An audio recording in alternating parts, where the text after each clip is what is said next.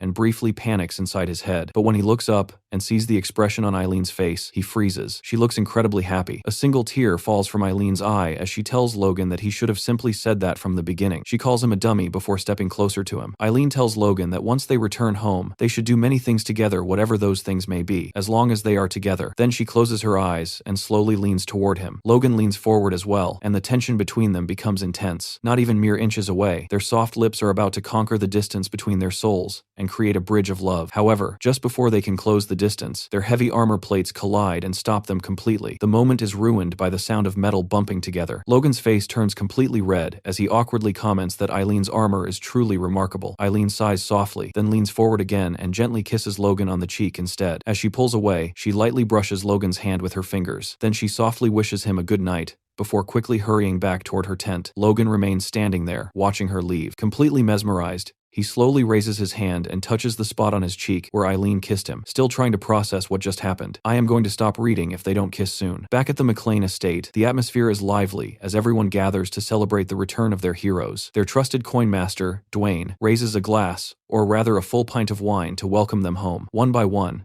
the people in the room lift their drinks in celebration. Rick, who seems to have vanished for ages and suddenly reappeared, loudly tells everyone to step aside because the pride of the McLeans, Lord Count Logan McLean, has returned. Logan immediately tells him to stop making such a scene. Dwayne laughs and says Rick is not entirely wrong either. Then he gestures toward Patrick and reminds everyone that they should also pay their respects to the new Marquis. Patrick shakes his head and tells him he must already be drunk. After a moment, Patrick stands up and says that this is enough and that there is someone else in the room who truly deserves their respect. He then looks across the hall toward Viscount Hinckley. Hinckley sits there with half of his head wrapped in bandages and one arm missing. Despite his injuries, he smiles and looks back toward Patrick. He laughs and tells Patrick that he is flattering him too much. Seeing that, Logan smiles quietly. Later, as Logan walks through the castle with Hinckley, he mentions that he heard from Patrick that Hinckley woke up while Logan was still in the capital and that he is now officially retired. Hinckley replies that he is grateful for that outcome and says it was all possible thanks to Patrick's new authority as a marquis. Logan adds that Patrick even wanted to grant him land as a reward, but Hinckley refused the offer. At that time, Hinckley believed he would have been satisfied even if he had died, as long as it increased the McLean family's chances of victory even a little. Yet fortune favored him, he survived, and McLean emerged victorious. In his eyes, that was already more than he could ever ask for. Logan responds that it was not merely luck. If Hinckley had not wounded Jordan Valtermine during that battle, Logan might never have been able to defeat him. Hearing this praise makes Hinckley laugh happily. Then Hinckley asks Logan whether he knows about Patrick's long-held dream, but Logan admits he has never heard about it before. Hinckley explains that Patrick always wanted to restore the lost glory of the McLean family. That dream eventually became Hinckley's dream as well. Logan pauses and looks at Hinckley, wondering what he thinks now. Hinckley stops walking and says that thanks to Logan, that dream has already been fulfilled. Because of that, he now wants to dream even bigger. Logan listens with surprise. Hinckley continues explaining that even though he can no longer serve as a knight without his arm or his force, he can still train the next generation of soldiers. Therefore, he asks Logan to appoint him as the training officer for McLean's army. Hinckley says he wishes to keep dreaming alongside Logan and Patrick. Logan agrees without hesitation and tells him there is no problem at all. Whatever dreams they pursue, Logan promises they will go even further than they once imagined. The next day, Logan and Patrick are speaking together. Logan tells Patrick about his conversation with Hinckley from the previous night. Patrick calls Hinckley a rascal and says the man takes everything far too seriously. Logan agrees but admits that he now understands what Hinckley meant. Logan says that he plans to head into town immediately because there is still work to handle, and he also wants to continue his training. However, Patrick does not seem pleased with that answer. He asks Logan something carefully, wondering if Logan dislikes him, or perhaps the people living there. Logan is confused and asks what his father means. Patrick explains that other people can easily take care of the aftermath of the war. Logan replies that although that may be true, he would feel more satisfied handling it personally, since he already has plans in mind. Patrick then asks Logan whether that plan is truly so urgent that he must keep working endlessly and worrying the people around him. At this point, it no longer sounds like a simple conversation, but rather a father giving firm advice to his son. Patrick finally issues an ultimatum. For the next week, Logan is forbidden from both training and working. If Logan tries to ignore that order, Patrick warns that he will exclude him from all family matters for the foreseeable future. Logan asks what exactly he means by that, but Patrick begins pushing him out of the office, while insisting that it is for Logan's own good, and telling him to get some rest. Just then, someone can be seen running toward them while calling out Patrick's name. The person turns out to be Dwayne. When he notices Logan standing there as well, he remarks that the timing could not be better. Patrick immediately tells him to stop and not say another word. However, Dwayne insists that the matter is urgent. Logan quickly steps in front of his father and tells Dwayne to speak. Patrick looks ready to scold them both, but Dwayne explains that whatever argument they are having should wait because they need to hear this message first. He says that the news comes from Kalia. Hearing that name immediately makes both Patrick and Logan become serious again. Logan asks if Dwayne means Kalia, as in Wiccan Kalia. Dwayne confirms it. According to the message, 200 soldiers from Kalia's forces, including their knight commander, have arrived in McLean territory and have formally requested to transfer under Logan's command. On the day of King Roger's coronation, the punishments for the defeated faction of the Civil War were officially announced. Most of the nobles involved escaped with relatively light penalties, such as heavy fines or strict limits placed on the number of troops they could maintain. However, nobody expected the two marquisates that supported the losing side to survive at all. Even then, the king's decision exceeded everyone's expectations. King Roger explained that the two marquises were placed in a position where it was extremely difficult for them to disobey the orders of powerful dukes. Because of that circumstance, he chose to spare their lives. Instead of execution, he demoted both of them to the rank of count and confiscated half of their territories. The entire hall was stunned by this announcement. On top of that, the two former marquises were ordered to serve under the Esperanza Knight Order for 10 years. Logan glanced toward Felix after hearing the verdict, and Felix quietly admitted that he already knew about the decision beforehand. Felix lowered his head and explained that those two nobles had merely been manipulated by the greed of Jordan and Juan. According to Felix, They themselves were not truly greedy men, and warriors with their level of power were valuable national assets. Losing them entirely would have been a waste for the kingdom. Logan understood the reasoning behind that judgment. After all, if the kingdom was going to face the Empire in the future, they would need every capable fighter available. Still, Logan never expected that even the greatest knight of Kalia would eventually appear as well. Wiccan Kalia would surely not be pleased about that development. Patrick then asked Dwayne how many soldiers had arrived. Dwayne calmly replied that the total number was 201 men. Hearing that figure left both Patrick and Logan stunned. Logan remarked that this was nearly double the number of knights McLean currently possessed. Patrick immediately pointed out that integrating such a large group of warriors, including their elite knights, would cause serious complications. Managing them all could become extremely difficult. At that moment, Logan suddenly had an idea. He told Patrick that the situation might not be as troublesome as it first appeared. Patrick asked whether Logan already had a solution, and Logan began explaining his plan to him. Later that day, Logan summoned all the newly arrived knights to the training grounds of the McLean estate. Standing before the gathered soldiers, Logan introduced himself and assumed they already knew who he was. The crowd confirmed that they did. Among them stood a man who snorted impatiently. This was George, the former commander of the Kalia Knight Order and an advanced knight. He seemed pleased that formal knight training was about to begin. Before leaving Kalia territory, Georgie had already discussed this decision with his former lord. In his chambers, Wiccan Kalia appeared unhappy about the situation. It was actually Kalia himself who suggested that George leave and serve under McLean instead of continuing to follow a weakened master. However, George remained loyal in his own way. He believed that by proving himself within McLean, he could repay his lord's grace and avoid disgracing the title of Kalia's knight commander. In his mind, he would rise to become an important figure within the McLean forces. Back in the present, Logan announced that this gathering marked the first training session for the newly reorganized McLean Knights. To begin, he said they would start with a simple and casual greeting used by the McLean Order. Hearing this left many of the Kalia Knights confused because they had no idea what to expect. What followed was something far from ordinary. The knights were forced to carry each other on their backs like pack animals before climbing the side of a mountain. When one knight finally reached the top, a Macklin knight was already waiting there. As soon as he arrived, the Macklin knight spat directly in his face. George ended up collapsing onto the ground after completing the brutal climb. He stared upward in disbelief and wondered if these people were simply messing with him. However, when he looked around, he realized that everyone had gone through the same ordeal. That made him ask whether these bastards actually trained like this every single day. It suddenly became clear why people often said that even the mid-ranking knights of McLean's could threaten high-ranking knights elsewhere. After this brutal introduction,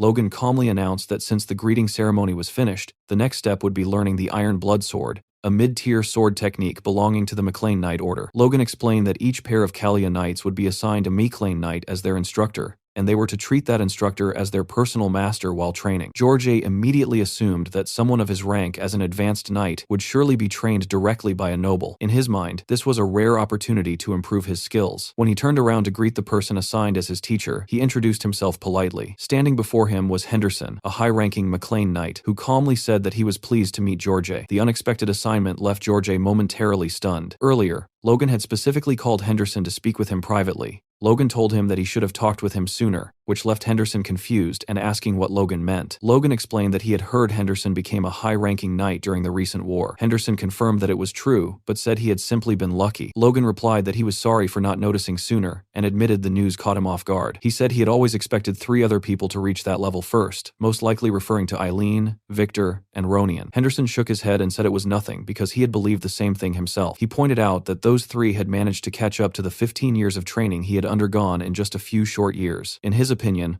all of them would eventually become high-ranking knights as well. Logan responded that even so, Henderson was still the first among them to reach that rank, and he should feel proud of it. Logan also mentioned that Henderson was highly respected among the knights, and that everyone had voted for him to become the next knight commander. Henderson, however, admitted he was not certain he deserved such a position. Logan then surprised him by posing a challenge. Considering everything they had just discussed, Logan asked Henderson who he believed should become the next knight commander between himself and George. Henderson clearly had not expected such a question. Meanwhile, George was currently undergoing intense training. After repeatedly practicing the new technique, he was nearly out of breath. Henderson praised him, saying it was impressive that George had progressed so far in only 10 days. George tightened his grip on his sword and thanked Sir Henderson, saying it was all because of Henderson's guidance. Henderson shook his head and said the credit belonged to George's hard work alone. George then asked Henderson why he treated him so kindly. Henderson replied that he was simply following orders. George pointed out that not long ago they had been enemies on the battlefield. Henderson explained that only about 30 knights in the order were originally from McLean. The rest had joined later, just like George had. Hearing that made George lower his gaze in embarrassment. He admitted that he felt ashamed because he had originally expected to receive a high position immediately after arriving. Henderson replied that such a possibility still existed. After all, George was an advanced knight, and their lord valued talented individuals greatly. George then asked Henderson how he personally felt about the situation. The question caught Henderson off guard. George wondered whether Henderson truly had no objections. Henderson answered calmly that a knight simply follows orders, and that his own opinions did not matter. As long as the knights of McLean grew stronger, he did not care who held the position of command. He said this with a cheerful smile that made him seem almost saint-like. George opened his mouth as if to say something, but stopped himself at the last moment. Instead, George suddenly bowed deeply and declared that he, George, former commander of the Kalia Knights, swore to follow Sir Henderson as his superior knight. Seeing this unexpected display left Henderson unsure how to respond. He awkwardly asked George what exactly he was doing. Watching this scene from a balcony above, Logan remarked that it seemed the knights from Kalia would integrate into McLean's forces quite well. Logan then told his father that they had also found their new knight commander. Patrick agreed that Henderson was an excellent knight. However, Patrick admitted that he had always imagined Ronian becoming their next commander instead. Patrick explained that if Logan eventually inherited the house, it would make sense for Ronian to lead the army as his brother. Hearing that made Logan pause because he had never really thought about inheriting the house in that way. At that moment, Logan told Patrick that he intended for Ronian to inherit Patrick's title instead. Patrick reacted with shock and disbelief. He looked almost upset and demanded to know what Logan was talking about. Logan calmly explained that Ronian was perfectly qualified for the position. Patrick refused to accept that reasoning and argued that Logan had already done far too much for the McLean family. Logan then revealed that he was aiming for something far greater than simply leading the house. Patrick immediately asked what Logan meant by that, but Logan replied that he could not reveal his plans yet. He assured his father that Patrick would understand everything eventually, just like before. Logan said that when the time came, everything would become clear. Patrick still could not comprehend what Logan was planning. As they spoke, someone nearby was secretly listening to their conversation from behind a wall. Patrick continued questioning Logan, while the hidden listener clenched his fist tightly. That eavesdropper turned out to be Ronian, who now began wondering whether he might be standing in the way of his brother's future. Later, Patrick tells Logan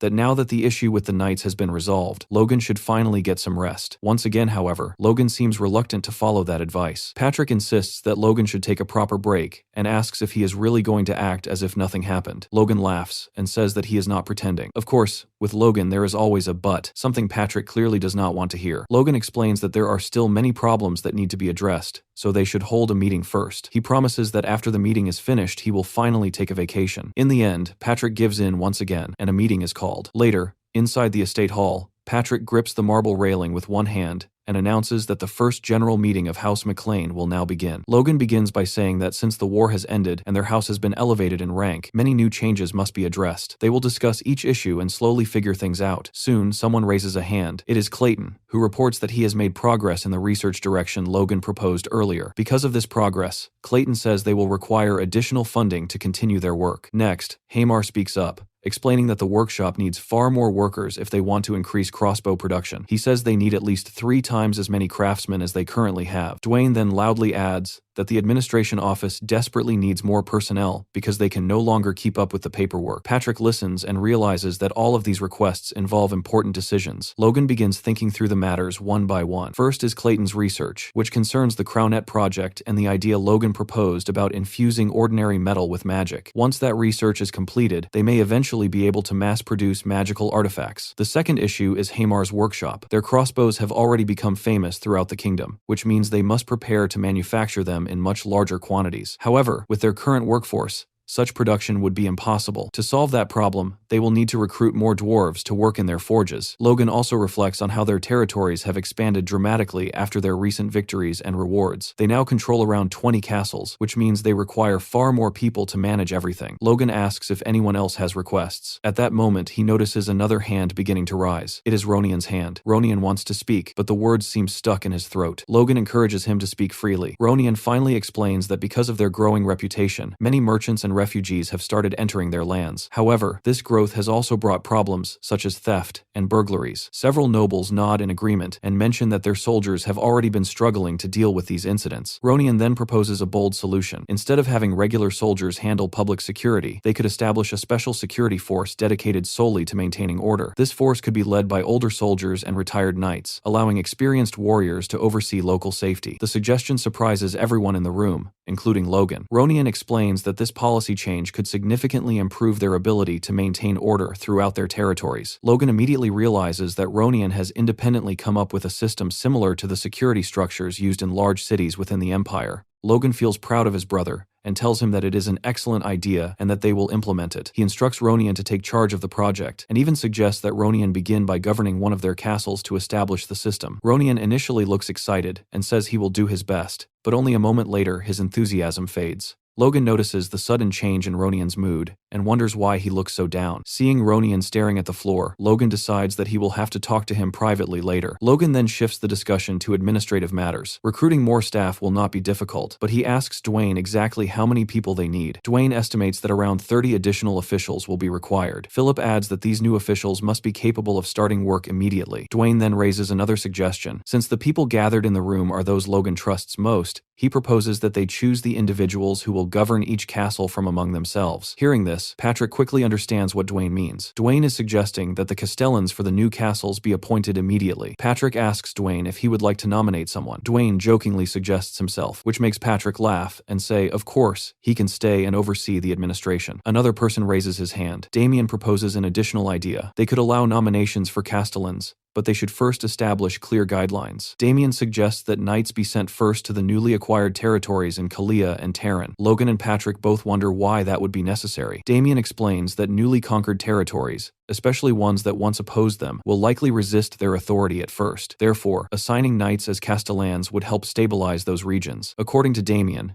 intermediate ranked knights should be sufficient for that task. Patrick praises Damien's proposal and says they will take the suggestion into account. Logan listens quietly while remembering Damien's role in his previous life. Back then, Damien was the brilliant strategist of the freedom fighters. Now he simply looks pleased that his idea has been accepted. The contrast between this life and Logan's past memories feels striking. Logan decides that he will eventually give Damien a more important responsibility. Patrick then announces that they will begin selecting castellans according to Damien's idea, so everyone should start suggesting candidates. Soon, the room fills with raised hands as everyone eagerly nominates people. Patrick laughs at the enthusiasm and remarks that everyone seems eager for responsibility. Logan jokingly says that they might as well consider themselves proto-nobles at this point. Patrick looks proudly at the group of loyal people surrounding him. Only 3 years ago they controlled a single castle, yet now they oversee an entire network of territories. Patrick can hardly believe how much they have grown. He places a hand on Logan's shoulder and tells him that all of this success exists thanks to him. Logan looks toward his father and smiles. It is clear that Patrick feels incredibly proud of his son, and Logan cannot help feeling proud of what they have built together. The scene then shifts to the royal palace. Archduke Felix Esperanza is walking through the quiet corridors of the palace when he encounters one of the guards. The guard informs him that the king is already aware of his arrival and invites him inside. With a respectful bow, Felix enters the king's chamber. Inside, he sees King Roger seated at his desk, writing something carefully. From the look of it, the young king has been busy working. However, as Felix observes him more closely, something else catches his attention.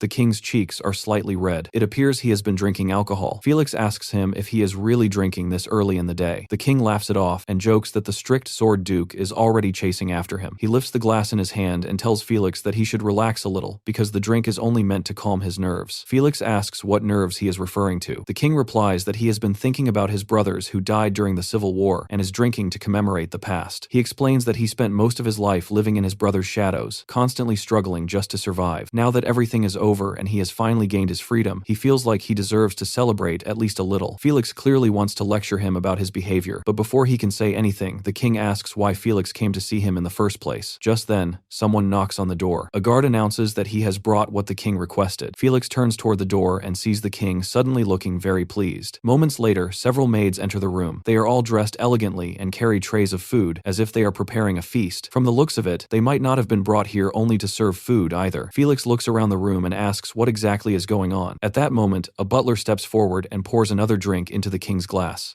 The king mentions that Felix probably has not seen this man before. He explains that the man previously worked in the palace and was known for being very good at reading people. Because of that talent, the king decided to appoint him as his new chamberlain. The man politely bows toward Felix and greets him respectfully before introducing himself as Cleo. Seeing this development leaves Felix looking genuinely unsettled. As he watches the scene unfold, a troubling thought crosses his mind. What exactly is happening to the young king of Grandia?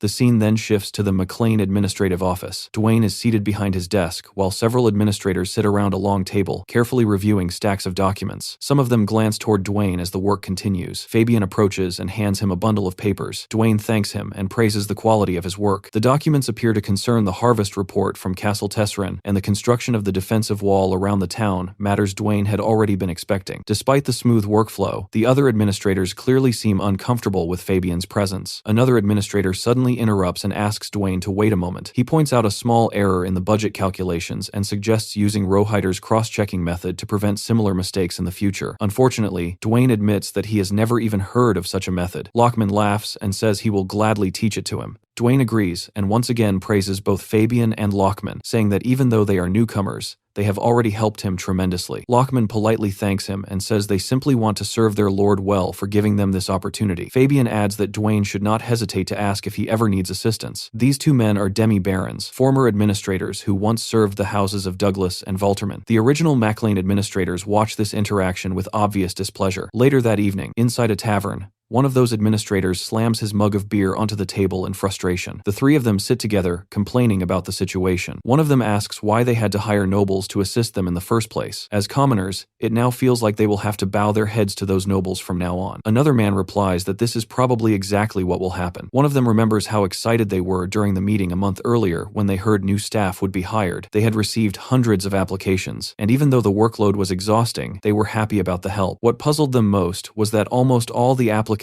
turned out to be nobles. One man explains that the war devastated their lands, forcing many noble administrators to seek employment elsewhere. The others say they already knew that. However, the worst part, according to them, is watching Dwayne handle those nobles every day. Even though they are nobles, they still have to work under Dwayne's authority. One of them quietly admits that while Dwayne never complains, it must be extremely difficult for him. Sometime later, Dwayne is summoned to Logan's office. Standing before Logan, he reports that the newly hired administrators are doing excellent work. In fact, he even admits that Lockman and Fabian might be more capable than he is. Logan asks if he truly believes that. Dwayne lowers his gaze, clearly ashamed, and says that he honestly does. Logan simply brushes the comment aside and thanks Dwayne for everything he has done, preparing to dismiss him. However, Dwayne does not leave. Instead, he stands there silently, staring at the floor. After a moment, he gathers his courage and asks Logan if he may say something. Logan tells him to go ahead, but Dwayne struggles to speak. With a tear or perhaps sweat running down from the corner of his eye, Dwayne finally says what has been weighing on him. He tells Logan that he wants to retire. The words completely shock Logan. He jumps up from his chair and almost shouts, asking why Dwayne would even consider such a thing. Dwayne explains that ever since Sir Hinckley stepped down from his position, he began thinking about his own situation. Still looking down, he quietly says that perhaps it is time for him to step aside as well. Logan immediately argues that Hinckley did not truly retire. He now trains the new soldiers. But Dwayne replies that this is not the same situation. Recently, he has begun feeling that his usefulness has run its course. Logan starts sweating in confusion and asks what he means by that. Dwayne explains that the new administrators are clearly more capable than he is. From an organizational standpoint, having a commoner placed above nobles of greater skill may create tension. He apologizes to Logan for causing trouble. Logan quickly says that the real mistake was his own for failing to notice how Dwayne felt. He asks him to pause and think things over carefully before making such a decision. Dwayne remains uncertain, unable to say anything more. Several seconds pass in silence, with Logan thinking deeply while Dwayne keeps staring at the floor. Suddenly, Logan shouts as an idea strikes him. He announces that the solution is simple. Dwayne will become a noble himself. That way, the problem disappears entirely. Dwayne is stunned by the suggestion. Logan walks over and places an arm around his shoulders, explaining that both he and Patrick had been careless. The loyal workers who stood beside them throughout the war deserved proper rewards, and failing to recognize that was their mistake. Dwayne points out that Logan already used all the noble titles the king granted him. Logan laughs and replies that if he asks King Roger for a few more baron titles,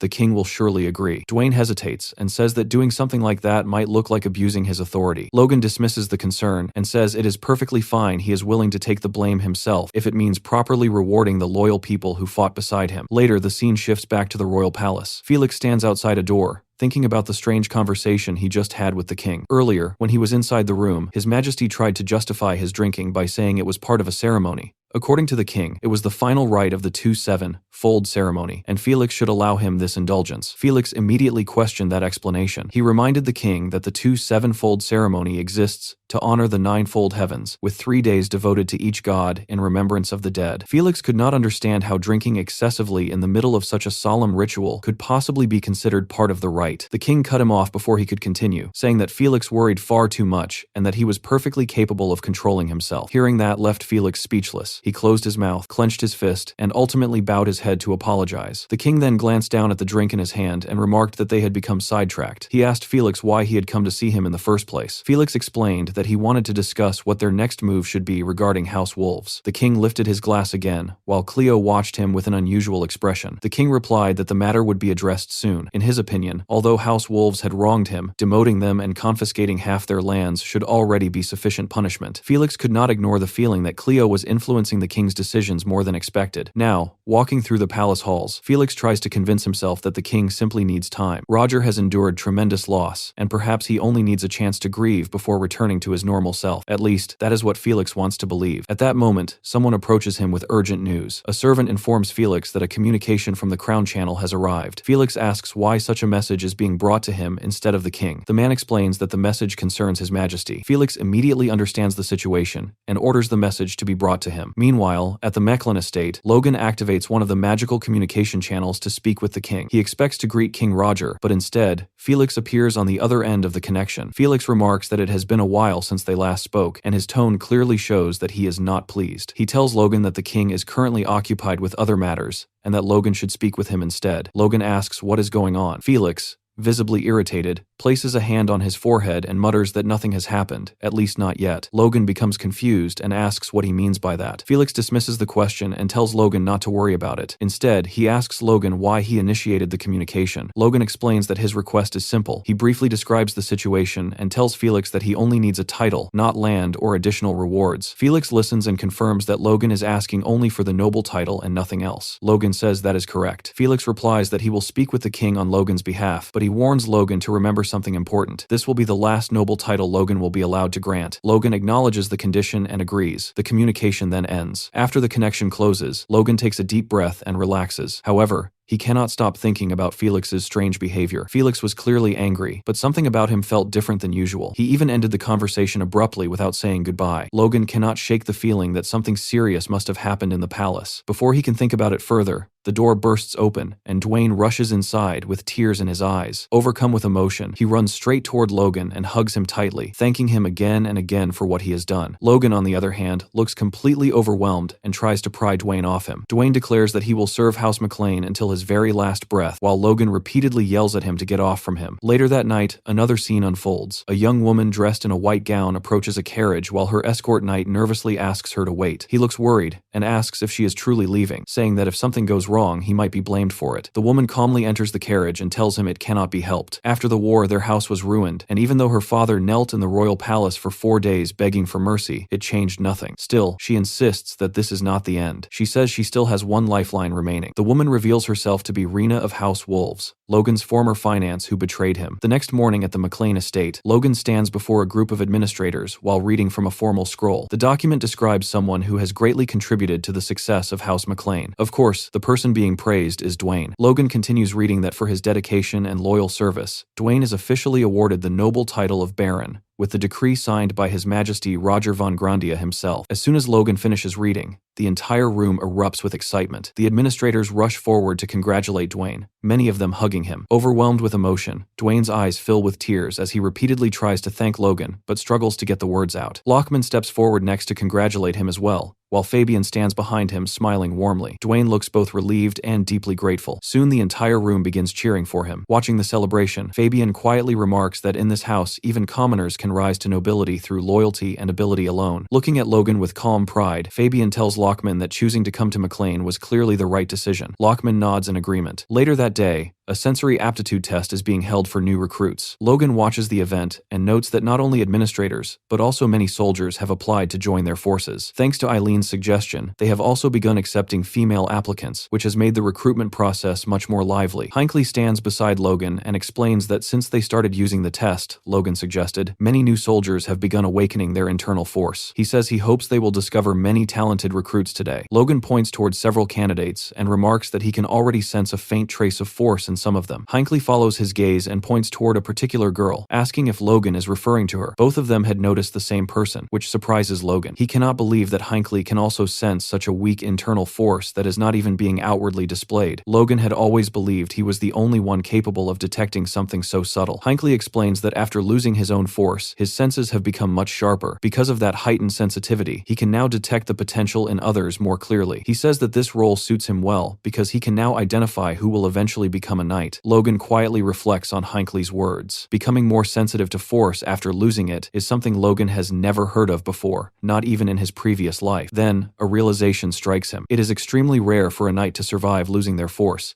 Yet Hinckley managed to do exactly that. Logan suddenly remembers his own situation. In his previous life, he died, which means his force was completely destroyed at that time. Yet after regressing into this life, he gained extraordinary senses that surpassed normal perception. If he could truly understand how this phenomenon worked, he might even awaken aura sooner than expected. While thinking about this revelation, Logan suddenly feels a sharp pain in his head. Hinckley notices the change in his expression and asks if he is alright. Logan quickly replies that he is fine and claims he only felt slightly dizzy. He tells Hinckley that he will head out for a moment. Hinckley says he will send him the full report from the recruitment test later. Logan immediately runs into the forest. Watching him leave, Hinckley wonders if Logan is feeling unwell, but he notices that Logan's force feels stronger than ever. Meanwhile, Logan continues running deeper into the woods, thinking he must find an isolated place where he can attempt to activate his force. However, his plans are suddenly interrupted. He runs straight into Patrick, who asks why he is in such a hurry. Logan explains that he was heading out to train. Patrick asks if he plans to train alone. At that moment, Eileen also appears, running toward them from the forest. Patrick then asks if she is doing the same thing as Logan. Logan asks Eileen what is going on. Eileen reports that among the new female recruits there are several promising candidates. Logan asks if she means the tall girl they noticed earlier. Eileen confirms that she does and says there are others as well. Patrick watches the two of them talk about work and suddenly sighs in annoyance. He asks if they are always like this. Both Logan and Eileen look at him in confusion, and Logan asks what he means. Patrick bluntly explains that they are a young couple who constantly talk about work. Then he asks them directly when they plan to get married. Later, beside a quiet river, Logan sits alone with Lux resting near him. It seems he ran away from that awkward conversation. He assumes that Eileen must be angry again, but suddenly she appears behind him. To his surprise, she does not look angry at all, though she is clearly blushing. Logan immediately apologizes and says he embarrassed himself earlier. Eileen smiles softly and tells him it is fine, because she was also surprised, but at least she did not run away like he did. Logan apologizes again, but Eileen says she did not come here for an apology. That statement surprises him. Then she asks him directly when they will get married. She says they should at least decide on a date so that situations like earlier will not happen again. Logan blushes intensely. Then Eileen asks an even more direct question whether he actually does not want to marry her. Hearing that makes Logan panic. Sweating nervously, he loudly insists that this is not the case at all. Realizing how he sounded, he quickly calms down and apologizes again. Eileen sighs with relief and admits she briefly thought her fiancé had rejected her. She brushes her hair aside while Logan struggles to find the right words. Finally, he says that Eileen is simply too good for him, and that is why he worries their marriage might not work. Eileen asks why he believes that. Logan fidgets awkwardly and explains that there is far too much work waiting for him. He will likely be busy for at least the next 5 or 6 years, which means he might become a terrible husband. He apologizes sincerely. Eileen listens quietly before answering. Once again, she surprises him. She says that if Logan will be so busy, then he will need someone beside him to stabilize everything. While Logan focuses on his responsibilities, someone must maintain the household and keep everything running smoothly. Logan argues that such a life would be unfair to her, but Eileen gently asks why. She reaches out and places her hand on his cheek. She tells him that a man who understands his own flaws can still become a wonderful husband. If all his hard work is meant to protect their house and people, then it only means she will be busy as well as both his knight and his wife. Logan stares at her, completely flustered. Slowly, he places his hand over hers and admits that he had been thinking about everything the wrong way. He calls himself a fool for not realizing it sooner. Then Logan leans forward and kisses Eileen,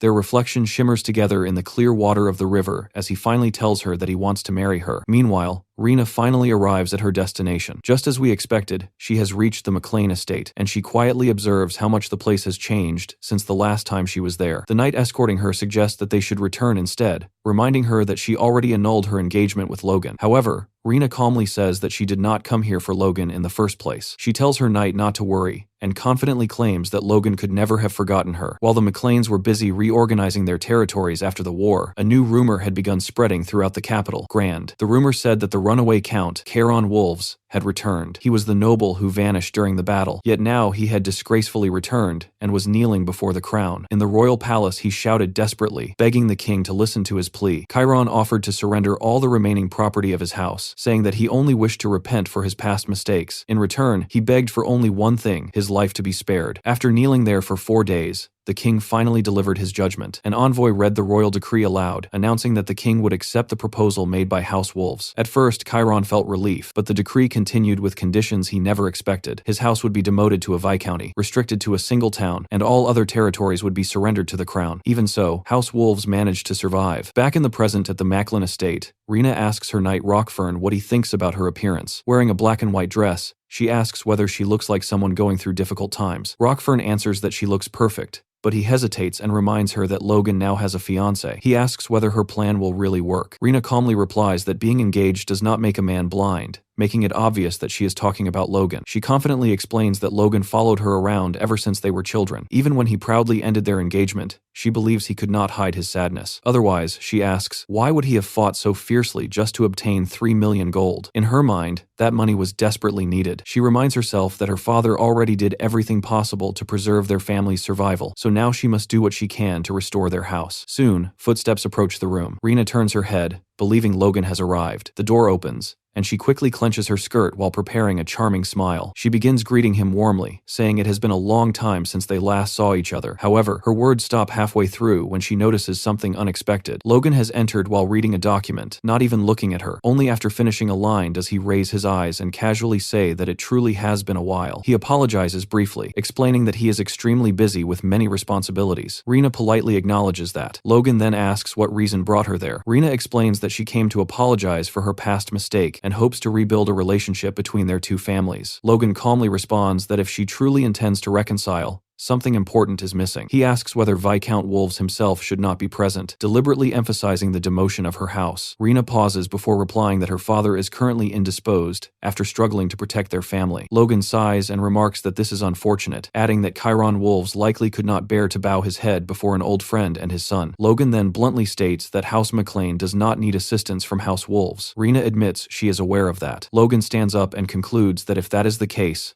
the conversation is finished. Rena quickly panics and asks Logan not to leave yet, saying there is still more to discuss. Logan tells her to speak quickly because he has no time to waste. Realizing her initial approach failed, Rena tightens her grip on her skirt and begins acting more emotional. She bites her lower lip and suddenly begins crying, saying she came to beg for Logan's help. She asks him to remember their past together and help her struggling family. Tears stream down her face as she blushes dramatically. Logan looks momentarily surprised, and Rena immediately realizes she has caught him off guard. She wipes her tears and apologizes softly, claiming her emotions overwhelmed her. Beneath her lowered hair, she secretly smiles, convinced Logan has not forgotten her. Rockfern notices that familiar expression on her face, while Logan struggles with sudden flashes of painful memories from his past life. Rena continues speaking, explaining that although House Wolves has fallen into hardship, they were once one of the kingdom's greatest merchant families. Their distribution networks and commercial knowledge still exist. Logan does not see the relevance, but Rena presses her hand against her chest and explains her proposal. If McLean partners with them, they could sell the new weapons developed by House McLean and generate profits 30 times greater than the costs. Realizing what she is trying to do, Logan grows irritated. He stands up from the couch and tells her that McLean can handle trade on its own. He asks her to leave. Desperate, Rena asks him to wait and reveals her final card. She offers her hand in marriage. If they marry, she explains, their families will be permanently bound together. Logan walks toward the door even faster, waving casually and thanking her for the offer, but saying he is not interested because he will be getting married soon. Rena smiles faintly and asks if this is because she once broke their engagement. She blames Duke Douglas, claiming he pressured her at the time,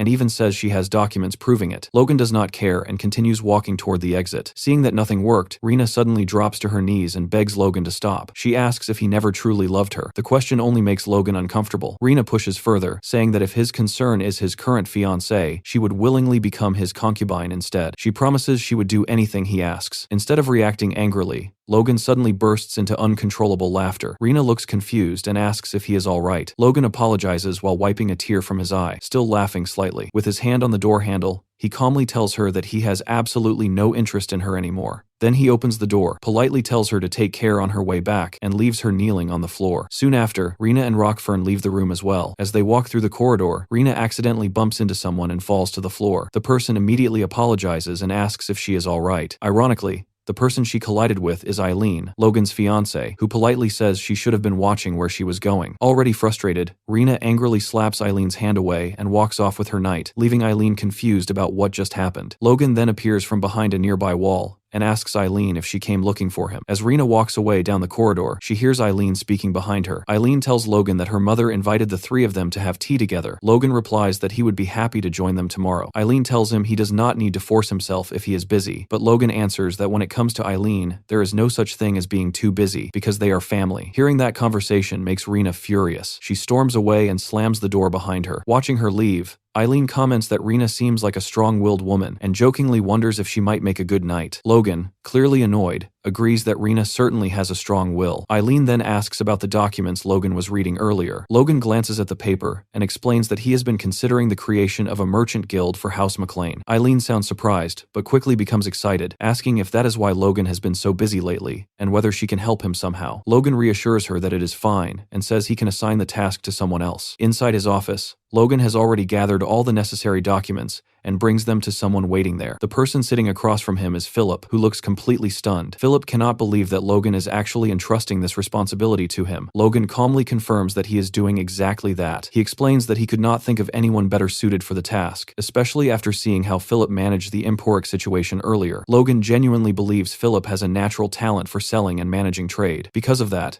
Logan wants Philip to become the head of the McLean Merchant Group. Philip still looks unsure and asks Logan if he is truly serious about placing such trust in him. He wonders how Logan can rely on him so blindly. Then Philip suddenly remembers the contract that binds the two of them. His life technically belongs to Logan, which makes him someone Logan can easily trust. Logan then explains his first plan for the Merchant Group. He intends to start by selling the surplus grain stored in McLean's territories, which alone should generate at least 10 million gold. Logan tells Philip that all the required documents have already been prepared. He will also provide him with servants, guards, and workers to assist with the operation. Logan then casually reveals something that leaves Philip speechless. He tells Philip that he has 100 million gold coins in reserve that Philip can use however he sees fit to build the merchant group. Philip cannot even comprehend such an enormous sum of money. Logan adds that Philip will receive a commission of 0.5% of the profits, which immediately makes Philip stand up in shock. Philip asks Logan directly what he truly expects from him in return for such resources. Logan replies that he only wants two things. The first is obvious. He wants the merchant guild to become profitable.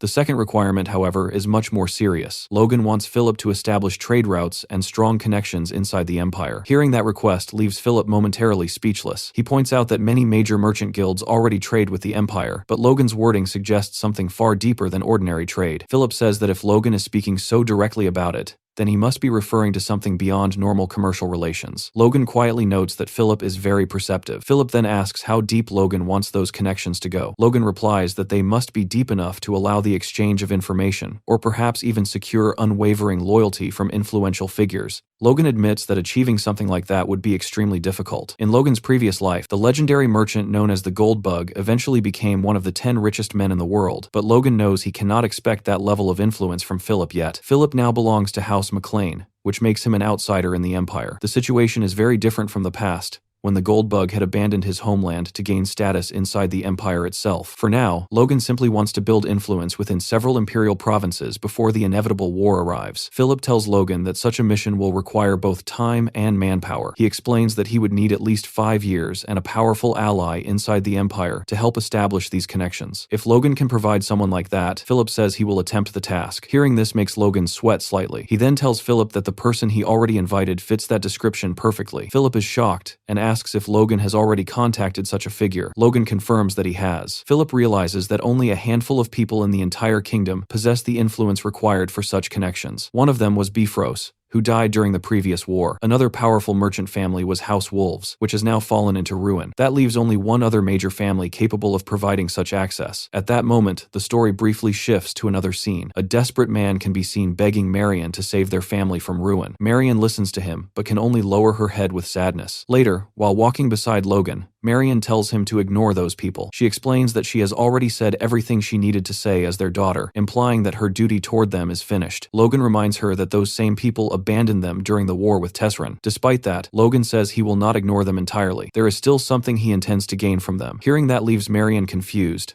unsure what Logan is planning next. Later, Logan asks Philip to offer his greetings and points toward the man who will assist him in his new task. Standing there is Veron Kairos, the successor of the powerful Kairos merchant group and the leader of the merchants who will support Philip's work. Philip looks surprised and asks if this is truly the Kairos family, the famous grain merchants. Logan smiles and asks if that is not an excellent connection to start with. He then prompts his uncle to greet Philip properly and introduces Philip Claude as the head of the new McLean merchant group. Veron shakes Philip's hand but immediately makes a sharp remark, saying that at least Philip has a surname. He then asks Philip directly whether he is a noble. Philip calmly answers that he is only a commoner and does not even know who his ancestors were. Hearing that makes Veron frown slightly. He turns to Logan and asks if he really expects him to serve under a commoner. Logan simply asks whether Veron dislikes that idea. Then Logan reminds him that he probably cannot afford to refuse, adding that if Veron truly had the luxury to complain, it must mean the Kairos family is doing quite well after all. Realizing he has little choice, Veron reluctantly shakes Philip's hand again and says he will do his best to support him. Philip politely replies that he looks forward to working with Veron. A few days later, the banners of House McLean fly proudly above the estate as dozens of carriages prepare to depart. People in the nearby city watch the convoy with curiosity, asking what all those wagons are for. Someone explains that they belong to the newly formed merchant group and that Philip will be leading them. Just then, someone calls Philip's name from behind. Turning around, he sees Logan and Dwayne approaching. Philip says there was no need for them to come all the way out just to see him off. Logan replies that since he was the one who pushed Philip into this mission, it is only right that he personally says goodbye. Logan then adds that he also has something to give Philip before he leaves. Philip looks confused, unsure what Logan means. Logan pulls out a piece of paper and says that Philip forgot something important. When Philip sees it, he freezes. The document is his contract, the magical agreement that bound his life to Logan. As Logan holds the paper between his fingers, Philip cannot understand what is happening. Without hesitation, Logan tears the contract in half right in front of him. As the paper splits, a faint magical light appears and fades away, showing that the contract's binding power has been completely nullified. Logan tells Philip that although it is a bit late, this is his reward. Logan admits that he nearly forgot how much Philip has done for him all this time. Beside them, Dwayne smiles proudly and gives Philip a thumbs up. The gesture overwhelms Philip with emotion. Tears begin to well in his eyes as Logan formally calls him Philip, head of the McLean merchant group. Philip wipes his tears but cannot hide his feelings. With determination in his voice, he promises Logan that he will do everything in his power to succeed. Logan and Dwayne simply smile at him as the convoy of merchant carriages finally leaves the castle. After watching the convoy disappear into the distance, Logan remarks that now that Philip has departed, it might be a good time to inspect their newly acquired territories. Dwayne asks whether Logan plans to travel to Kalia personally. Logan shakes his head and says that he will actually be heading to Terran instead. Hearing that surprises Dwayne, who asks why Logan would want to visit such a barren wasteland. Logan reminds him that Mechlin territory used to be just as barren in the past. Dwayne then wonders if Logan plans to build another dam there like he did before. Logan says that might be possible, but first he needs to go there and check something for himself. As Logan watches the merchant convoy leave, Ronian approaches him. It looks like Ronian has been searching for him for quite some time. Logan assumes he came to see Philip off and asks if that is the reason he is here. However, Logan quickly notices something strange. Ronian looks messy, covered in dust, and clearly exhausted. Logan immediately asks if he is sick. But after observing him more carefully, Logan realizes that something else is going on. Ronian is not weak, he is actually much stronger. In fact, Logan can sense that Ronian has reached the level of a high-ranking Force user. Logan asks him what kind of training he has been doing, and warns him not to push himself too hard. Ronian calmly replies that it has nothing to do with training. He says he simply found the answer after changing his mindset. Because of that realization, Ronian has made a decision. Ronian tells Logan that he intends to leave on a warrior's pilgrimage. Such a journey is a wandering trial, where a warrior travels the world to sharpen both combat skills and personal judgment through experience. Although it sounds honorable, Many who attempt it die along the way, which is why it has become rare in modern times. Logan cannot understand why Ronian would willingly choose such a dangerous path. Ronian explains that he has been thinking deeply about his place in the family and feels there is nothing meaningful left for him to do here. Logan immediately questions what he means. Ronian already trains the knights and manages the security of their lands, but Ronian insists that those are tasks Logan himself could easily handle. They are not truly what he is meant to do. Logan slowly realizes that this dissatisfaction must be what led Ronian to make his decision.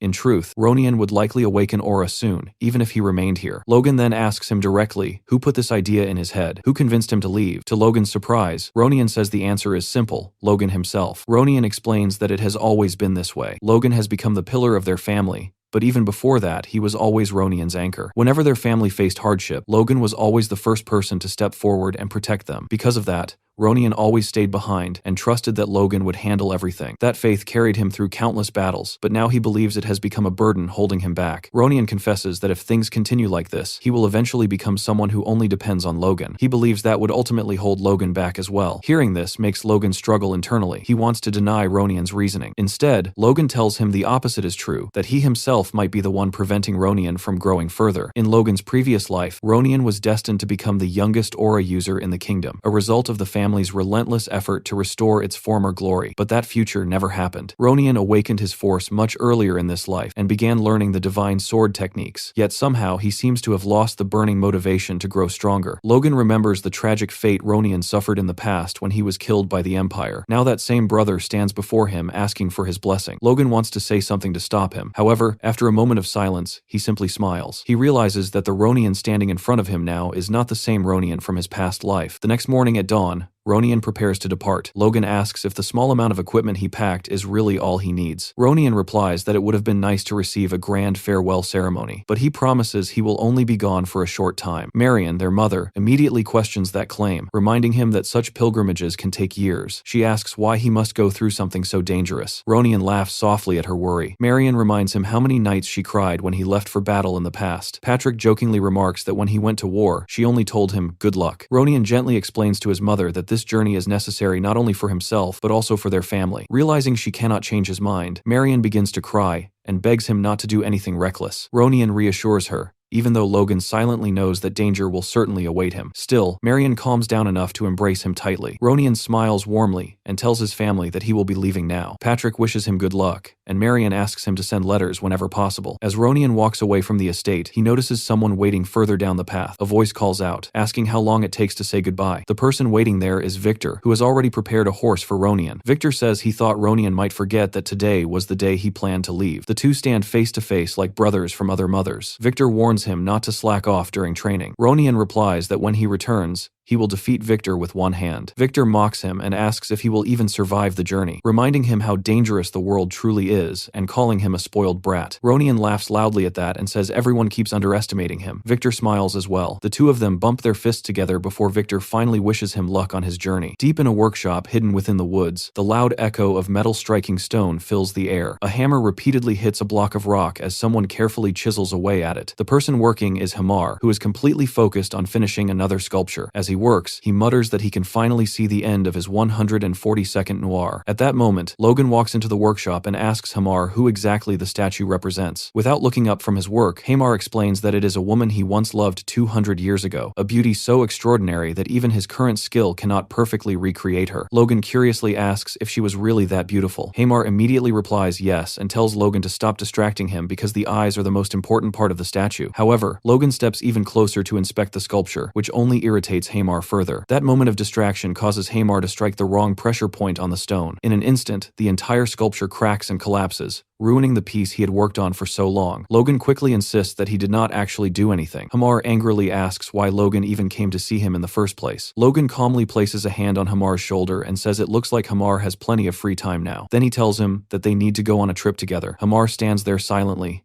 tears forming in his eyes as he looks at the destroyed statue. Later, the group is traveling across a vast stretch of barren desert toward an abandoned mining site. Hamar is clearly irritated with Logan and asks if this is really what Logan calls a trip, since there is absolutely nothing around them except sand and empty land. Hamar then notices Clayton traveling with them and asks how he ended up dragged into this situation as well. Clayton miserably explains that he has already spent all the money allocated for the Magic Tower research. Hamar cannot believe that amount of funding could disappear so quickly. Clayton says he had no choice because experimental materials alone cost millions, and most experiments fail anyway. As Clayton begins crying in frustration, Hamar awkwardly tries to comfort him. Logan watches the scene and asks why they are acting like this when he already promised to support Clayton's research. He reminds them that if they successfully develop the Terran lands, the wealth they gain will make millions of gold feel like pocket change. Logan then asks them why they look so doubtful. After all, Terran used to be the kingdom's greatest mining city. Hamar responds that while that was true, it happened 200 years ago. Today, the area is nothing but barren land filled with abandoned mines. He asks what they could possibly hope to gain from such a place. Logan suddenly begins laughing and asks them what they think might still be hidden underground there. Without waiting for their answer, he declares that they are going to mine mana stones. Hearing that immediately changes both Clayton and Hamar's reactions. Clayton stares at him in disbelief and asks if there are really mana stones buried beneath this wasteland. Hamar, now completely energized,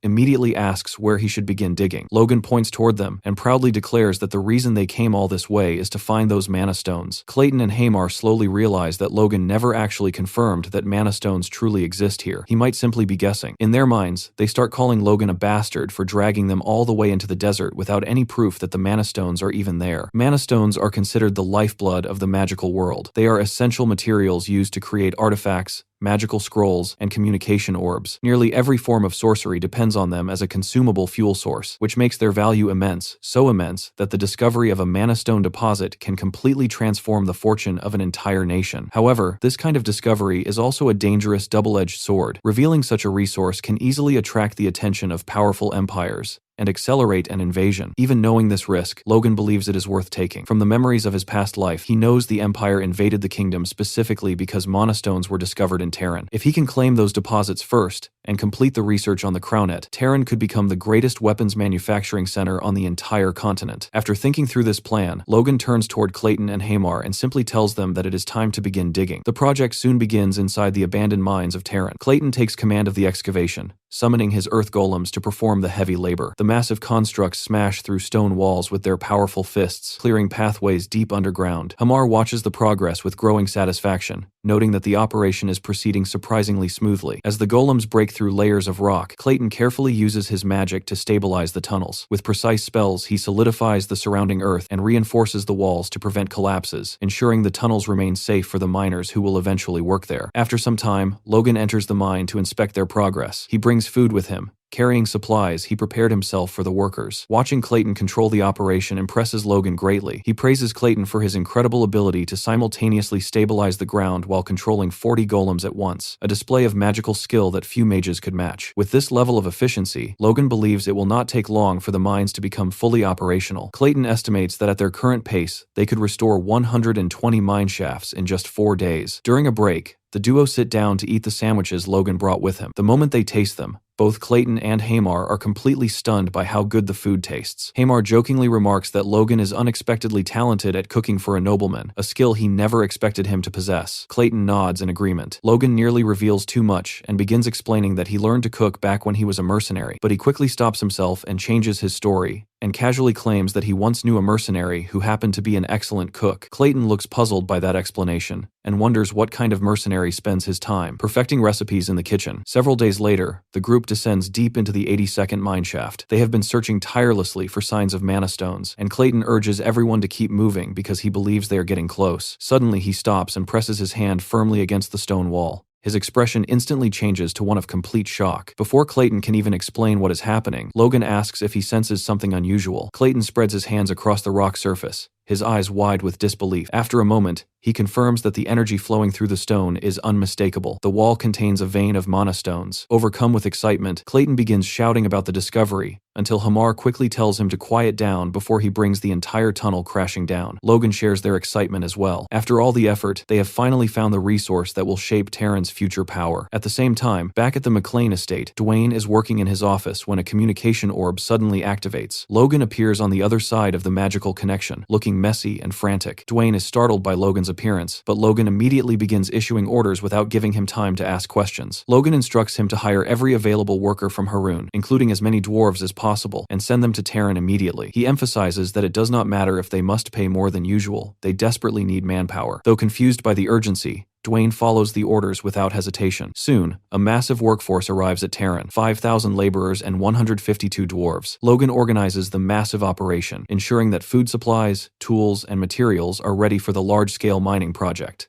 During this time, he also contacts his master, Felix, through a communication orb to report on the development of Terran. Felix praises Logan for his dedication in rebuilding the abandoned mining region. When Felix asks whether Logan discovered anything valuable, Logan deliberately hides the truth about the mana stones and instead claims he only found deposits of steel and copper. Meanwhile, the arriving dwarves are introduced to Lord Hamar, who begins guiding them around the site. Logan then shifts the conversation toward the king's response to his earlier reports. Felix asks if Logan has not received a direct reply from the king again. Logan explains that he has not contacted the king directly because he believed it was more appropriate to report through Felix. Realizing that Logan does not know about the king's current situation, Felix chooses to hide the truth. Instead, he reassures Logan that the king views his efforts very positively, although the tone of his voice leaves Logan somewhat curious. Unfortunately, Felix also brings troubling news. The crown's finances are currently strained, so the royal court cannot provide any direct financial support. Logan silently wonders how the crown could be struggling after seizing the wealth of House Wolves. He remembers how poorly dressed Rena looked when she visited him, and wonders if their family truly had far less wealth than expected. In the end, Logan sighs and decides not to complain to his master. However, Felix soon delivers incredible news. The king has agreed to exempt Terran from all taxes for the next 10 years. Logan is so shocked and thrilled that he nearly crushes the communication orb in his hand. When Felix asks about the cracking sound he heard, Logan quickly dismisses it and requests that the tax exemption be officially written into law. Felix promises to take care of it. Logan then sets the orb aside and celebrates, while Felix wonders where Logan suddenly disappeared. Before ending the conversation, Felix insists that Logan visit the capital in a few months for a private discussion. When Logan asks if the matter is too sensitive to discuss through the orb, Felix confirms that it is. Logan agrees to the meeting, and once the connection ends, he bursts into celebration over Terran's tax-free future. A little later, Clayton approaches Logan, who is still visibly excited. Clayton hesitates before speaking. After nervously rubbing the back of his neck, he explains that if the mine is properly developed and they maintain a steady supply of mana stones in the future, he hopes a portion of those resources could be allocated to the magic tower. Logan immediately agrees without hesitation. Clayton is stunned by how easily Logan accepts the request. Logan explains that the magic tower and the workshop will receive the first share of mana stones, while the remaining supply will be sold through secret channels. Clayton becomes overwhelmed with happiness and clasps his hands together, excitedly saying that they will become the first tower with such access. Logan places a reassuring hand on Clayton's shoulder and reminds him that the Earth Magic Tower and House McLean are partners for life. Seeing Clayton so emotional, Logan adds another suggestion. Clayton should consider relocating the magic tower directly to Terran. Having the mana stones close at hand would make research much easier. Of course, Logan secretly hopes this will also accelerate research on the Crownet project. Clayton, deeply moved by the offer, promises to seriously consider moving the tower. Meanwhile, Hamar is far less thrilled about the idea of sharing the city with a group of wizards. He asks Logan why the magic tower must be involved after he has already finished planning everything for the workshop. Logan quickly tries to persuade him by describing a grand vision. In the future, Terran will become a massive mining city, with Hamar's legendary workshop standing at its very center. The magic tower and the workshop will cooperate to mass-produce top-tier magical artifacts. Logan tells Hamar that he will become the master of this legendary facility. As Hamar imagines this future, he begins daydreaming. In his mind, dwarves are cheering his name while praising him as the great workshop master Hamar, the legendary craftsman who turned Terran into the greatest city of artisans on the continent. He imagines dwarven warriors celebrating him, beautiful dwarf women admiring him, and craftsmen from across the land praising his achievements, completely lost in the fantasy of becoming a living legend, while Logan also praises, saying Hamar is so cool. Hamar then proudly laughs and agrees to redesign the entire plan immediately. Watching him rush off enthusiastically, Logan smirks to himself, noting just how easy it is to motivate a dwarf when you promise him glory.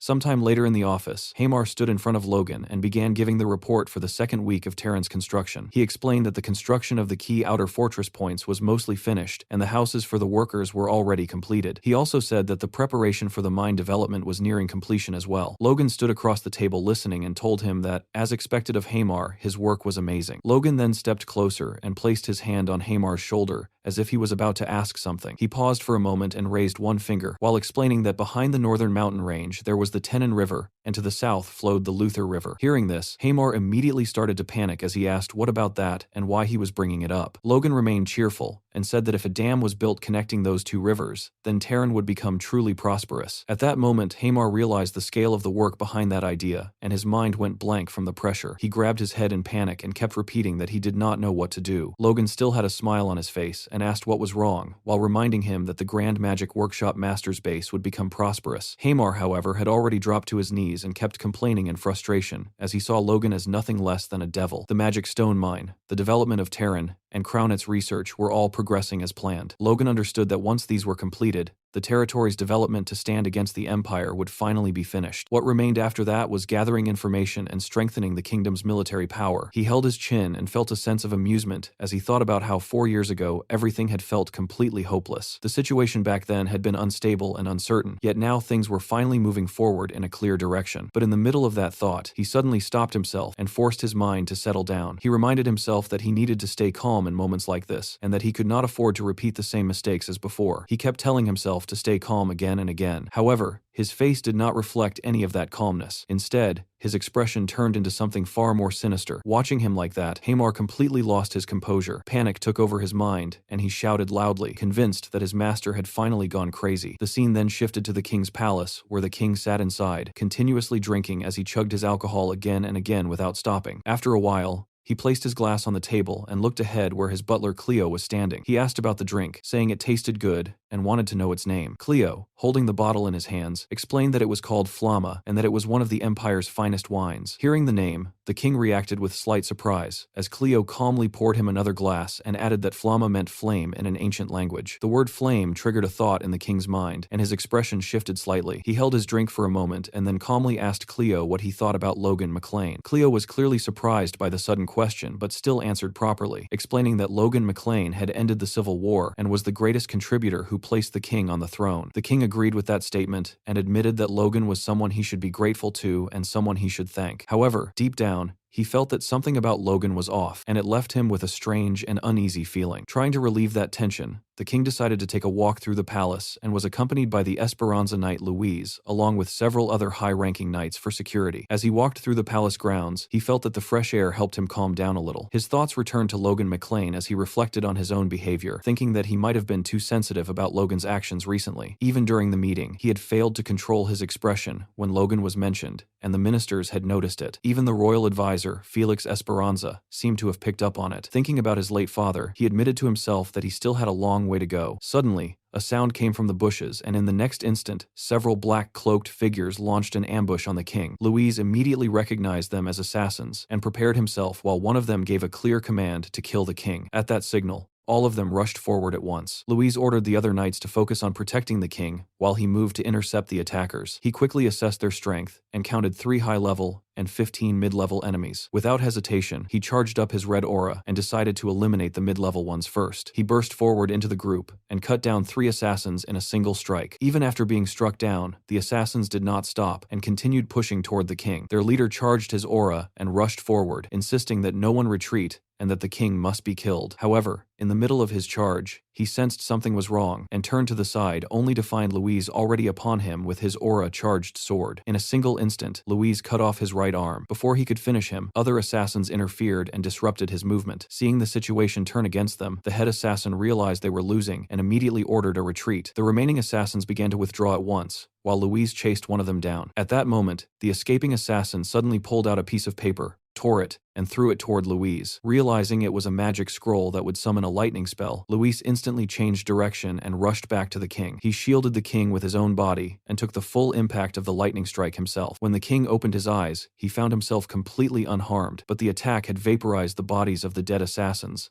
leaving nothing behind. Louise was visibly frustrated as he lamented the loss of the enemy bodies and immediately ordered 2 guards to check if anything had been left behind. The guards searched but found nothing at all. One of them pointed out that such an attack had happened right in the middle of the palace, and everything around them was scorched. Another guard questioned why the assassins had not used such a powerful scroll from the beginning. The king remained on his knees as one of the guards wondered where all the garden guards had gone, and how so many attackers had managed to sneak inside. After a moment, The king called for Louise and asked him who he thought would become king if he were to die in that situation. The question left Louise shocked and silent, as it became clear that the king had already reached a dark conclusion of his own. The scene shifted back to the mining site where Hamar was busy instructing the workers and directing them through their tasks. The place was active and everything was moving under his supervision. Nearby, Logan stood slightly apart, focused on a communication orb as he spoke to someone on the other side. His expression showed clear confusion as he tried to process what he was hearing and questioned whether His Majesty truly suspected him. On the other side of the orb was Felix, who calmly confirmed the situation. He explained that the assassins from the previous night were all mid-level or higher force users, and there were clear traces that the palace guard shift schedule had been tampered with. According to him, only Logan and Felix had the capability to pull something like that off. Hearing this, Logan grew even more confused and asked if the king had directly pointed at him. Felix clarified that the king had not said it openly, but had instead asked him to speak with Logan. Logan's thoughts immediately turned restless as he tried to make sense of it. He could not understand why the suspicion had fallen on him after everything he had done to place the king on the throne. The idea that he would now try to kill the very person he helped rise made no sense to him. Despite that, he quickly decided that he needed answers and told Felix that he wanted to meet the king directly and understand the reason behind this suspicion. Felix remained silent for a brief moment before responding. After thinking it through, he agreed and said he would make the necessary preparations. Logan was caught off guard by that wording and immediately asked what he meant by preparing. Felix then explained that the king had made it clear that Logan would not be allowed to meet him alone. He stated that Felix himself had to be present during the meeting in case anything happened, and that someone would be needed to restrain Logan if necessary. Hearing that, Logan's hand tightened into a fist as the weight of the situation finally settled in. What initially seemed like a misunderstanding now felt far more serious. He realized that things had already escalated beyond his expectations, and the situation was far more complicated than he had thought. Soon, the scene shifted to the Grand Royal Palace. Inside the throne room, Logan and Felix were kneeling before the king. Logan greeted him respectfully, noting that it had been a while. The king sat on his throne with a clear sense of arrogance and responded in the same tone, addressing him as Duke Logan. His gaze toward Logan carried obvious hostility, something he was not even trying to hide. Logan immediately picked up on it and understood that the king was openly uncomfortable with him. Logan brought up the recent unpleasant incident and expressed that he was glad the king was unharmed. However, the king suddenly questioned whether that concern was truly sincere. The question caught both Logan and Felix off guard. Logan responded in confusion, but the king continued with an awkward smirk and suggested that perhaps Logan was not relieved at all and might even be disappointed instead. Felix was visibly shocked by those words and reacted, but Logan stayed focused and directly asked if the king was implying that he was the mastermind behind the attack. The king did not answer directly and instead brought up how the McLean family was still increasing its forces even after the Civil War had already ended. He pointed out that Logan already stood at the top among the kingdom's subjects and questioned what reason he had to continue building power. Hearing that, Logan paused as the realization hit him that from the king's perspective, it could indeed look suspicious. He admitted to himself that he had assumed the king would fully support him and had not thought deeply about how it might appear. Still, he believed that everything he was doing was ultimately for the sake of the kingdom. Logan then rose from the ground, deciding to speak more honestly. He revealed that he believed the empire would eventually invade the kingdom. The king reacted with confusion and questioned whether there was any evidence behind that claim. Logan explained that it was still a suspicion, but based on past imperial succession wars,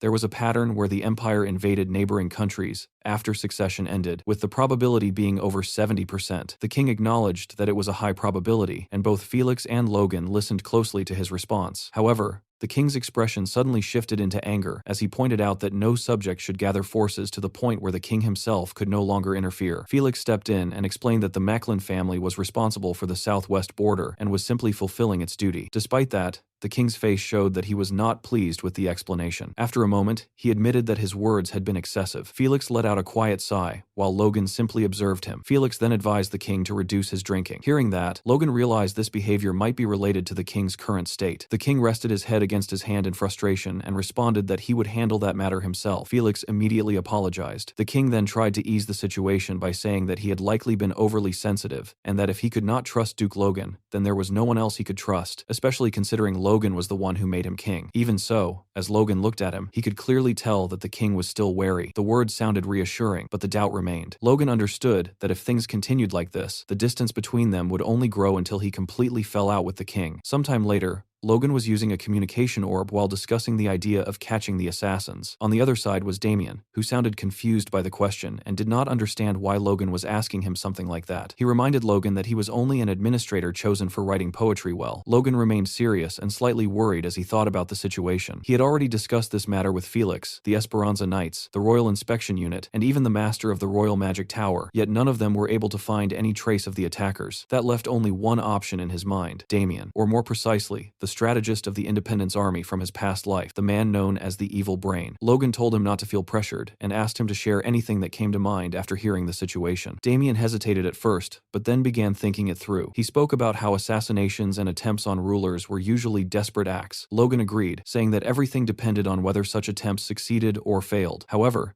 Damien pointed out that this case felt different. Despite deploying so many people, the attackers had retreated too easily, and yet the cleanup was unnaturally perfect. Hearing that, Logan started to realize something, and came to the conclusion that from the beginning, they had not intended to kill the king. Damien agreed with that possibility. Logan then questioned why such an incident would be staged if not for assassination. Damien explained that when an incident had no clear reason, the one who benefited the most was usually the culprit. But if there was no visible benefit, then the real aim was to harm the one who would suffer the most from the incident. At that moment, everything clicked in Logan's mind. He stood up from his seat as the realization hit him that he himself was the target. From the orb, Damien noticed the sudden reaction and asked what had happened. Logan explained that he had already been pointed out as the mastermind behind the incident. Damien immediately connected the situation and concluded that framing a powerful noble for attempting to assassinate the king would create exactly the kind of conflict they wanted between Logan and the king. Logan then asked Damien where he would escape if he were the culprit. Damien thought for a moment and replied that he would not run at all. That answer surprised Logan, and he pressed further. Damien explained that there was no clear identification of the attackers, and magic tracking would not work. Once the masks were removed, no one would recognize them. If they had failed to leave the capital immediately after the incident, then they would hide within it and avoid detection. He added that even though hiding in plain sight was possible, it would not work in a crowded place for someone missing an arm. The most likely hiding spot would be somewhere relatively secluded where such a condition would not stand out. He concluded that the slums outside the outer wall were the most probable location. Following that reasoning, Logan headed toward the slums. While looking over the information he had gathered, he focused on the one clear clue: the culprit had lost his right arm during the battle. According to the Information Guild, there were 7 people in the slums missing a right arm. The search was carried out together with the Esperanza Knights, headed by Louise. As Logan moved through the narrow alleyways, he considered the possibility that if they still could not find anything, then the enemies might have already escaped earlier. As he turned into one of the alleys, he noticed 3 beggars sitting in a line. Without hesitation, he used his force to scan them, and immediately detected that all 3 were force users. Their energy, though suppressed, was clearly unnatural. Logan approached them while they continued acting like ordinary beggars and begging for coins. He played along and put his hand into his pocket before pulling out 3 gold coins. In the next instant, he infused the coins with his force and launched them as attacks. 2 of the coins struck perfectly, taking down their targets, but one of them managed to escape.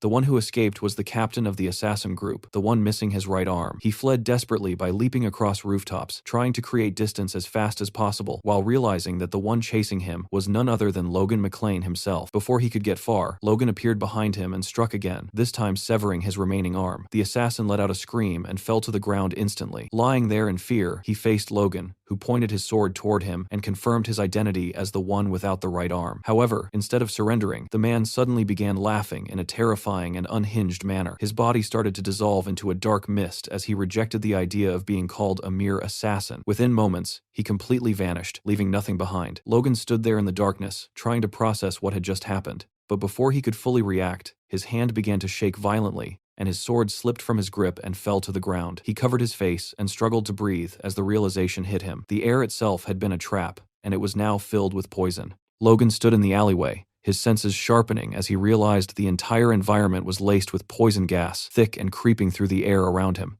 Reacting instantly, he launched himself upward using his wind boots, escaping the suffocating cloud below. Mid-air, as his body twisted slightly, the right side of his face came into view, his cheek already turning an unnatural shade of green from the poison. A curse slipped through his thoughts, bitter and annoyed, as he recalled that even in his past life, poison had only ever appeared at the very end, never this early, never this aggressively. He landed on the rooftop without hesitation and immediately activated his force, channeling it inward to purge the toxin from his body. The process was gradual but visible, the green mark spreading across his neck and right cheek beginning to fade little by little. Within seconds, the discoloration completely vanished, leaving his skin clear again as if nothing had happened. Logan exhaled softly, realizing he had successfully forced the poison out of his system. His gaze then dropped toward the alley below, his expression tightening as the situation settled in. The assassins were gone. Not a trace of them remained. Down in the alley, the green poison gas still lingered, swirling faintly in the confined space, and his sword, Lux, lay abandoned on the ground. Staring at it from above, a wave of frustration crept in,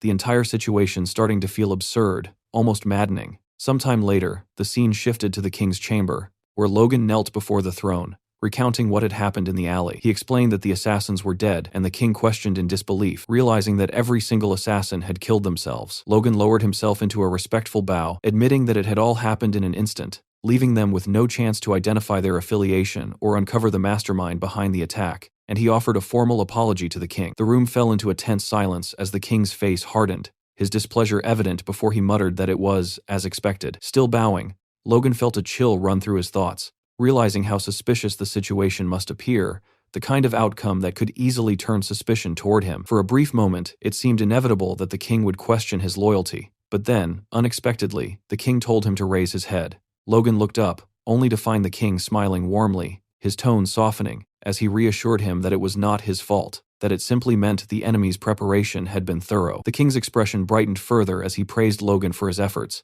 calling him by his title and acknowledging his hard work. Both Logan and Philip were visibly taken aback by the sudden shift in attitude, the tension dissolving too quickly, too neatly. Logan, still trying to process the moment, responded with a confused but polite thanks. The king then rose from his throne, admitting that after going through a major incident earlier, he might have been overly sharp. As he approached Logan, he spoke with surprising humility, asking forgiveness for his shortcomings as a ruler. Stopping in front of him, he placed a firm hand on Logan's shoulder and, with a reassuring smile, expressed that there was no one else he could trust if not Logan. Beside them, Felix watched the exchange unfold, his face lighting up with genuine happiness as he addressed the king, clearly moved by the moment. Yet Logan's reaction was far from relieved. As he looked at the king's face, something felt off, a subtle unease creeping into his mind, as if the warmth in front of him didn't quite align with reality. He stood there silently for a brief moment, processing the feeling, before casually brushing it aside. Letting out a light laugh, he scratched the back of his head and thanked the king for his trust. The king laughed along with him, and soon the atmosphere in the chamber eased, the tension dissolving as laughter spread across the room,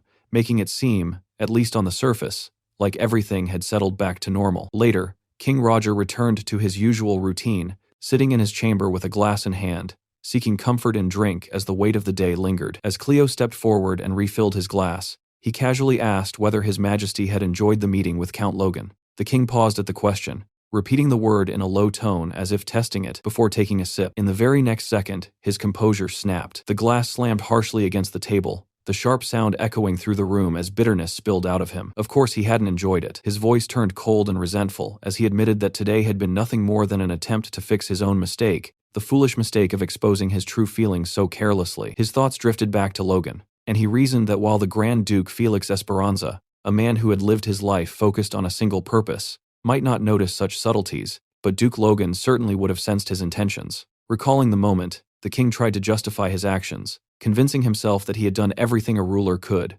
offering an apology as fully as possible. But even as the thought formed, he rejected it. That wasn't what it had been. What he had shown in front of Logan was fear, and worse, it had looked like submission. The realization gnawed at him as his frustration deepened. He questioned himself bitterly, wondering if his two older brothers, had they been the ones to ascend the throne, would have ever suffered such humiliation. The thought pushed him further into despair as he grabbed his head and leaned forward onto the table, his voice cracking under the weight of old resentment. All of it, he believed, stemmed from his past, from being the third prince, always pushed aside by his elder brothers, reduced to a powerless coward hidden away in the shadows. Cleo watched silently, his expression softening with a hint of sadness as he observed the king's breakdown. After a brief pause, he calmly poured more wine into the glass and gently urged the king to listen while he drank. Then, stepping behind him, Cleo lowered his voice and offered a suggestion, and in that quiet moment, it became clear that behind his composed demeanor, he was already setting something into motion, carefully plotting and manipulating the situation in a way that would serve his own purpose.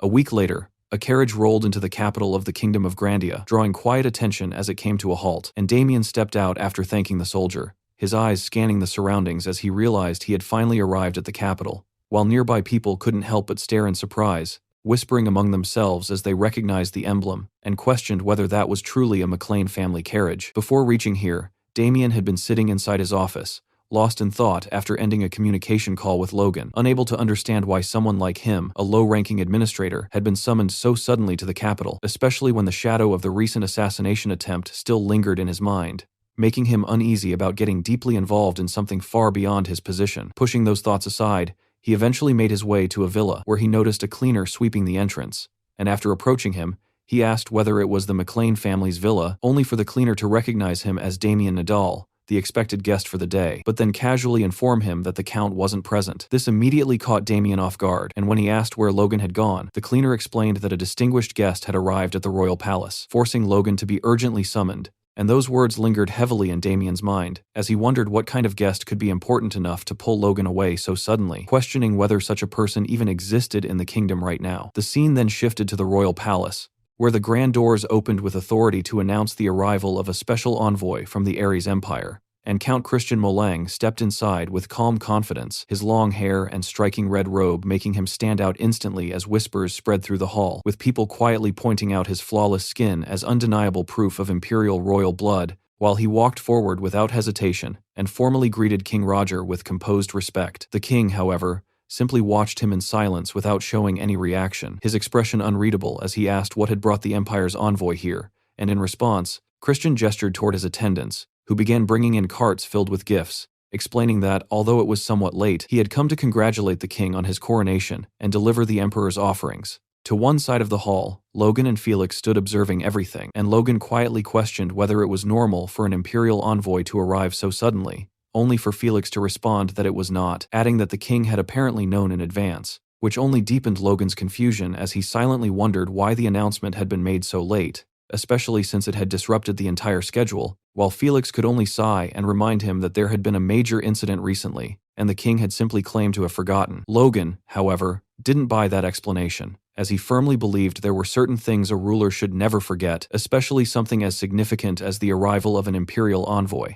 As the gifts were revealed one by one, their value became impossible to ignore, with a beautifully crafted crown standing out among them, alongside rare elixirs, a fifth-class artifact designed to support health, and even gems that could no longer be mined, each item carrying immense worth and clearly reflecting the Empire's overwhelming wealth and influence. And King Roger responded with a faint smile as he expressed his gratitude, stating that such generosity deserved to be repaid, but Christian immediately dismissed the idea, calmly explaining that the Emperor did not seek anything in return.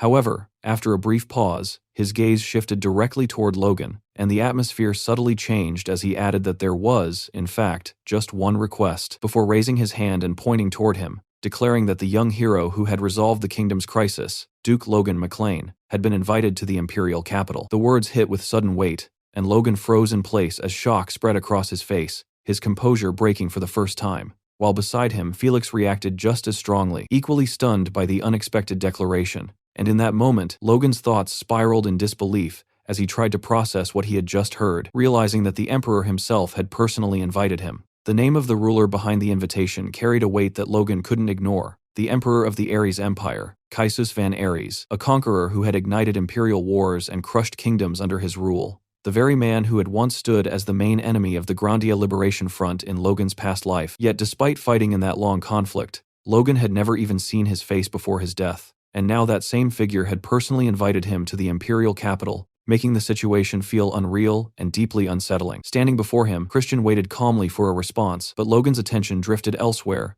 as another voice cut in, suggesting that perhaps it would be better for him to accept the invitation, and when Logan turned, he realized it was King Roger speaking, calmly adding that for the sake of easing the rift between the two nations, Logan should go. The suggestion immediately raised suspicion in Logan's mind, his instincts rejecting it outright, as he wondered if the king had orchestrated something behind the scenes. But when he glanced at Christian again, he quickly dismissed that thought, knowing the Empire would never move according to the king's wishes unless it served their own agenda, likely the complete opposite. After taking a brief moment to steady his thoughts, Logan finally gave his answer, agreeing to go but requesting time to prepare since he would be meeting the Emperor himself, and Christian accepted this without hesitation, explaining that ample time had already been granted, and suggesting that Logan attend during the spring festival next year, which would be held in the imperial capital of Assyrian. The mention of next spring made Logan pause internally, calculating the reality of the journey, as winter was already approaching and the trip itself would take nearly 3 months, leaving him with little room to maneuver. Yet he clenched his fist slightly as he accepted that there was no real choice in the matter, and with that, he gave his final response, stating that he would prepare accordingly, while both Christian and King Roger seemed visibly satisfied with his decision. Soon after, the king formally announced that preparations should begin for a welcome party in honor of Count Christian. Sometime later, Logan was seen leaving the castle without any intention of staying for the celebration, with Felix following behind him and questioning whether he truly planned to leave immediately without even attending the party. Logan simply replied that he had work waiting for him in his territory, brushing off the idea of staying, and Felix, half exasperated, questioned what could possibly keep him so busy, only for Logan to shift the tone of the conversation by apologizing and asking him for a favor to keep a close eye on the king while he was away. The request caught Felix completely off guard, prompting him to question whether Logan hadn't already reconciled with his majesty, but Logan calmly explained that this was exactly why he was asking, making it clear that his suspicions hadn't faded at all. Felix let out a quiet sigh, acknowledging that they couldn't afford another misunderstanding like before, and then brought up the imperial envoy, noting how friendly and approachable Christian had seemed throughout the meeting, recalling the way he had spoken kindly to everyone, and questioning whether Logan still believed the Empire intended to wage war despite that. Logan, however, didn't hesitate, stating with certainty that war was inevitable, and when Felix asked why, clearly confused, Logan pointed toward the gifts that had been presented earlier, explaining that elixirs, health-supporting artifacts, and rare gems that couldn't even be sold did nothing to strengthen a nation's military power. Subtly questioning the true purpose behind such offerings, Felix found the interpretation hard to accept, wondering if Logan was overthinking things. But Logan dismissed that notion, saying he didn't want to be suspicious. Yet if peace truly continued, nothing would be better. But if war broke out, then any carelessness now would turn into a devastating mistake later. Hearing that, Felix fell silent for a moment, processing the logic before finally agreeing that Logan was right, promising that he wouldn't lower his guard either. And Logan simply acknowledged that with a quiet request. As the conversation softened slightly, Felix mentioned that when Logan departed for the Empire, he would assign an escort to accompany him, which caught Logan's attention, prompting him to ask who it would be. But Felix only smiled and kept it a secret, saying it would be more fun to reveal it later, leaving Logan mildly annoyed as he wondered what the old man was planning. Felix then added, almost casually, that even if Logan stayed busy, he should visit from time to time, mentioning that Stella had been looking for him quite often lately, and Logan agreed to return once his work was finished, promising to visit again. With that, Felix urged him to get going, and Logan responded with a respectful farewell, telling him to take care before finally walking away without looking back even once. Watching him leave, Felix's expression turned serious as he quietly wished him a safe journey. A few days later, the scene shifted to the McLean estate, where the atmosphere was already tense with urgency as Dwayne walked in, carrying a heavy stack of accumulated reports, and placed them neatly on the table in front of Logan, who had barely just returned, yet was already diving straight into work without a moment of rest. Standing across from him, Dwayne couldn't help but question the situation, asking why he was in such a hurry right after arriving. But Logan simply sat down and stated that it was urgent, revealing that he would be leaving again soon, this time for nearly half a year. A statement that immediately stunned Dwayne, though Logan brushed it aside and told him to report first, promising explanations later. Dwayne quickly complied and began with the most pressing update, informing him about the whereabouts of young Master Ronian, explaining that he was currently in the Southern Empire, operating as a mercenary under the name Roan, which made Logan instantly deduce that he was likely fighting monsters in that region, while Dwayne added that Lady Marian had fainted upon hearing the news, unable to handle the shock of her son becoming a mercenary. Hearing that, Logan glanced down at the document with a quiet sigh, already anticipating the trouble it might bring, and casually remarked to himself that next time he should prepare some kind of medicine to calm her nerves before the backlash inevitably reached him, before signaling doin to Dwayne with the next report, which came from Philip. After reviewing all the reports in sequence, Logan wasted no time and headed straight to the training grounds to personally inspect the knight's progress, where he stood beside Kaisalon and observed the soldiers with a sharp, analytical gaze, asking whether these were the first batch selected 4 years ago, and upon receiving confirmation that they were indeed the ones who had initially undergone the sensory test, Logan's attention sharpened as he examined them closely with his faintly glowing yellow eyes, noting with clear approval how many of them were already capable of emitting force,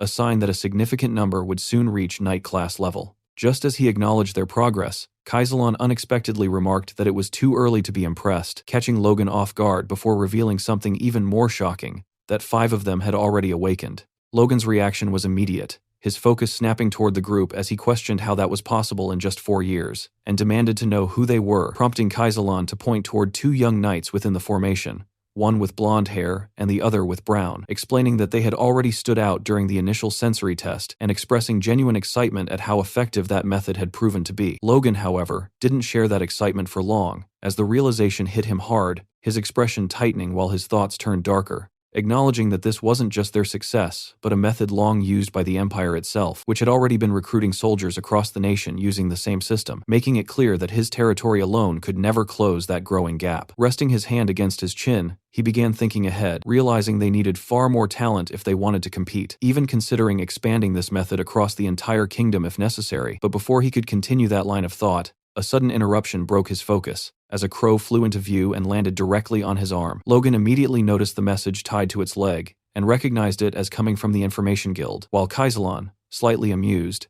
asked if he had been raising such a bird, only for Logan to deny it. Later, Logan removed the letter and began reading its contents. The message confirmed that out of the 4 unidentified individuals Logan had requested information on years ago, 3 identities had now been verified. These were unaffiliated superhumans, individuals who, even in his past life, had reached extraordinary levels of power without ever aligning themselves with any faction. People like Victor, a noble slayer who was now under his command, and another known as Crownet, a master of massacre who had already died. Logan understood the implications clearly, as leaving the remaining ones unchecked would eventually lead them down a predictable path where within 5 years they would become mercenaries under the Empire and take part in invading the kingdom. That future left him with only 2 choices, both equally cold and unavoidable: either recruit them before anyone else could, or eliminate them before they became a threat.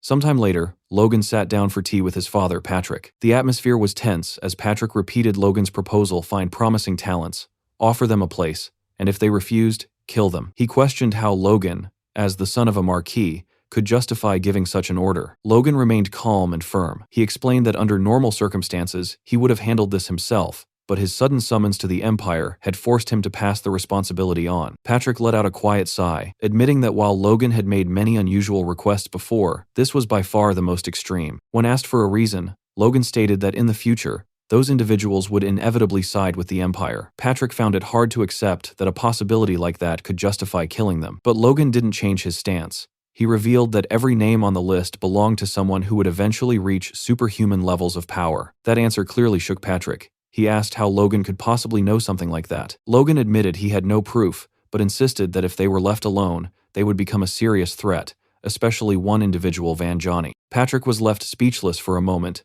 before commenting that Logan, despite being his son, had no talent for diplomacy or negotiation. Even so, he couldn't ignore the fact that Logan had always delivered results. Logan stayed humble, saying those results were only possible because others chose to trust him. As he spoke, he thought about the people supporting him: Hamar handling the city's construction, Clayton and Victoria working on magical research, Eileen training with Victor, and the steady efforts of Dwayne, Kaisalon, Damien, and Phillips. In the end, his thoughts settled on his family, his brother, his father, and his mother, the people he was trying to protect. The scene shifted as the first snowflakes began to fall across the territory, marking the arrival of winter. Logan stood overlooking the snow-covered city, quietly noting to himself that he hadn't had a single moment of rest. Without turning, he called out to Rick, asking if everything had already been packed for the long journey ahead. At the same time, deep within the frozen woods surrounding the estate, a young boy walked cautiously through the snow. A sudden rustle in the bushes froze him in place. Before he could react, a massive, enraged bear burst out and lunged straight at him. The boy shut his eyes, completely paralyzed by fear. Just before the attack could land, another figure stepped in. A man just as large as the bear intercepted it and threw a single, overwhelming punch, knocking the beast unconscious instantly. The boy slowly opened his eyes, trembling,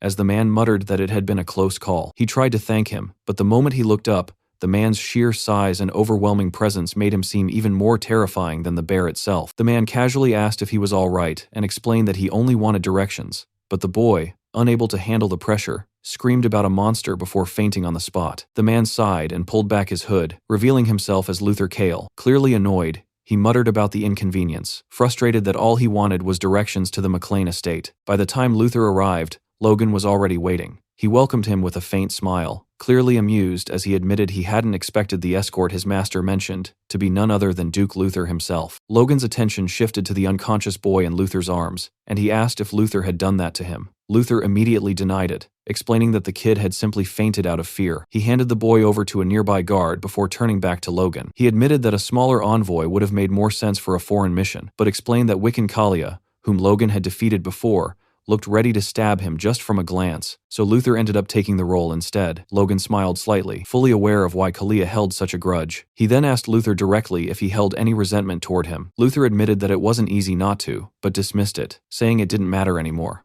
All he wanted was a place to sleep, even if it was just a stable. Logan immediately corrected him, stating he would never treat a superhuman like that, and told him to ask for anything he needed. Luther tried to refuse, but his stomach suddenly let out a loud growl, making the nearby guards burst into laughter. Slightly embarrassed, he had no choice but to accept Logan's offer of a proper meal. After dinner, Luther walked through the McLean estate, still annoyed at himself for the earlier embarrassment. As he moved, his attention was drawn toward the training grounds, where he saw Logan sparring with Victor. During the exchange, Logan loudly pointed out that Victor's movements were too slow. Luther watched quietly, intrigued. He couldn't understand how Logan could remain so composed with an upcoming meeting with the Emperor. That thought brought back a memory. Before coming, Her Felix asked him a favor. He requested Luther to observe Logan, and if he found him worthy, to guide him as a senior. In the present, Luther couldn't help but question whether he even had the right to be called that. His thoughts were cut short when Logan, having already defeated Victor, called out to him. Logan asked if the meal suited him, and Luther admitted that it was excellent. Then, with a slight edge in his tone,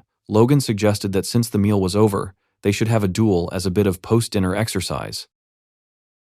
Sometime later, Logan and Luther stood facing each other in an open stretch of land, far from any buildings or infrastructure, basically the perfect spot to go all out without worrying about wrecking half the city. It was quiet, tense, and just begging for a fight. Logan glanced down at his sword for a brief moment, his thoughts sharpening along with his grip. After going up against actual superhumans, he had finally started to grasp aura, something that had been just out of reach for so long. He hadn't really had the chance to explore it properly until now, so yeah, this was as good an opportunity as any. Across from him, Luther raised his hammer and pointed it straight at Logan, a smug grin creeping onto his face as he made it clear he wouldn't be holding back just because this was training. Logan, on the other hand, looked almost excited at that idea. That was exactly what he wanted. No half measures, no babysitting. And then, without wasting another second, Logan made his move. Force surged into his foot, and in the blink of an eye, he launched forward, leaving behind a yellow trail that cut through the air like a streak of lightning. Luther's eyes widened for a split second as he recognized the movement. Those were the same footwork techniques used by the Sword Duke. Reacting instantly, Luther swung his hammer in a wide horizontal arc, aiming to crush Logan mid-charge. But Logan dipped low at the last possible moment, slipping under the attack with ridiculous precision. And before Luther could even recover, Logan was already there, his sword glowing with a concentrated yellow force as he thrust it straight toward Luther. That was enough to make even Luther tense up. The next instant, a loud explosion ripped through the area. Victor, who had been watching from a distance, was left completely stunned, his eyes locked on the chaos unfolding in front of him. As the dust and smoke slowly began to settle, Logan's voice cut through the aftermath, calm, but clearly calling things out. He pointed out that what Luther just did felt a lot like cheating after all. Luther had wrapped his entire body in a red aura to block the attack head-on. Luther only smirked at that, completely unbothered. If it seemed unfair, Logan was free to try it himself. But behind that confident front, Luther's thoughts were a bit less relaxed. He knew damn well that if he slipped up here, even once, he'd end up making a fool of himself. His eyes narrowed as he looked at Logan more seriously now, replaying what had just happened. Logan had dodged his attack cleanly and gone straight for his vitals without hesitation, fast, precise, and deadly. Exactly what you'd expect from a disciple of the Sword Duke. Luther tightened his grip around his hammer, thinking he could still counter it. Luther didn't waste another second. Red aura flared around him as he charged it up, his expression turning sharp while he muttered that he'd faced more than enough speedsters already. And then bam, he shot forward, a red streak tearing through the air as he blitzed straight at Logan, clearly done playing nice with fast opponents. Logan, though, didn't panic. Not even close. He calmly shifted sideways, dodging the attack like it was nothing more than a passing breeze. Luther's hammer slammed into the ground with a brutal impact, cracking the earth beneath it. But Logan was already gone, springing upward into the air in one smooth motion. Mid-air, he activated his wind boots, flipping the momentum instantly as he came crashing down toward Luther, combining both force and wind into a single aerial strike. It was a nasty combo, fast, heavy, and insanely hard to dodge, even for someone like Luther. And yet, Luther smiled. Out of nowhere, his hammer came swinging in from Logan's left side at a ridiculous speed. As Logan landed, the hammer stopped just short of hitting him, hovering at his side without making contact, but the speed behind it was enough to make one thing very clear. That attack had been insanely fast. Too fast. Luther casually pulled his hammer back, and Logan, still processing what just happened, asked if he had intentionally altered the speed of his attacks. Luther admitted it without hesitation, brushing it off as a small trick from someone slower like him. Then he dropped a bit of hard-earned wisdom: when your opponent starts believing they're faster, that's exactly when you move twice as fast and force them to miss. Logan listened, but in his head, he couldn't help thinking how easy it sounded when Luther said it like that, as if it were nothing. Still, he admitted it was interesting. Luther smirked slightly, saying it probably wasn't that interesting for Logan. Logan disagreed. It very much was. And then things shifted. In the next moment, Logan began channeling aura into his sword again, but this time, it felt different. Even Luther noticed it instantly. This wasn't the same as before. As Logan slowly raised his sword, he revealed that he had been holding something back all along. Luther's eyes narrowed, a flicker of disbelief crossing his face as he realized what Logan was trying to do. It didn't seem possible. His mind flashed back to the Sword Duke's words: if Logan was truly talented, Luther was supposed to guide him as a senior. But when he first arrived at McLean, he had thought Logan was teasing him, and there was no way he could think otherwise. Logan is young and talented, while Luther himself is the stepping stone Logan trampled on. In his own mind, Logan was the hero who saved the nation, while he himself was just a pathetic traitor who somehow survived.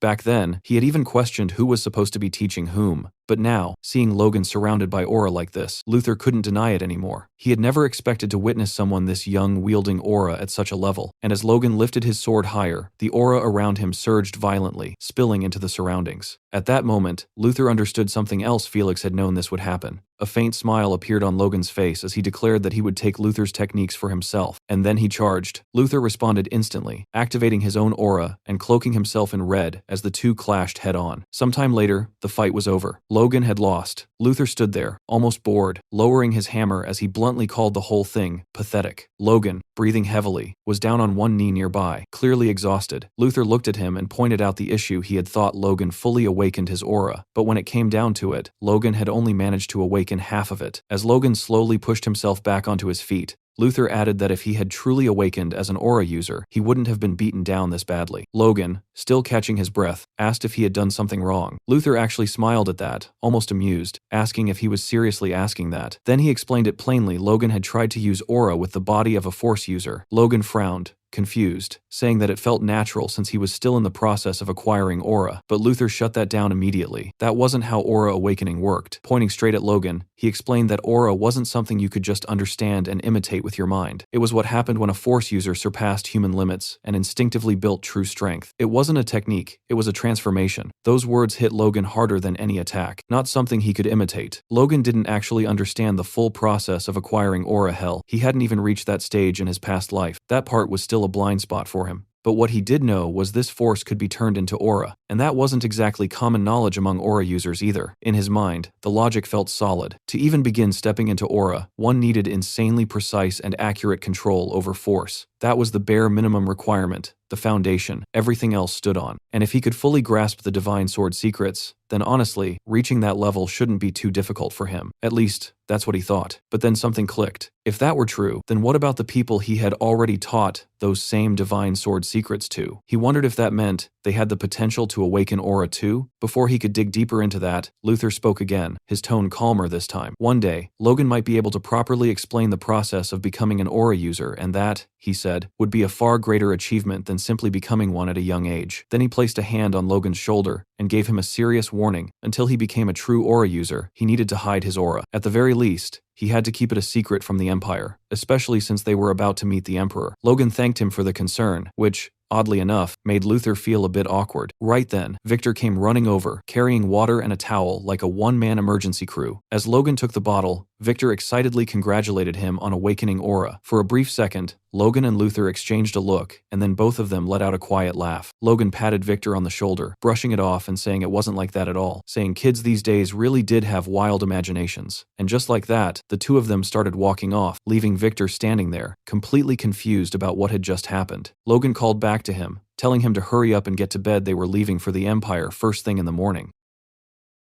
The next morning, as Logan prepared to leave, Patrick stepped forward looking like a man already regretting this entire plan, his concern obvious as he questioned whether Logan was seriously going like this, so casually, as if he were heading out for a stroll rather than to meet an emperor. Logan turned to him with that same calm expression and replied that 18 knights were more than enough, even adding that Sir Luther was coming along, as if that alone solved everything. But Patrick's face only darkened further as he clarified that the issue wasn't numbers at all, but dignity, pointing out that Logan was about to meet the emperor without proper attendance, or even a carriage, which sounded less like diplomacy and more like a budget trip that could embarrass the entire kingdom. Logan, however, simply smiled and brushed it off, explaining that no matter how grand or polished they looked, the empire would still look down on them anyway, so there was no point overthinking appearances. Patrick clearly wasn't convinced, but Logan's confidence came from experience, not optimism, as memories from his past life surfaced, reminding him of the imperial people he had dealt with during his time in the Independence Army, people whose pride wasn't just high but practically untouchable. He remembered how they had once been made to wait since dawn just to enter, only for a guard to respond with irritation, basically asking if they really thought entering the empire would be that easy, before telling them to keep waiting like it was part of some unofficial endurance test. From moments like that, Logan had concluded that the empire treated everything outside itself as inferior by default, and he even recalled Count Christian, who, despite being just a count, would never kneel before a foreign king, because apparently imperial arrogance came included with the title. With that mindset, Logan believed flashy appearances were meaningless, since being an outsider already sealed how they would be treated, though even he had to admit that sometimes reality liked to throw curveballs. As the group moved forward with their banners waving proudly, everything seemed normal until they finally reached the empire's gates, where things took a turn that made Logan pause for a second. Instead of cold stares or dismissive attitudes, the guards greeted them with surprising enthusiasm, welcoming them warmly and inviting them inside the Ares Empire like honored guests, rather than unwanted visitors. Logan stood there for a moment, genuinely confused, wondering if he had walked into the wrong empire by accident, or if the guards had simply decided to wake up in a good mood for once, because this was definitely not the reception he had prepared himself for. By the second week of their journey, they arrived at Luspelheim in the eastern region of the empire, and Logan quickly realized that, of course, a national envoy would not be treated coldly, though the level of hospitality he received still felt a little too polished to be entirely comfortable. A guard stepped forward with practiced courtesy, pulled out a chair for him as if he had been waiting his entire life for this exact moment, and politely asked him to sit, then offered him a large cup and asked if he would like something to drink, all delivered with the kind of care usually reserved for very important guests or very fragile glassware. Logan accepted, but even as he took a sip, a subtle uneasiness crept in, making him wonder if this level of treatment was slightly excessive for what should have been a routine arrival. As he drank, his thoughts drifted back to the moment the soldiers had seen the emperor's invitation, remembering how their attitudes had flipped almost instantly, as if someone had quietly switched a lever behind the scenes. That invitation, which he had received back in the Grandia kingdom, had been described by Christian as having a bit of magical processing, something he had mentioned with a faint smile, casually noting that it would be useful throughout the empire. At the time, Logan had simply accepted it with polite gratitude, not thinking too deeply about it, but now, standing here without even being inspected at the border, he looked down at the invitation in his hand and realized that it did far more than just skip a line. It practically rewrote how people treated him. Not long after, a man came running toward them in a fluster, apologizing repeatedly for the delay while trying to catch his breath, introducing himself as Dmitri, the mayor of Luspelheim, which only made Logan more surprised, because apparently even the mayor had decided this was worth a personal appearance. Soon,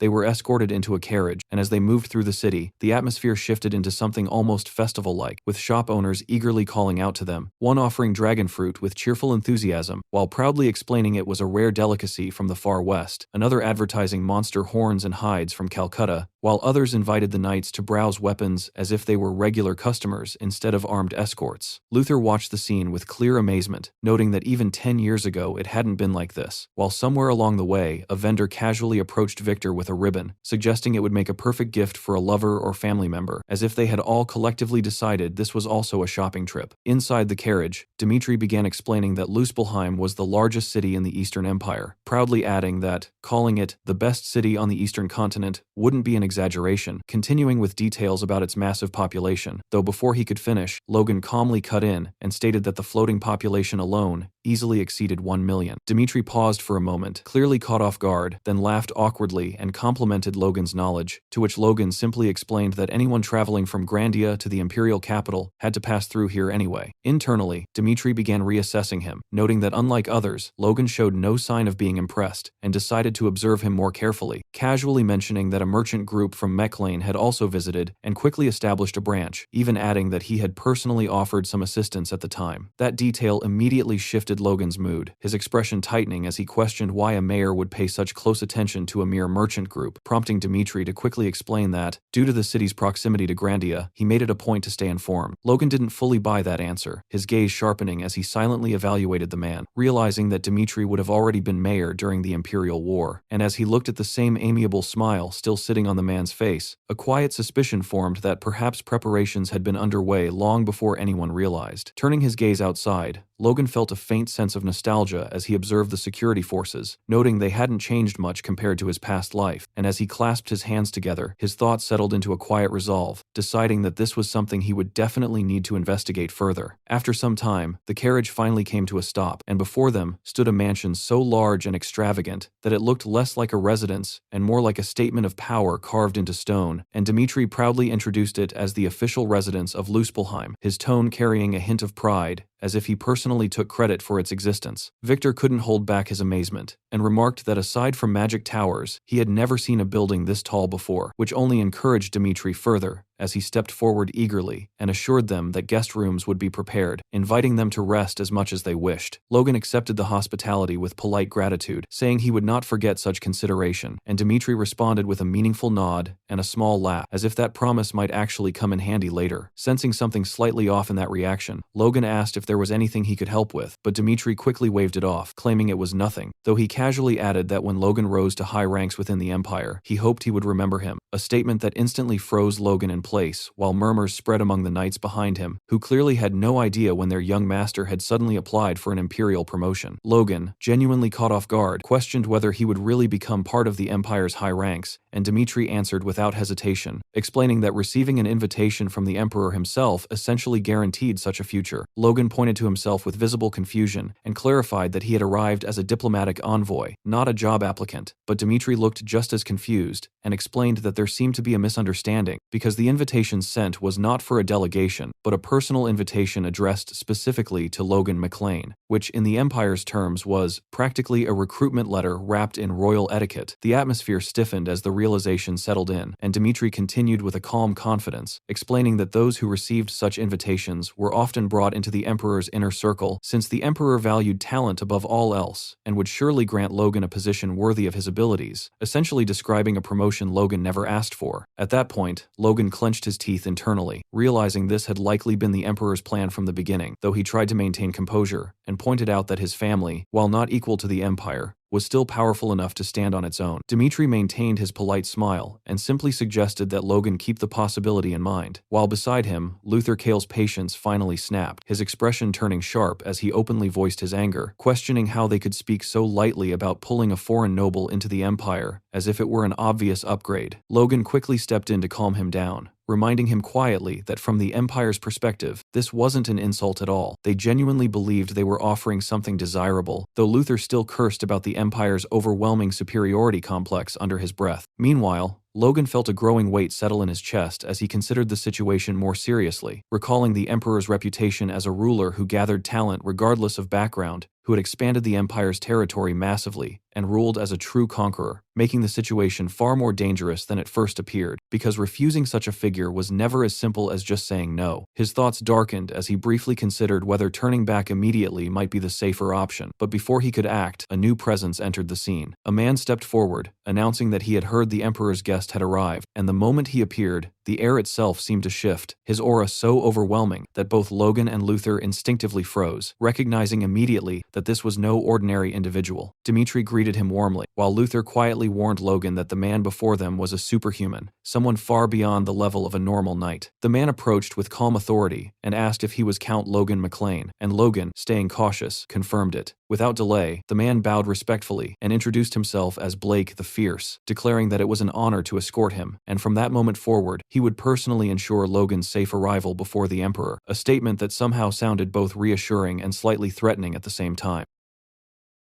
Logan's eyes widened the moment he recognized the man standing before him, the name echoing through his mind like a warning bell, Blake of the Violent Onslaught, a figure whose presence alone carried the weight of countless battlefields. A chill ran through him as memories from his past life surfaced, recalling the Empire War, where Blake had been the first transcendent to break through Grandia's borders, a man who had carved his way into legend by sacrificing his own life to bring down Felix Esperanza, the kingdom's strongest warrior, an act that had shattered Grandia's final line of defense and led to its collapse without resistance. The realization hit hard that the Empire had sent someone of that caliber merely to act as an escort, and for a brief moment, Logan stood there in stunned disbelief, questioning whether this was truly the same Blake Evendor he remembered. Regaining his composure, Logan spoke with restraint, stating that such a gesture was excessive and politely declining the offer, but Blake responded by lowering his head in a deep, almost unsettling display of respect, insisting that his role was to ensure the absolute safety of the Emperor's honored guest and urging Logan not to refuse. The sight of someone like Blake bowing so easily felt deeply unnatural, enough to shake Logan more than the offer itself, but before the moment could settle, Luther stepped forward with barely contained fury, positioning himself between them as he declared that he was already handling the escort and that Blake's presence changed nothing. Blake's response came instantly, his tone sharp with quiet mockery as he remarked that in the kingdom, it seemed having a large build alone was enough to command authority, a comment that struck Luther like a direct insult. Luther's temper ignited without hesitation, his aura flaring as he hurled the insult back, calling Blake a bastard, while Blake's demeanor shifted into something far more dangerous, warning him coldly to learn his place and remain silent. The tension thickened in an instant as both men stood facing each other, their red auras clashing and spreading outward like pressure waves, heavy enough to suffocate the air around them. Sensing the situation spiraling toward disaster, the mayor rushed toward Logan in panic, pleading for him to intervene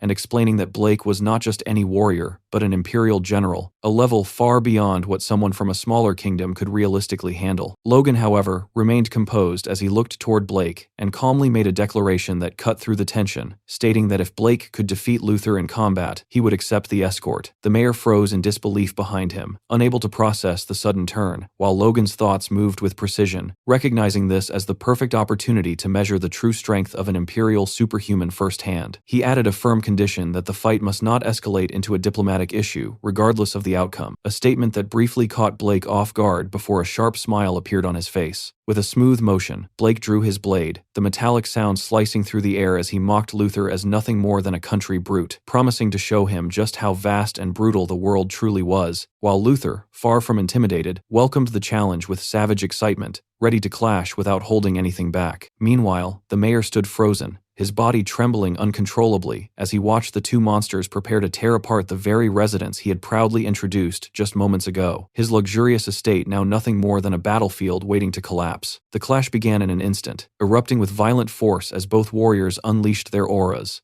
their movements accelerating to a speed far beyond what normal eyes could follow, their figures flashing across the space like streaks of energy as they collided again and again, trading thunderous blows that shook the ground beneath them. Each impact echoed like a detonation, the pressure of their power spreading outward and turning the air itself heavy and unstable. At one moment, Luther swung his massive hammer with enough force to crush bone and shatter stone, his attack driven by raw destructive power, while Blake met it with precise, calculated movements, his sword cutting through the chaos with the refined control of a master who wasted not a single motion. Their auras expanded violently, flooding the entire residence with suffocating pressure, warping the surroundings as cracks formed and structures gave way under the strain. The mayor, now completely panicked, retreated behind Logan as if proximity alone might offer safety, watching helplessly as everything he owned was reduced to debris, while Logan himself remained perfectly still, his gaze sharp and unwavering as he tracked every movement unfolding before him. As the battle continued, Logan's expression gradually darkened, his mind analyzing the flow with cold clarity, as he noticed that Luther was being steadily pushed back, despite his overwhelming strength. The giant hammer that should have dominated the fight was being neutralized, not through brute force, but through superior technique and control, forcing Luther into a defensive position he clearly struggled to maintain. Sweat began to pour down Luther's face as he fought to keep up, his thoughts racing as he compared Blake's presence to Wiccan Kalia, recognizing a similar level of danger, yet realizing that the execution was entirely different, far more refined and efficient. In a brief moment of resistance, Luther managed to deflect one of Blake's strikes, knocking the sword downward into the ground, and seized what he believed to be an opening, snarling as he raised his hammer for a decisive blow meant to crush Blake into the earth. But the strike never landed, cutting through nothing but empty air as Blake vanished from his sight, reappearing instantly behind him with terrifying speed. Luther's realization came too late, understanding that while Blake's raw strength might not surpass someone like Kalia, his speed operated on an entirely different level, one that completely dictated the flow of the battle. Blake's blade flashed toward Luther's head in a lethal arc, and only by throwing his upper body backward, in a desperate, instinct-driven motion, did Luther manage to avoid immediate defeat, the edge passing close enough to feel death brush against him. From the sidelines, Logan watched calmly, his focus unbroken, as his thoughts drifted briefly into memory, recalling the teachings of his master, Felix Esperanza, who had once explained that while there were countless ways to control a battlefield, speed was the ultimate deciding factor. The fastest fighter dictated every exchange, controlled every opening, and held the advantage in every possible scenario. A truth now unfolding before Logan's eyes with brutal clarity. Back in the present, Blake pressed forward without pause, unleashing a relentless barrage of strikes, his blade moving like a blur of steel that Luther could barely keep up with, forced into a purely defensive rhythm, where each block came a fraction too late, and each swing of his hammer carried more desperation than control. Logan watched closely, a faint sense of weariness settling in as he analyzed the exchange, recognizing that Blake's fighting style was almost entirely built around speed, refined to a level that bordered on overwhelming, as if he were a superhuman who had sacrificed everything else to perfect agility alone. Behind them, the mayor had completely broken down, reduced to near tears as he watched his once pristine residence collapse piece by piece under the pressure of the fight, his earlier pride now replaced with silent despair. Luther roared in frustration, his patience finally snapping as he gathered his strength for one final attempt, raising his hammer high and bringing it down with a crushing overhead strike meant to end the fight in a single blow. But Blake moved before the attack could even fully descend, sidestepping with unnatural ease and reappearing in perfect position, his blade already aligned for a precise counter aimed directly at Luther's throat. The difference in speed was absolute, and for a brief moment, it became clear that Luther had no way to stop it. Then, just as the strike was about to land, a violent surge of golden aura exploded into the space between them, colliding head-on with the swirling red energies and sending a shockwave rippling outward, strong enough to throw Victor and the others off their feet. Logan had moved, placing himself between the two without hesitation, his presence steady as he deflected Blake's lethal strike with effortless precision and brought the clash to an abrupt halt. He stood there calmly, as if stopping two monsters mid-battle was nothing unusual, and stated that they had seen enough. Both warriors froze in place, their momentum cut instantly as they stared at Logan in disbelief, struggling to process what had just happened. Blake's mind raced, unable to reconcile how someone who had not yet reached the level of a superhuman could intercept an attack delivered at his full speed, while Luther lowered his head in frustration and shame, apologizing for failing to win. Logan dismissed it without harshness, explaining that it was simply a poor tactical matchup, a matter of compatibility rather than weakness. Blake slowly sheathed his sword, a trace of genuine admiration entering his expression as he acknowledged that Logan was indeed someone worthy of the Emperor's summons. With the duel concluded, he pointed out that he had technically won and asked if he could now fulfill his role and escort them to the imperial capital. Logan accepted without resistance, though a small knowing smile formed on his face as he reflected on something far more unsettling, the realization that Blake was considered one of the weaker superhumans within the Empire's ranks. A faint tremor passed through him as that thought settled in, because if this level of power was regarded as ordinary there, then brute strength alone would never be enough to survive what lay ahead. Turning his gaze back to Blake, Logan mentioned that he had one request, his expression calm on the surface while his thoughts sharpened beneath, fully aware that before stepping deeper into the Empire, he needed as much information as possible to prepare for what was coming next. 2 days later, the mayor stood before Logan with trembling hands and a voice that could barely hold steady, asking if they truly had to leave so soon, even as the charred remains of his once grand mansion smoldered quietly behind him. He pleaded with them to return again someday, his tone filled with an almost excessive sincerity that made the situation slightly awkward, while Logan thanked him politely for the hospitality, though inwardly he was already thinking that it was best to leave before anyone brought up the rather inconvenient topic of property damage. For a brief moment, the mayor hesitated, and Logan felt a flicker of concern that the conversation might suddenly turn toward compensation, but instead, Dmitri stepped forward, grabbed Logan's hand with unexpected intensity, and begged him not to forget him, repeating his own name as if trying to carve it into memory. Logan could only avert his gaze slightly, caught somewhere between politeness and secondhand embarrassment, quietly wondering when this strange level of attachment had even begun. The moment was broken when Blake called out that the carriage was ready, and Logan quickly made his way toward the carriage. As he stepped inside the carriage, Blake turned toward Logan and asked if he had any idea why the Emperor had personally summoned him, his tone curious but measured. Logan admitted that he did not know, offering a reasonable guess that perhaps the Emperor had taken notice of his contributions during the Civil War, but Blake quietly murmured that such a reason seemed unlikely based on what he knew of the Emperor's nature. Sensing the implication, Logan pressed further, and Blake clarified that it was not meant as an insult, explaining that the Emperor was someone who primarily acknowledged only superhumans, regardless of how significant a figure someone might be within a smaller kingdom. That explanation left Logan deep in thought, his mind turning over possibilities as he tried to understand the Emperor's interest, questioning whether it was due to the crossbows he had developed, or perhaps something else entirely, something the Emperor had sensed that had yet to fully manifest. The uncertainty lingered, and with it came a growing curiosity about the kind of person who ruled such a vast empire, a man whose decisions seemed to follow a logic far removed from ordinary expectations. The scene shifted abruptly to the Emperor's private chambers, where the atmosphere was filled with the metallic scent of blood as a pack of vicious hounds tore into a bull, their movements brutal and relentless, leaving no room for mercy. A subordinate stood nearby, bowing deeply as he praised the strength of the Emperor's hounds, congratulating him on their display. The Emperor watched with a cold smile, one that carried more calculation than satisfaction, and remarked on their strength as the subordinate explained that these beasts had been bred from the finest bloodlines across the continent. The Emperor repeated the word finest, almost thoughtfully, before asking a question that instantly shifted the tone of the room, asking which among them was the strongest. The subordinate faltered,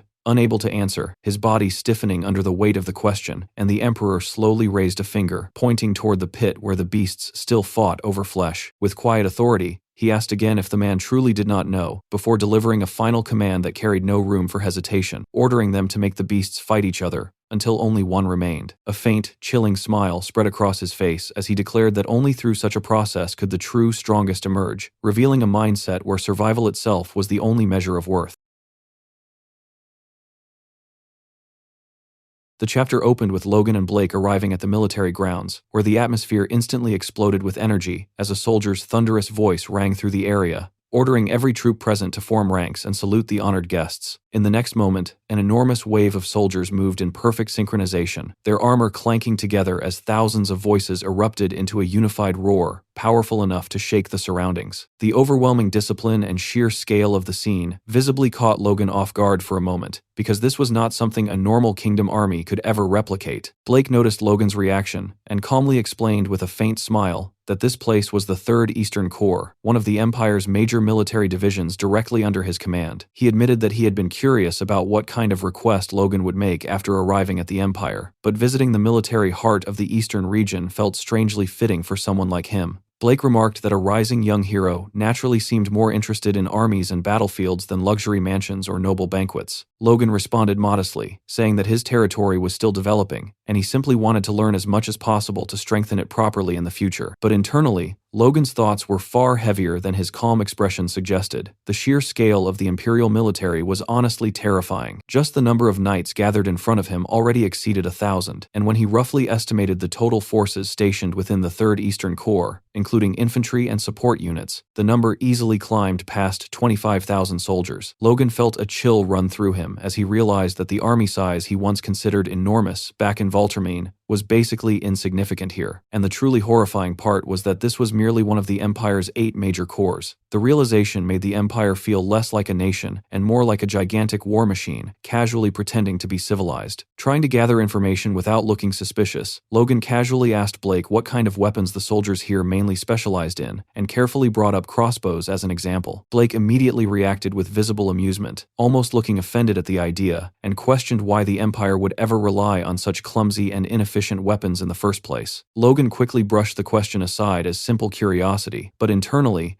a wave of relief quietly washed over him. That single reaction confirmed something extremely important. The repeating crossbow had not yet appeared in this era, which meant he still possessed a massive advantage no one in the Empire had even imagined yet. The narrative then shifted to the month-long journey toward Asarian, with Logan spending most of the travel time buried inside his carriage while carefully reading through a detailed report sent by Philip. As he reviewed the contents of the letter, Logan realized that nearly all of his earlier deductions had been correct, and the additional information Philip gathered only strengthened his suspicions further. Logan had tasked Philip's merchant group with quietly investigating and expanding their network throughout the Empire, and judging from the report, Philip was moving frighteningly fast, already building connections and influence deep inside Imperial territory. Like a spider slowly weaving its web, Logan could not help feeling impressed. Philip really was the type of man who could make money and gather information in places where normal people would lose themselves in 3 days flat. His thoughts were interrupted when Blake's voice came from outside the carriage, announcing that they had finally arrived at Asarian. The moment Logan stepped outside, his entire group froze before the sight waiting ahead of them. Towering in the distance stood an enormous wall so massive it almost looked unnatural, stretching endlessly beneath the sky while glowing faintly under layers of rainbow-colored light. Victor and the others could only stare speechlessly at the sheer scale of the fortification, looking like country boys seeing a fantasy city for the first time. While the others admired it as a beautiful marvel, Logan felt something completely different. To him, those walls were not beautiful at all. They were a symbol of imperial dominance, a barrier screaming that the Empire stood above the rest of the continent. Blake noticed their stunned expressions and dryly warned them that if the outer walls alone already impressed them this much, then surviving the inside of Asarian without losing composure would be difficult, because the capital itself was far grander and far more intimidating. Soon, the group entered the city through luxurious paved roads lined with perfectly trimmed trees, leading deep into the heart of the imperial capital. Everywhere Logan looked, Asarian felt alive in an overwhelming way. Massive statues towered over crowded streets filled with merchants, nobles, soldiers, and exotic goods from every corner of the continent. At one point,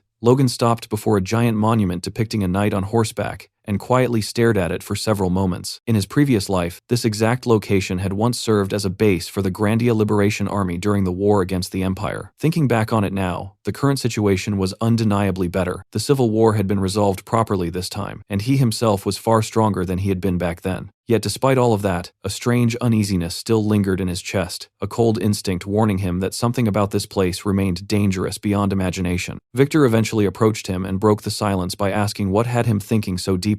Logan casually replied that he was simply overwhelmed by the reality of the Empire, and then asked Victor for his honest impression. After staying silent for a while, Victor admitted that the place honestly shook him. The giant buildings, endless luxury, foreign goods, and terrifying military presence already felt overwhelming enough, but what truly intimidated him were the superhumans living within the Empire. He had heard stories about imperial monsters who stood beyond ordinary warriors, and deep down he wondered if someone like him could ever truly reach that level. Logan looked slightly surprised hearing such vulnerable words from Victor, because he had been so busy with his own thoughts that he never noticed how quiet Victor had become during the journey. Trying to raise Victor's spirits, Logan began telling him an old piece of history, explaining that Force users were once incredibly rare in ancient times. Back then, ordinary knights were so weak they could barely even wear heavy armor without help from squires, and encountering a Force user inspired the same kind of awe people now felt toward aura users and superhumans. Victor pointed out that Logan himself had already awakened aura, but Logan immediately hushed him before anyone else overheard, clearly wanting to keep his true strength hidden for as long as possible. Then Logan looked directly into Victor's eyes and firmly guaranteed that Victor would absolutely become a superhuman one day without question. Those words hit Victor harder than expected. Memories instantly surfaced of the miserable days when he and his sister lived as slaves before Logan completely changed their lives. Filled with emotion and loyalty, Victor struck his chest proudly and swore that he would make Logan's ambitions reality no matter what, whether it meant raising the McLean family to greatness or even standing beside Logan against the Empire itself someday. Hearing that, Logan quietly realized that just like in his previous life, he was no longer fighting alone anymore. A small, tired smile appeared on his face as he placed a hand on Victor's shoulder and admitted that even he had briefly felt intimidated by the Empire's overwhelming shadow. But after taking a slow breath, Logan hardened his expression again and reminded himself that this was no time to drown in nostalgia or fear. Logan and Luther eventually arrived alongside Blake before the massive ornate doors leading into the Imperial throne room. The atmosphere around the entrance already heavy enough to make even seasoned warriors instinctively tense up. Blake calmly informed them that his duty as escort ended there because His Majesty was waiting beyond those doors personally. Logan thanked Blake for guiding them this far, and surprisingly, The fierce Imperial general bowed his head with genuine respect, expressing his hope that they would meet again someday under better circumstances instead of this suffocating political atmosphere. Logan gave a small nod in return, though his eyes never truly left the gigantic doors standing before him like the entrance to a beast's den. A moment later, the throne room doors slowly swung open with a thunderous sound that echoed throughout the palace halls, and the herald's voice immediately rang out announcing the arrival of the guests from the kingdom of Grandia. Logan stepped inside with his head held high, forcing himself to maintain a calm and composed expression no matter what happened. But the instant he entered the throne hall, the Emperor's presence crashed into him like an invisible tidal wave. The room itself was enormous, filled with rows of nobles and high-ranking officials watching from elevated balconies above like predators observing prey entering their territory. Sitting far ahead upon the throne was the Emperor himself, a man who appeared far younger than Logan expected, yet possessed eyes sharp enough to make the entire hall feel colder. A faint, predatory smile rested on the Emperor's face as he calmly ordered the young hero of Grandia to approach. Every single word spoken by the Emperor carried terrifying weight, pressing against Logan's chest as though the air itself had thickened. As Logan walked forward through the massive hall, waves of suffocating pressure continuously crashed over him from every direction. The nobles lining the chamber whispered among themselves openly, some mocking Luther's monstrous physique, while others dismissed Logan entirely for looking too ordinary compared to the rumors surrounding him. A few even questioned whether a tiny kingdom like Grandia was important enough to stand inside the imperial throne room at all. Logan ignored the ridicule and kept walking, but the atmosphere only grew heavier with every step he took closer to the throne. Eventually, even lifting his own feet started feeling difficult, as though invisible chains were dragging his body downward into the floor itself. Then Logan finally realized the horrifying truth. The crushing pressure filling the hall was not coming solely from the Emperor. His eyes slowly shifted toward the armored knights standing silently along both sides of the throne room, and the realization immediately sent a chill through him. Every single one of them was a superhuman. The Empire's absolute elite stood gathered inside this hall, and although Logan himself had not yet reached the level of a transcendent, he was now being forced to endure the combined pressure of countless monsters all at once.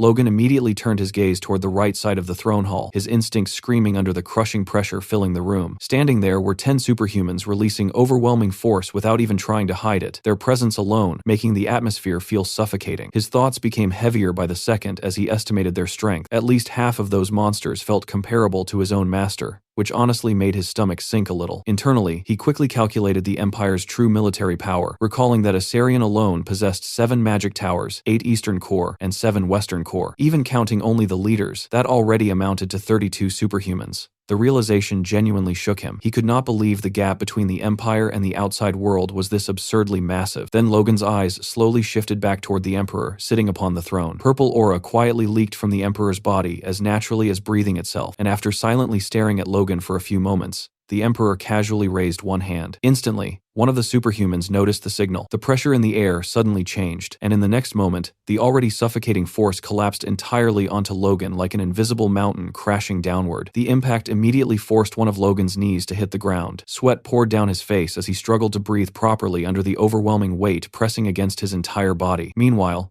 the Emperor calmly observed him and remarked that he had heard many stories about Logan McLean, especially the rumor that he had killed a superhuman despite not being one himself. The Emperor admitted that after witnessing this much personally, it seemed Logan's reputation truly was not exaggerated. Logan slowly lifted his head despite the pain and looked directly toward the throne with sharp eyes, internally realizing this entire thing had been nothing more than a test from the beginning. Still maintaining composure, Logan humbly replied that he had merely been fortunate, but the Emperor clearly had no intention of stopping there. The Emperor casually stated that luck could easily be verified, and then called out a single name, Jerome. The moment Logan heard that name, his expression subtly changed as he instinctively looked toward the group of superhumans. One tall blonde man stepped forward immediately, before kneeling respectfully on one knee and responding to the Emperor's summons. The instant Logan saw him clearly, recognition struck like lightning. Jerome decayed. Without hesitation, the Emperor pointed directly toward Logan and ordered Jerome to compete against him. The declaration instantly shocked Logan. The Emperor calmly explained that he wanted to personally witness a clash between the Empire's rising hero and Grandia's famous young hero, to determine which of the two was truly more exceptional. Jerome accepted the order immediately, without even blinking, responding that he would obey His Majesty's command. Meanwhile, Logan slowly clenched his fist while frustration boiled inside him. The man had dragged him across nations only to throw him into a fight for entertainment without even asking once for his opinion. Looking at the Emperor calmly sitting on the throne, Logan finally realized this might have been the Emperor's intention from the very beginning. Before the tension could grow further, Luther suddenly stepped forward and loudly reminded the throne hall that Logan McLean had arrived arrived as an official representative of Grandia, meaning such sudden demands completely ignored proper diplomatic etiquette. But before Luther could finish speaking, the Emperor interrupted him coldly and clarified that he had invited Logan McLean personally, not merely a representative from some small kingdom. Then the Emperor calmly asked Luther whether he intended to object to the imperial decree itself. The moment those words fell, Luther's entire body stiffened under the Emperor's pressure. Fear instinctively surged through him, and despite his pride, he immediately dropped to one knee before the throne. For a brief moment afterward, complete silence swallowed the entire hall. But to Luther's complete shock, Logan suddenly stepped forward and calmly declared that if His Majesty desired it, then he would comply with the request. Logan slowly rose back to his feet and added one important condition, stating that if any accident occurred during the clash, he trusted he would not be held responsible afterward. The moment those words echoed through the throne room, Jerome's expression hardened slightly, clearly irritated by what sounded like open arrogance from someone who had not even become a full transcendent yet. Meanwhile, the Emperor simply burst into amused laughter at Logan's response. Still smiling, he questioned what kind of accidents Logan possibly expected, casually explaining that he merely wished to witness the abilities of two promising young warriors testing each other. The Emperor then jokingly asked whether Logan truly intended to fight seriously inside the Imperial Palace itself. Logan quietly listened to the Emperor's words for a moment, before calmly replying that if they were going to clash anyway, then going all out would naturally make things far more entertaining. That answer only amused the Emperor even more. A wide grin spread across his face as he remarked that Logan truly seemed convinced he could actually win. Then the Emperor asked Jerome for his thoughts. The blondie boy immediately answered without hesitation, proudly declaring that he would never lose to some talented swordsman from a backwater country. Meanwhile, Logan silently stared at Jerome while countless thoughts ran through his head. He genuinely had not expected to meet this man so early. In the future, Jerome Decade would become known across the continent as the First Sword, the strongest aura user alive, and eventually, one of the central pillars of the Grandia Liberation Front itself. Soon, the scene shifted toward the massive training grounds located within the Imperial Palace itself. News about the duel had already spread throughout the palace, and nobles, knights,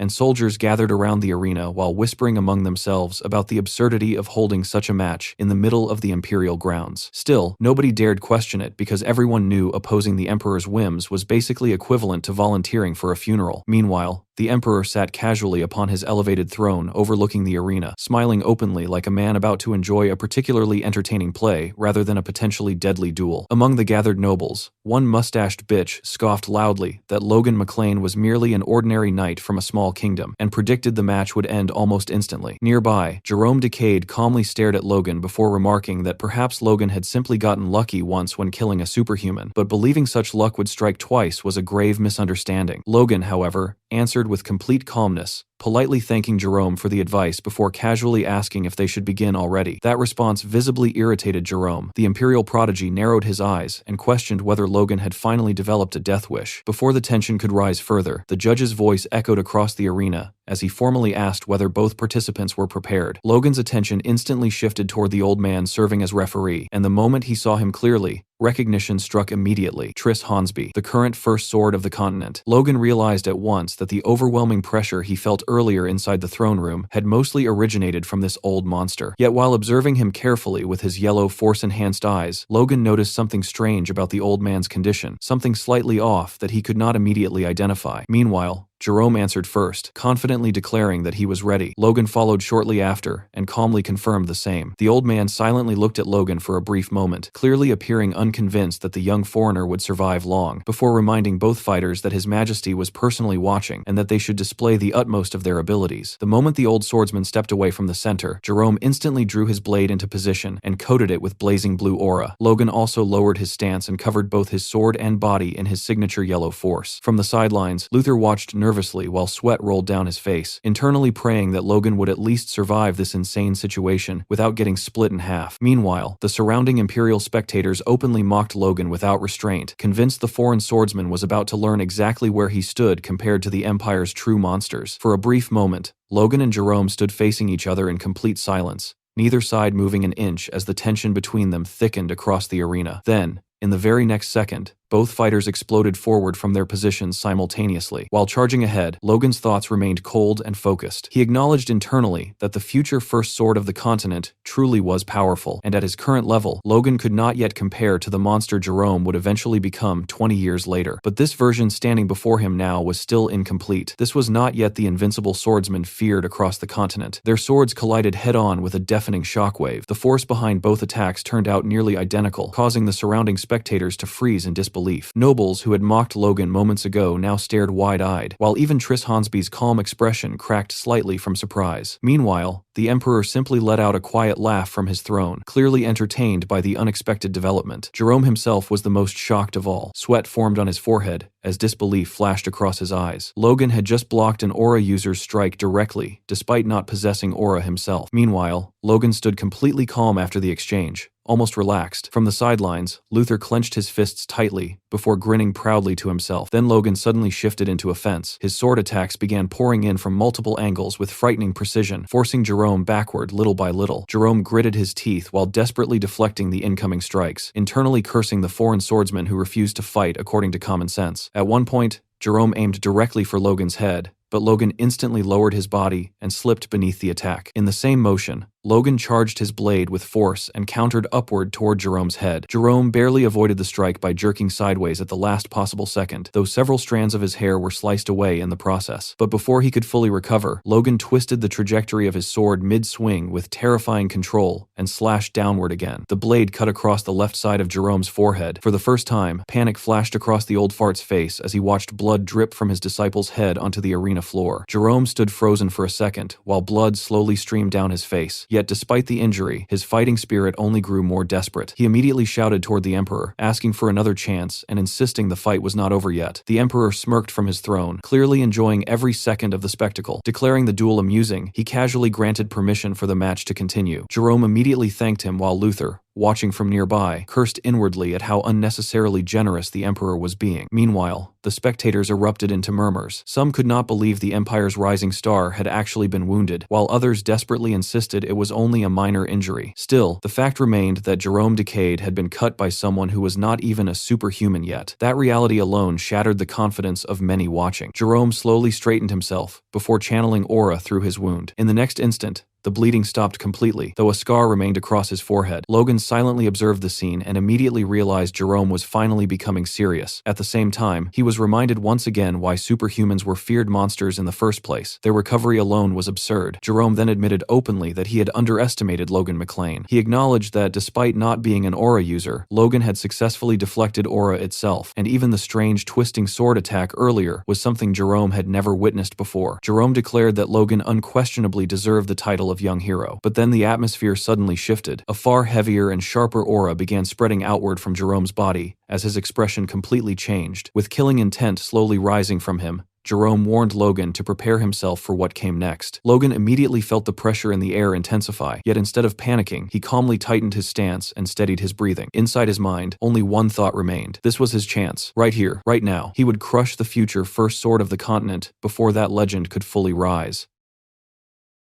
In Logan's past life, long before Jerome Decade rose to become the first sword of the continent, his rise had begun with a single, brutal moment during the War of Conquest on Grandia, where he achieved a decisive victory by severing the head of Juan Douglas. From that point onward, his name spread like a nightmare across battlefields, and he became a primary assassination target of the Grandia Liberation Front. Yet not a single assassin ever succeeded, not because they lacked skill, but because of the terrifying nature of his superhuman trait, absolute sight. With that ability, Jerome could perceive incoming attacks before they were even fully executed and pierce through defenses before they were properly formed, granting him overwhelming dynamic vision that made conventional combat tactics meaningless. Logan had once tried countless methods to bring him down in that past life, testing strategies, timing, and even overwhelming force, but none of it had worked against a monster who combined that perception with immense energy and flawless execution. But now, in the present, things were different, because the Jerome standing before him was not yet that untouchable legend, and as their swords collided once again, golden sparks burst violently between them, lighting up the battlefield with every clash. Logan could clearly see it now, the gap between the future monster and the current version, and for the first time, Jerome was the one struggling, sweat forming on his face as the pressure mounted. The two fighters broke apart almost simultaneously, creating distance as the air between them trembled from the force of their exchange. Without hesitation, Logan propelled himself upward using his wind boots, rising into the air while maintaining full control of his posture. His eyes locked onto his opponent below. Jerome glared upward with visible irritation, while Logan's mind raced through memories of the future, recalling the key detail he had learned about absolute sight, that subtle moment when Jerome's eyes would shift into a faint silver hue whenever the ability activated at full capacity. Observing him now, Logan realized that control was still incomplete, the ability not yet fully matured, leaving openings that would never exist in the future. With that realization, Logan raised his blade midair and cut through the air with precision, silently provoking his opponent. He pushed forward with intent, ready to see just how well Jerome could defend himself before becoming the untouchable monster of the future. Logan descended from the air with precision, his sword aimed straight at Jerome, while Jerome, already anticipating the strange curving technique from before, braced himself with confidence, convinced he would not fall for the same trick twice. Yet the very next instant shattered that belief as Logan's attack twisted unnaturally mid-flight, its trajectory bending in ways that made no sense, forcing Jerome into a moment of pure confusion as he struggled to read where the real strike was coming from. And before he could fully react, one slash tore through his clothes while another grazed dangerously close to his head, making him dodge at the last possible millisecond, fully aware that even the slightest delay would have cost him his life. Logan, maintaining absolute control, held his blade steady as his force flowed seamlessly, his thoughts sharp and calculated, knowing his physical sword would follow a straight path while the force layered over it could curve, twist, and change direction freely, creating unpredictable angles that defied conventional defense, a refined evolution of the technique he had once learned from Moonlight Knight Franz, now perfected to the point where every imperfection had been erased. Jerome barely managed to block a whip-like strike, but the sheer force behind it knocked his blade back, and before he could recover, Logan was already closing in from another angle, charging forward with overwhelming momentum, forcing Jerome to react instantly by ducking low and rushing in, narrowly slipping past Logan's strike, a move that irritated Logan as it disrupted his flow. The fight descended into close combat as Jerome dropped low and attempted to sweep Logan off his feet, but Logan reacted with fluid precision, leaping cleanly over the attack and immediately countering with a downward slash, an attack that for a brief moment seemed to land, drawing a shout from Jerome, only for it to be revealed that Jerome had barely managed to block at the last instant, pushing Logan back and creating distance once again. Breathing heavily, Jerome stared at Logan with disbelief, unable to accept that a mere force user was pushing him back like this in front of the Emperor, his grip tightening around his sword as determination surged, knowing he had to reclaim control of the battle. With a burst of blue aura, Jerome launched himself forward, channeling his full power, while Logan, in that same instant, noticed the subtle but critical change, the faint silver light forming in Jerome's eyes, a clear sign that absolute sight was beginning to stabilize and sharpen, making Logan realize that the window to dominate this fight was rapidly closing. Instead of hesitation, a sharp smile formed on Logan's face as he accelerated forward, fully aware that he had to crush Jerome now before that ability matured any further, and in the next instant, Logan's speed spiked to another level, his movements leaving behind after images that fooled Jerome into striking nothing but air. The moment Jerome realized he had cut through an illusion, his instincts screamed, but it was already too late, as Logan had appeared behind him, his presence overwhelming and suffocating, while his mind rapidly broke down the methods to counter absolute sight, knowing brute force or magic could work, but speed was the most reliable answer, speed so overwhelming that even foresight could not keep up. Logan unleashed a relentless barrage, moving like a phantom, each strike flowing into the next with terrifying fluidity, forcing Jerome into a purely defensive state, where all he could do was block and evade without any chance to counterattack. The battlefield escalated to a level where our MC's movements became nearly invisible to ordinary eyes, leaving the spectators stunned as they struggled to comprehend what they were witnessing, unable to believe that the Empire's rising star was being pushed back so decisively, while Luther watched with clenched fists, silently urging Logan forward, refusing to let him falter. And yet, even amidst that overwhelming assault, Logan felt a flicker of irritation, because despite everything, Jerome was still managing to block and dodge each attack at the edge of impossibility, proving that even in this incomplete state, he was already a monster in the making. Logan suddenly shifted his approach, loosening his grip on the sword before driving it straight into the ground between himself and Jerome, an action so unexpected that Jerome froze for a split second, unable to understand the intention behind such a move, his eyes narrowing in confusion as he wondered what Logan was trying to accomplish. Logan, however, had already made his decision, his thoughts cold and precise as he prepared the next strike, silently daring Jerome to try and block what was coming. In the very next instant, he poured an overwhelming amount of force into the ground itself, and the result was catastrophic, the earth erupting like an explosion beneath them as debris and shockwaves blasted outward in all directions. From within that eruption, a concentrated strike shot upward with terrifying speed, launching directly toward Jerome from below, and before Jerome's absolute sight could fully process the angle of the attack, it had already reached within mere centimeters of his right eye. A violent explosion followed, shaking the battlefield and leaving the spectators completely stunned, their jaws dropping as dust and fragments filled the air. When the chaos finally settled, the sight that emerged left everyone frozen in disbelief. Jerome's sword had slipped from his grasp, his body collapsing down to his knees, while Logan remained standing with his blade still embedded in the shattered ground. A horrified voice rang out from the crowd, calling Jerome's name, and in that moment, the truth became clear. Jerome had lost his right eye during the exchange, a wound so severe that even he struggled to process it. Logan himself wasn't untouched, as he coughed up blood, the recoil of the clash and Jerome's final counterattack having taken its toll. Yet even in that state, his expression remained steady. He acknowledged the reality in his mind, that even while losing an eye, Jerome had still managed to strike back, proving beyond doubt that he truly deserved the title he would one day claim, the first sword of the continent. And yet, despite that, Logan allowed himself a faint smile, knowing that he had achieved exactly what he came for. He had crippled Jerome's growth at this crucial moment. That brief moment of silence was suddenly shattered by a furious voice, filled with rage at what had just transpired, condemning Logan for daring to harm one of the Empire's greatest talents. In an instant, a figure surged forward with overwhelming speed, crashing into Logan and pinning him down against the ground before he could react. The attacker revealed himself as Tris Hornsby, his anger unmistakable as he drew his blade and pointed it toward Logan, declaring with cold fury that Logan would pay for this sin with his life.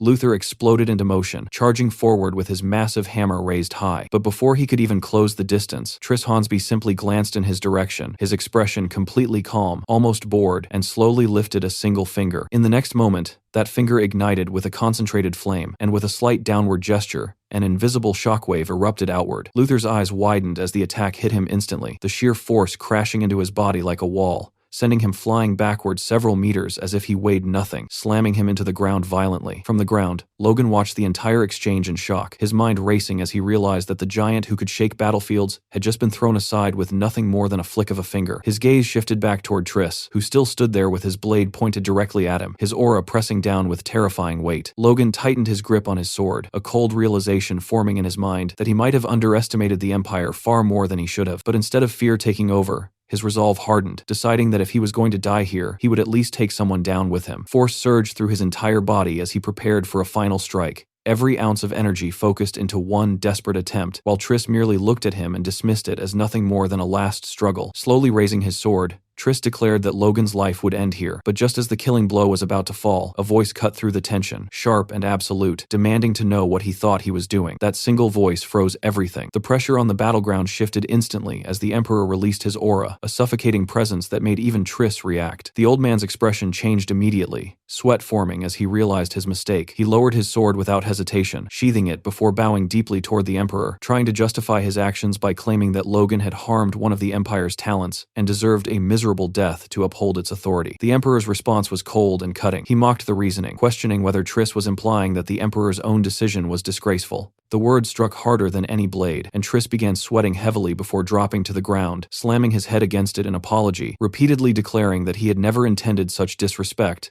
and had only acted in the Empire's interest. The Emperor's gaze sharpened as he spoke again, making it clear that he himself was the Empire, and any action taken against his will could not be justified as loyalty. Tris continued to bow and strike his head against the ground, blood beginning to form from the repeated impact as he admitted his failure and acknowledged that he had crossed the line. Nearby, Luther, now barely back on his feet, watched the scene in stunned silence, unable to believe what he was witnessing, while Logan observed everything with equal disbelief, realizing that the so-called first sword of the continent was bowing this deeply without resistance. After a moment, the Emperor finally spoke again, stating that since Tris had recognized his mistake before it was too late, he would take his long service into account. Logan, watching closely, initially thought that such a figure would not receive any severe punishment, but the Emperor's next words proved otherwise. He declared that Triss would be stripped of his authority over the Imperial Knights and would forfeit his title. Even then, Triss only responded with gratitude, thanking the Emperor for his mercy. Logan stared at him in shock, unable to fully process how a superhuman of that level could submit so completely, questioning whether authority alone could truly force someone that powerful to yield like this. The Emperor then turned his attention back to the situation at hand, calmly stating that Jerome's injuries, though unfortunate, were a natural outcome of a duel between martial artists, and that no blame would be assigned. Instead, he expressed genuine interest in Logan's performance, acknowledging how it defied common sense, and declared Logan the victor of the duel, promising that he would be rewarded accordingly. The surrounding crowd immediately accepted the decision without objection, not out of agreement, but because none of them dared to oppose the Emperor's will. Then, the Emperor's gaze locked onto Logan once more. With a faint smile, he addressed him as the young hero of Grandia and extended his hand forward, offering something far more dangerous than any attack. He asked Logan to pledge his loyalty, promising authority, wealth, and glory beyond imagination, leaving Logan standing there, stunned by the weight of the offer and the implications behind it. A faint smile appeared on his lips as the weight of the offer settled into his mind. The thought came naturally, almost temptingly, that if he simply nodded his head right now, everything would change. He wouldn't have to stand against a monstrous force like the Empire. He wouldn't have to gamble his life in an impossible war, and most importantly, he could secure what mattered to him the most, the safety of his family. The logic was clean, simple, and undeniably appealing, and for a second, it almost felt like the obvious choice. But then something inside him resisted. A memory surfaced, sharp and uninvited. In that memory, Logan stood on the edge of a cliff behind Captain Louis, the man he had once looked up to in his past life, the one whose presence carried a quiet weight that words alone could not match. The wind had howled around them back then, but what remained etched in Logan's mind were the words that had been spoken, words about what it truly meant to live as a person. Logan's thoughts sharpened as he reflected on himself back then, admitting inwardly that he hadn't fought for ideals like the others, that he hadn't been driven by loyalty to the kingdom or some grand purpose. The truth was far simpler and far uglier. He had fought out of rage, a raw and burning fury that refused to fade no matter how much time passed. And even now, standing in this moment, that same rage still existed, unextinguished. Slowly, Logan rose to his feet, and without hesitation, he spoke, stating that he could not serve a foreign sovereign. The words were firm, leaving no room for doubt, carrying the weight of everything he had lived through. In his mind, he reaffirmed it clearly, that even if he were to die and be reborn again, that rage, that refusal, would never disappear. The reaction was immediate. The people around him froze in shock, unable to believe that someone had just rejected such an overwhelming offer. Luther stood there stunned, struggling to process how Logan could turn down something that could have changed everything. Even the Emperor himself paused, momentarily surprised, his expression shifting as he studied Logan more closely. Their eyes met, and what the Emperor saw there was not hesitation, not fear, but unwavering resolve. A slow smirk formed on his face, and in the next moment, he burst into loud laughter, clearly amused, remarking that it had been a long time since someone had refused him. Rising from his seat, he admitted that the refusal only made him want Logan even more. Turning slightly, he dismissed the tension of the moment, stating that Logan had already shown him something remarkable, and that was enough for now. He then gave Logan time, telling him to remain in the palace a little longer, to experience the Empire firsthand, confident that once Logan truly understood what he stood to gain, his decision might change. And with that, the Emperor turned and left for his chambers, leaving behind a hall filled with shaken silence and a decision that had just shifted the course of everything. Sometime later, a bishop approached Logan and introduced herself as Plantace, a servant of Lord Acheron, the god of gold and commerce, saying it was an honor to meet him. Logan calmly replied that his injuries were not very severe and apologized for troubling her, but the bishop gently dismissed his concern, explaining that his imperial majesty had already compensated her more than enough, so there was no need for him to feel burdened. As she leaned in to examine his wounds, Logan couldn't help but think how absurd the situation was, realizing that the Emperor had summoned not just a high-ranking disciple, but an actual bishop of the 9 great gods just to treat his injuries. Still, he stayed composed and asked about Jerome Decaide. The bishop paused briefly before explaining that Jerome's wounds were healing unusually poorly and that unfortunately, they had been unable to treat his right eye. Logan reacted with visible shock, but internally, he felt a quiet sense of relief. The bishop then urged him to focus on his own treatment first, warning that wounds inflicted by aura could have delayed effects. She raised her hand over his injured ribs and began chanting a divine spell. In the next instant, a soft glow enveloped the wound, and Logan felt the difference immediately. Looking at the light surrounding him, he realized this was divine power, slightly different from what he had witnessed during Stella's naming ceremony. Within moments, the pain vanished completely, and even his internal injuries were healed. Logan was genuinely surprised, acknowledging inwardly that the effect was undeniable. The bishop, observing him, remarked that it was her first time seeing aura dispelled so cleanly, suggesting that his body must be exceptionally resilient. Logan thanked her politely, though in his mind he knew the truth, that he had already forced out the remaining aura using his force core. As he began putting his shirt back on, the bishop suddenly asked if he was from Grandia. Logan confirmed it and questioned why she asked. The bishop rested her chin on her hand, hesitating slightly, before mentioning that she had heard a rather strange story from Grandia Parish. Logan's interest sharpened as he asked what kind of story it was, though internally he admitted he wasn't very familiar with religious matters. The bishop, now visibly uneasy, explained that she had heard rumors of children being born upon whom divine power had no effect whatsoever. She then asked if Logan knew anything about it. At that moment, a memory surfaced in Logan's mind. He recalled Stella's birth ceremony, the moment when the bishop had tried to bless the child and failed, leaving the old bishop in shock. The realization hit him instantly. The story she was referring to could only be about Stella, the daughter of Felix Esperanza. The bishop's words immediately brought back an old memory for Logan. During Stella's naming ceremony, Bishop Crimson had personally blessed her. However, something strange had happened that day. Instead of accepting the blessing, Stella had actually repelled the bishop's divine power. The memory became even clearer as Logan recalled a conversation with his master. Back then, his master had informed him that the church had sent an invitation to indoctrinate Stella. At the time, Logan hadn't thought much of it, but now the pieces were beginning to connect. As far as he knew, only Bishop Crimson and himself, thanks to his ability to perceive divine power, should have been capable of noticing such an anomaly. Returning his attention to the present, Logan directly asked the bishop whether this was a serious problem. The bishop shook her head and explained that it wasn't necessarily serious, nor was it completely unprecedented. However, she added that cases like this had only occurred once or twice across the entire continent during the past century. The strange part was that similar reports now seemed to be appearing one after another throughout Grandia. As she spoke, the bishop carefully studied Logan's expression before commenting that it appeared he genuinely knew nothing about it. Logan calmly played along and apologized for being unable to help.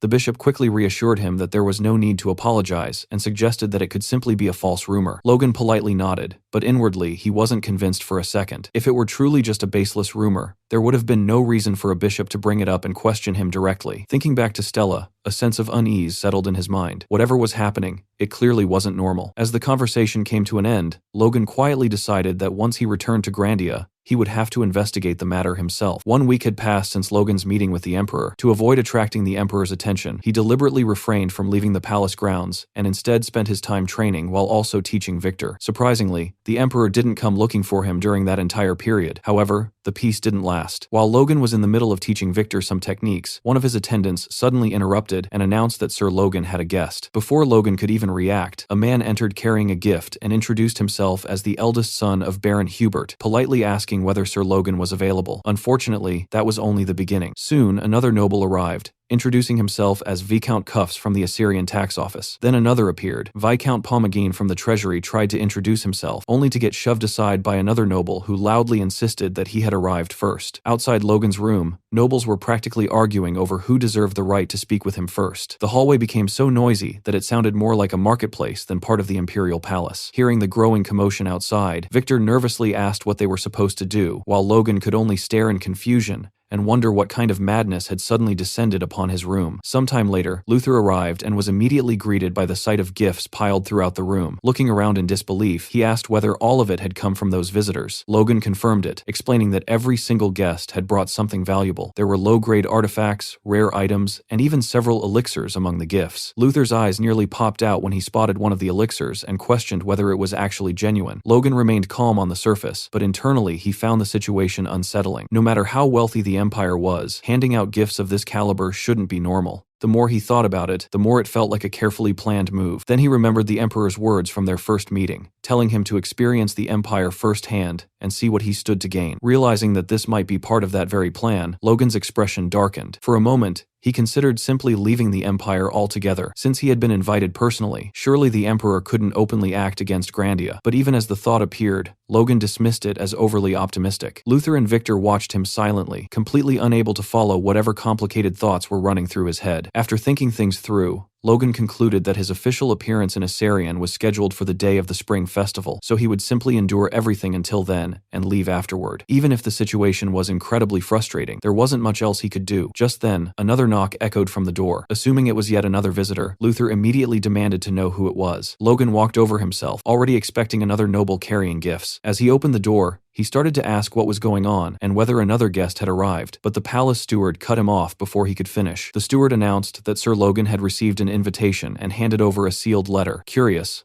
Logan took it and looked at the seal. The moment he recognized it, his eyes widened slightly. It bore the imperial seal itself. The steward then formally informed him that the invitation had come directly from His Imperial Majesty, the Emperor. As evening arrived, the scene shifted to the Emperor's grand banquet. The massive hall was overflowing with nobles, laughter, and music. Servants moved between tables, carrying expensive food and wine, while musicians played in the background, creating an atmosphere that screamed wealth and power. A noblewoman approached Logan and openly looked him over from head to toe. After studying his red hair and red eyes, she remarked that he must be the man everyone had been talking about. Curious, she asked for his name again. Logan politely introduced himself as Logan McLean. The woman smiled warmly and commented that he looked even more manly than the rumors suggested. She then wondered aloud whether all men from Grandia were like him. That question nearly caught Logan off guard, and with obvious embarrassment, he could only admit that he wasn't really sure. At the same time, whispers continued spreading throughout the hall. Logan could clearly hear nearby nobles gossiping about him. Some questioned whether this bumpkin from a small kingdom was truly the same Logan McLean everyone had been discussing. Others scoffed at the idea of His Majesty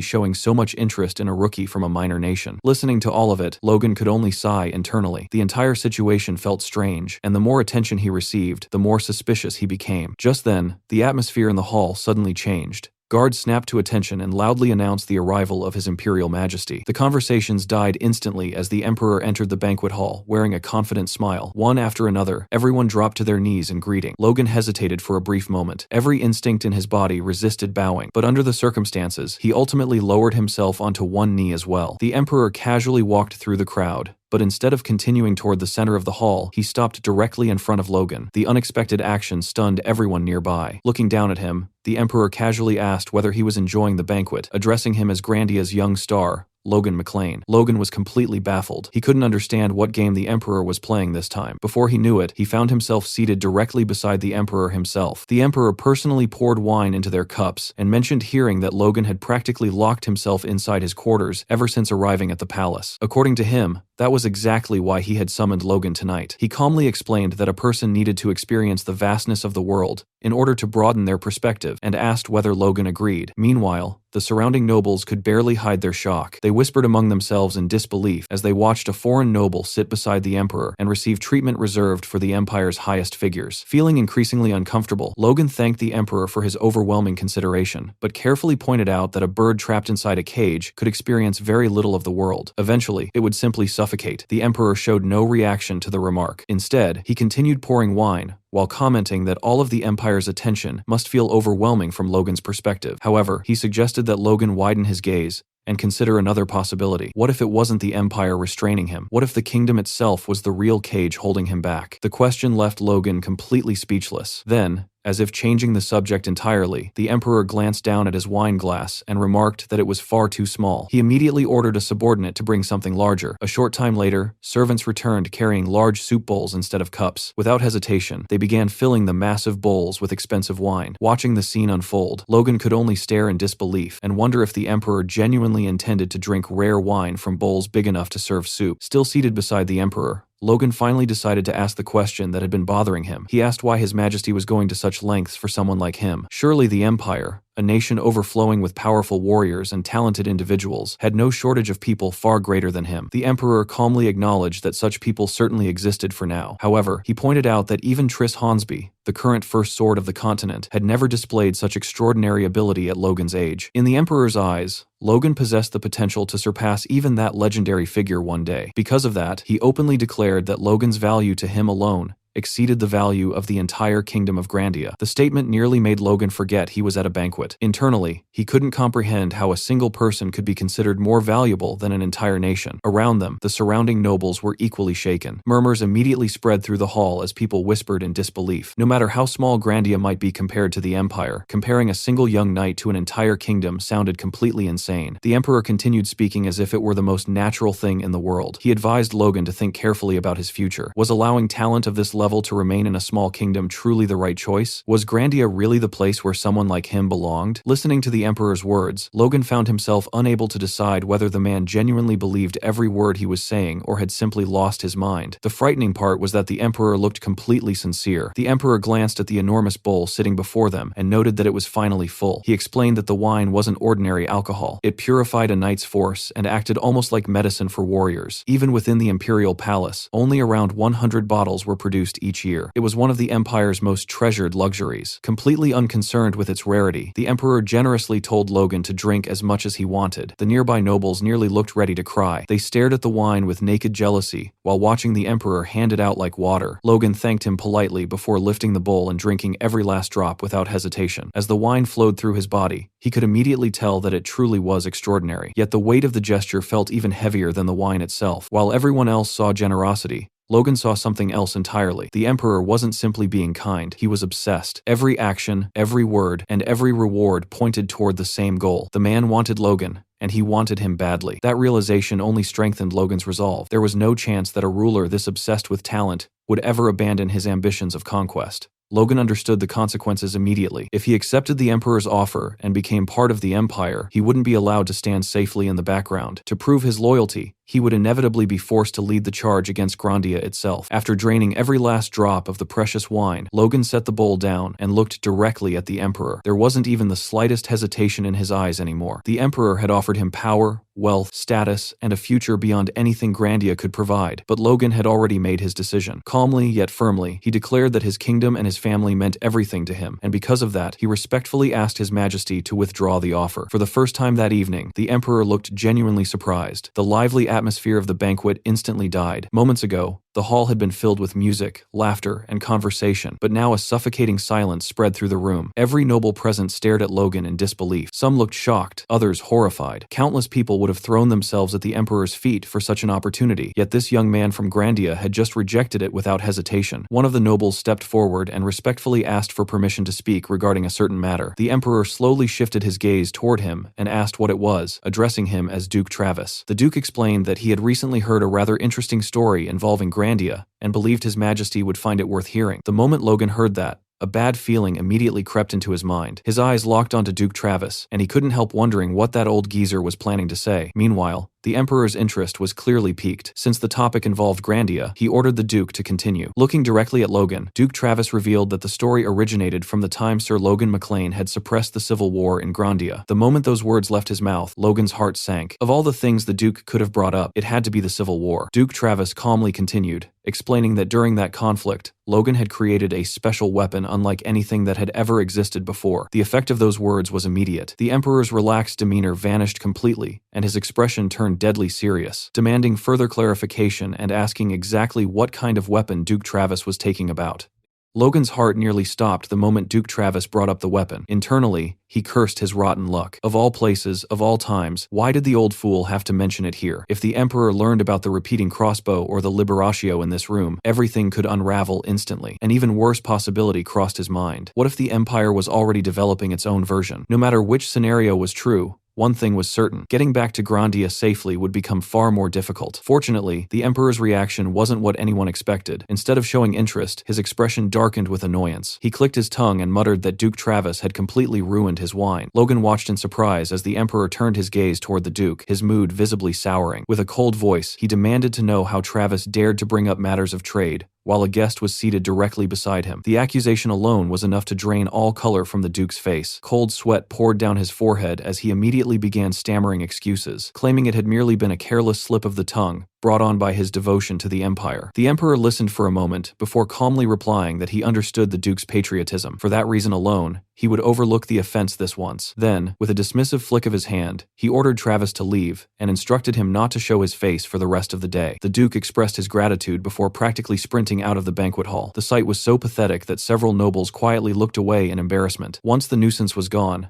The Emperor immediately returned his attention to Logan as though nothing had happened. He dismissed the entire incident as a meaningless discussion, not worth dwelling on, and encouraged Logan to simply enjoy himself. There was no need to concern himself with trivial matters. Instead, he should take this opportunity to properly experience the Empire and later share his honest thoughts about it. Then a faint smile appeared on the Emperor's face, though there was something unsettling hidden behind it. In a calm voice, he reminded Logan to keep his previous offer in mind, because it still stood. The invitation had not been withdrawn. Logan remained silent throughout the entire exchange. Outwardly, he showed no reaction, but inwardly, every alarm bell in his head was ringing. The Emperor's obsession with recruiting him hadn't faded in the slightest. If anything, it seemed to be growing stronger. A few days later, back at his mansion, Logan trained relentlessly. His sword carved through the air in rapid arcs, while violent bursts of force exploded from every swing. Ever since meeting the Emperor, he had thrown himself into training whenever possible, partly to strengthen himself, and partly to distract his mind from everything that had happened inside the palace. In the end, the Emperor had completely ignored his request to withdraw the offer. Still, Logan couldn't deny that the man's confidence had eased one particular concern. Someone who ruled with such overwhelming certainty probably wouldn't immediately hunt him down the moment he left after the spring festival. That thought brought him some comfort, but it wasn't enough to calm the growing problem inside his own body. His force core was becoming unstable. Every encounter with the Empire's superhumans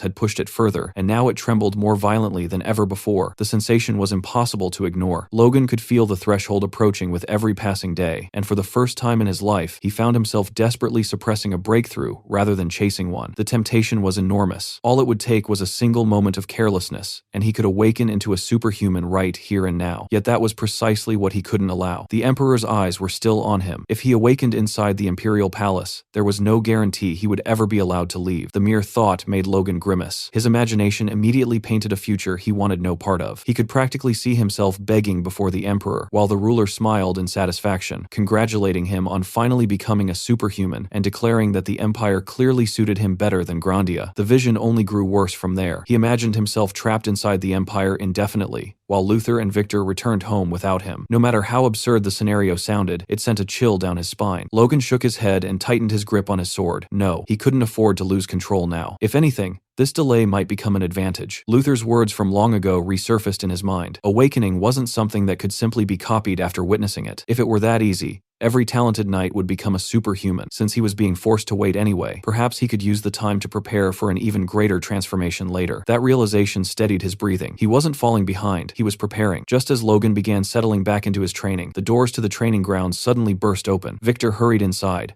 looking far more nervous than usual. One glance at his expression was enough to make Logan stop. Victor wasn't merely concerned, he looked genuinely anxious. When Logan asked what happened, Victor immediately informed him that a guest had arrived. Logan sighed in annoyance. He had already instructed everyone to ignore visitors. However, when he told Victor to send the guest away, Victor flatly refused. The response caught Logan off guard. Victor rarely disobeyed him so directly. Seeing the tension on his companion's face, Logan's expression gradually hardened. Whoever had arrived wasn't an ordinary visitor. A faint sense of unease settled over him as he put away his sword and headed toward the reception room himself. The moment Logan opened the door, he froze. Sitting calmly inside was none other than Triss Hornsby. For a brief instant, the room became completely silent. The image of the old man trying to kill him after Jerome lost his eye flashed through Logan's mind. Every instinct in his body immediately went on alert. Triss slowly rose from his seat while Logan remained standing near the entrance and bluntly asked whether he had come seeking revenge. Triss looked genuinely amused by the question, repeating the word revenge as though it were ridiculous. The atmosphere grew heavy enough that even the soldiers accompanying Logan sensed it. Several immediately shifted into combat stances, their hands dropping to the hilts of their swords. Logan himself wasn't much different. His hand drifted closer to his sword as he stared directly at the strongest warrior in the Empire. A faint smirk appeared on Old Man's face before he calmly asked whether Logan truly believed he would hold such a petty grudge after His Majesty had already rendered judgment. The words instantly shattered the tension. Logan felt a massive weight lift off his shoulders. Around him, several soldiers visibly relaxed as well. The possibility of fighting Triss Hornsby inside the Imperial capital had been one of the worst outcomes imaginable. Logan asked Triss what the purpose of this visit was. Triss remained calm as ever and explained that His Imperial Majesty had been paying close attention to him. Ever since the banquet, Logan hadn't stepped outside the estate even once. According to the Emperor, a young man with Logan's talent shouldn't lock himself away from the world. As a result, Triss had been given direct orders to personally show him what the wider world looked like. The explanation sounded strange enough already, but before Logan could ask what exactly that meant, the atmosphere around Triss suddenly changed. A terrifying pressure erupted from the old man, and in the next instant, a torrent of blazing fire exploded into existence existence above him. The flames roared like a living beast as they surged across the room, instantly surrounding Logan from every direction. The reception hall disappeared beneath a sea of fire. The walls, ceiling, and floor seemed swallowed by an inferno so vast that Logan's heart skipped a beat. For the first time since Triss arrived, genuine shock crossed his face. He couldn't believe what he was seeing. The flames looked completely real. They moved like real fire, radiated heat like real fire, and consumed the entire room as if reality itself had been set ablaze. Yet Triss stood calmly within the flames and explained that this wasn't ordinary fire. It was the materialization of spirit. Hearing that only made Logan even more stunned. Mere spirit taking physical form to such a degree should have been impossible. However, Triss gave him no time to process it. Instead, the old swordsman coldly warned him to focus. If his concentration slipped even slightly, his soul could be destroyed. The warning proved no exaggeration. The flames pressed inward from every direction, and Logan immediately felt as though he had been thrown into the heart of a volcano. The heat was unbearable. Every instinct in his body screamed in agony as he struggled to remain conscious. He could practically feel himself being consumed alive. Yet right when the pressure reached its peak, his force core suddenly reacted. A brilliant golden light erupted from within him, expanding outward and forming a protective barrier around his body. The raging spiritual flames crashed against the golden force but failed to penetrate it. Logan clenched his teeth and poured every ounce of strength he possessed into maintaining the defense, while Triss observed the reaction with no interest. Then, without hesitation, the old man directed the full force of the inferno directly against the barrier. Massive waves of spiritual fire slammed into the golden shield one after another. Each impact shook Logan to his core, forcing him to wonder if his force core was finally beginning to fail. But as the struggle continued, something strange caught his attention. Despite the overwhelming heat, his clothes remained untouched. Not a single thread had burned. The realization hit him instantly. This wasn't physical fire. His body wasn't being harmed at all. The only thing under attack was his soul. The moment he understood that fact, his panic vanished. Logan raised his head and stared directly at Triss. If this attack targeted the soul rather than the body, then there was only one technique he possessed that might be capable of opposing it. Deep within his memories rested a secret sword technique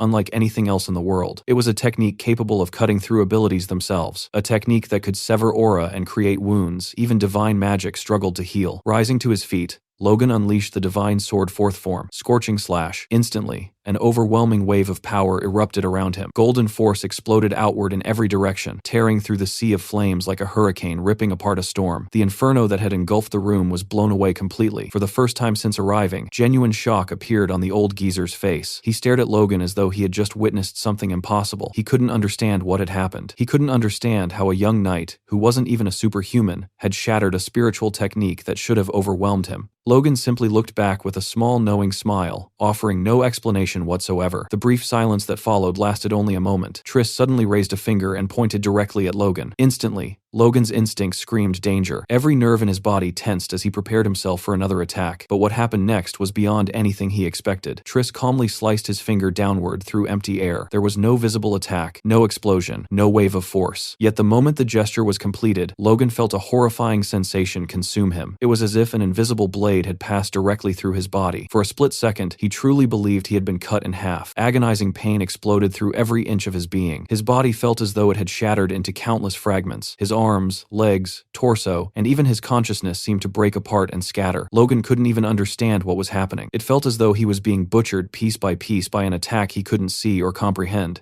Panic threatened to overwhelm him. Was this how he died? Was he about to be torn apart without even understanding what had killed him? Yet even as the sensation of destruction spread through him, Logan refused to surrender. He gritted his teeth and forced every ounce of power he possessed to erupt outward. Slowly, impossibly, the shattered pieces began to return. The fragments of himself that felt scattered across existence gradually reassembled. Piece by piece, he forced himself back together through sheer willpower alone until the horrifying sensation finally subsided. When the nightmare ended, Logan found himself collapsing to one knee. Sweat poured from his body while his breathing became ragged and uneven. Immediately, Victor and the others rushed toward him in alarm, asking if he was all right. Their reactions confused him at first. Looking around, Logan quickly realized that none of them had seen what had happened. To everyone else, only a few moments had passed. Triss stood calmly nearby and finally explained the technique. It was called the Soul Blade, a specialized sword strike capable of directly cutting the soul itself. According to him, only aura users who had approached the absolute pinnacle of power could begin learning such a technique. Having delivered his demonstration, Triss turned and began walking away. Before leaving, he casually remarked that if Logan truly wished to learn powers like these, he only needed to remain within the Empire. Still kneeling on the floor and burning with frustration, Logan internally cursed him. Meanwhile, Triss continued glaring at him with an expression darker than before. As he walked out, he arrived at a disturbing conclusion. Logan had resisted every technique shown to him. The spiritual flames had failed. Even the soul blade hadn't broken him. This wasn't merely talent anymore. This was a threat. And in Old Man eyes, if Logan could not be brought under the Empire's control, then he would have to be eliminated.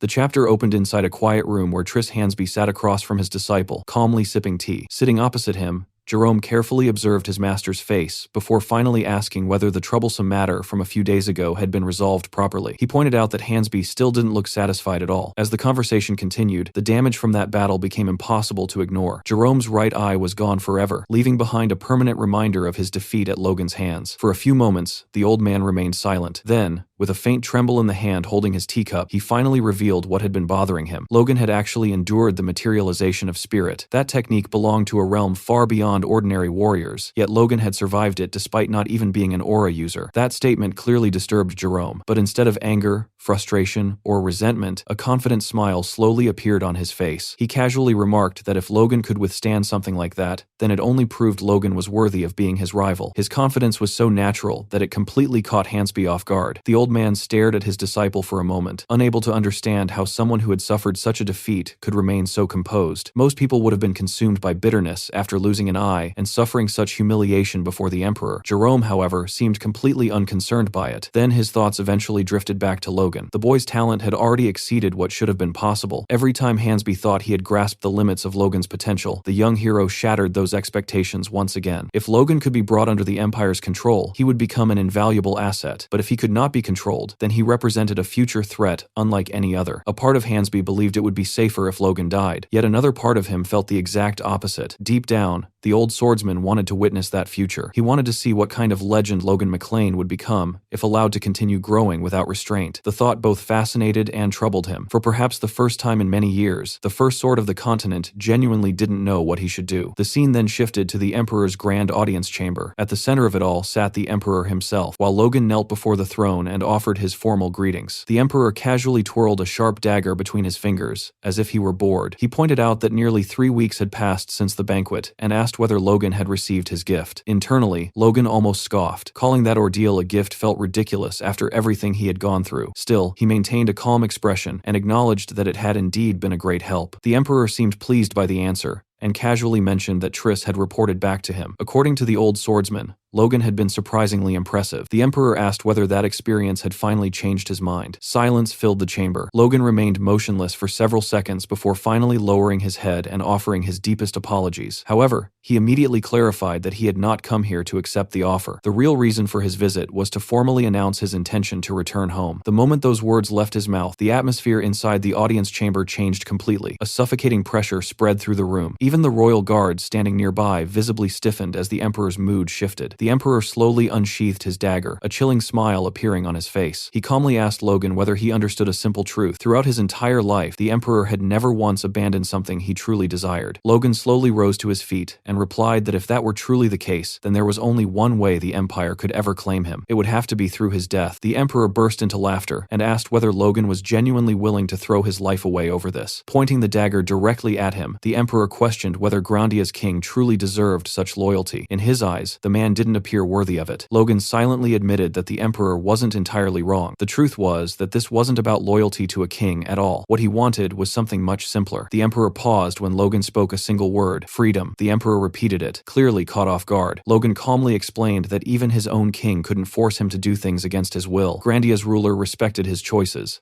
The Empire, however, was different. If he remained here, his future would no longer belong to him. However, that is not the case for the Emperor. For several seconds, the Emperor simply stared at him. Then, to everyone's surprise, he threw his head back and laughed even harder than before. The idea seemed genuinely amusing to him. Logan was apparently willing to ignore his own king whenever he pleased, yet still wanted to return home. When the Emperor asked if that was really the truth, Logan answered without hesitation that it was. The Emperor shook his head in disbelief. He wondered aloud whether Logan had completely lost his mind. Yet, instead of anger, there was amusement in his voice. Logan watched silently as the Emperor continued laughing, seemingly entertained by every answer he had received. Eventually, the Emperor declared that he would grant Logan's request. He would allow him to leave the Empire and return home. For the first time during the conversation, Logan was genuinely surprised. He hadn't expected things to resolve so easily. For a brief moment, he wondered if that was truly all there was to it. Then the Emperor drove the dagger deep into the table beside him, With his face twisted, the emperor says that while he was willing to grant his departure, there would be one condition attached. The next day, Logan and his group finally began their journey back toward Grandia. The atmosphere among the soldiers was far lighter than it had been during their arrival, yet there was one thing none of them could stop talking about. Behind their convoy rolled several heavily loaded carriages overflowing with gifts from the Empire. The soldiers repeatedly glanced back at the mountain of treasures with disbelief. Some wondered what on earth the Emperor was thinking, while others questioned how their young lord had managed to earn such treatment. The sheer amount of wealth being transported was absurd. Even Logan had to admit the gesture felt far too excessive. He couldn't help but think that the Emperor had gone completely overboard. His thoughts drifted back to his final meeting with the Emperor before departure. When Logan questioned the lavish presents, the Emperor had simply waved the matter away and told him to accept them. According to him, allowing a guest to leave empty-handed would damage the Empire's reputation. He couldn't have others accusing him of being ungenerous. At that moment, one of his attendants stepped forward carrying a briefcase and placed it directly into Logan's hands. When Logan opened it, he found a magnificent pauldron resting inside. The Emperor explained that it was a legendary artifact, one suitable for someone who would soon awaken as a superhuman. With a knowing smirk, he advised Logan to think carefully about what it meant for the Emperor himself to personally arm him. That night, Logan sat beneath a tree and carefully examined the divine pauldron again. The more he thought about it, the more uncomfortable the situation became. Everyone who saw this artifact would assume he enjoyed an exceptionally close relationship with the Emperor. Even worse, his own king already seemed to hold certain reservations toward him. Returning home with an imperial gift of this caliber was bound to create complications. Letting out a long sigh, Logan admitted to himself that he was walking straight into a political headache. However, as he continued studying the artifact, another detail caught his attention. The sensation it gave off felt strangely familiar. It reminded him of the wind god's boots and the Herculean gauntlets already in his possession. Curious, Logan equipped the pauldron. The moment he did, golden light erupted from its surface. His eyes widened immediately. Golden energy flowed through the pauldron as if responding directly to his force. Logan quickly realized that the artifact possessed a hidden ability. It absorbs force and displays a hidden ability which turned out to be shield. The discovery thrilled him. Even setting aside the Befros and Crownet artifacts, he never expected another legendary item to hide a secret function like this. More importantly, the Emperor had shown absolutely no sign of knowing about it. That raised an even bigger question. Why were these hidden powers only revealing themselves to him? Logan desperately wanted answers, but he knew that mystery would have to wait. He then approached Luther. Luther looked confused and asked what was on his mind. Logan smiled faintly and explained that since they had finally left the imperial capital behind, there was something he wanted to show him. The moment Luther heard those words, shock spread across his face as realization dawned on him. He immediately asked whether this meant exactly what he thought it did. Logan answered with nothing more than a confident nod. The next instant, brilliant golden light core came out from Logan's body. His force core began radiating more intensely than ever before, illuminating the entire campsite with a dazzling glow. The scene shifted back to the imperial capital. The Emperor was taking a peaceful stroll through the royal gardens beneath the moonlight. The atmosphere around him was calm until a dark, shadowy aura silently appeared nearby. The mysterious figure questioned whether there had truly been a reason for His Majesty to go so far for a single boy. The Emperor glanced toward the shadow and remained silent for a moment, and turned before asking whether it genuinely believed he had been excessive. The dark aura pointed out that even if the pauldron had been a useless artifact, showering that level of goodwill upon a knight from another nation was still far beyond normal. A satisfied smile appeared on the Emperor's face. He replied that it wasn't excessive at all. Logan McLean was a man bold enough to openly provoke him within the imperial palace itself. To bend a will that stubborn, such an investment was merely the minimum required. The shadow reminded him that Logan had ultimately refused anyway. Worse, there was a very real possibility that he would one day stand against the Empire as an enemy. The Emperor dismissed the concern. If that day ever arrived, he would simply crush him then. To him, the matter was that simple. The dark aura then shifted the conversation, informing him that the second imperial prince intended to take action in Grandia. The Emperor's expression changed slightly. He asked whether Barros was truly planning such a thing. The shadow confirmed it and warned that, given the prince's personality and ambitions, there was a dangerously high chance he would eventually become their enemy. After a brief pause, the Emperor waved away the warning just as casually as before. For now, there was no need to interfere. Continuing his stroll through the garden, the Emperor declared that they would simply wait and watch. Young talents naturally grew stronger when forced to clash against one another. Whether it was Logan, Jerome, or even Prince Barros, conflict would only sharpen them further. Looking up at the night sky, a smile slowly spread across his face. Deep down, he found the entire situation entertaining. Watching gifted individuals collide, struggle, and evolve was one of the few things that genuinely interested him. Whatever happened next in Grandia, the Emperor already knew he was going to enjoy the show.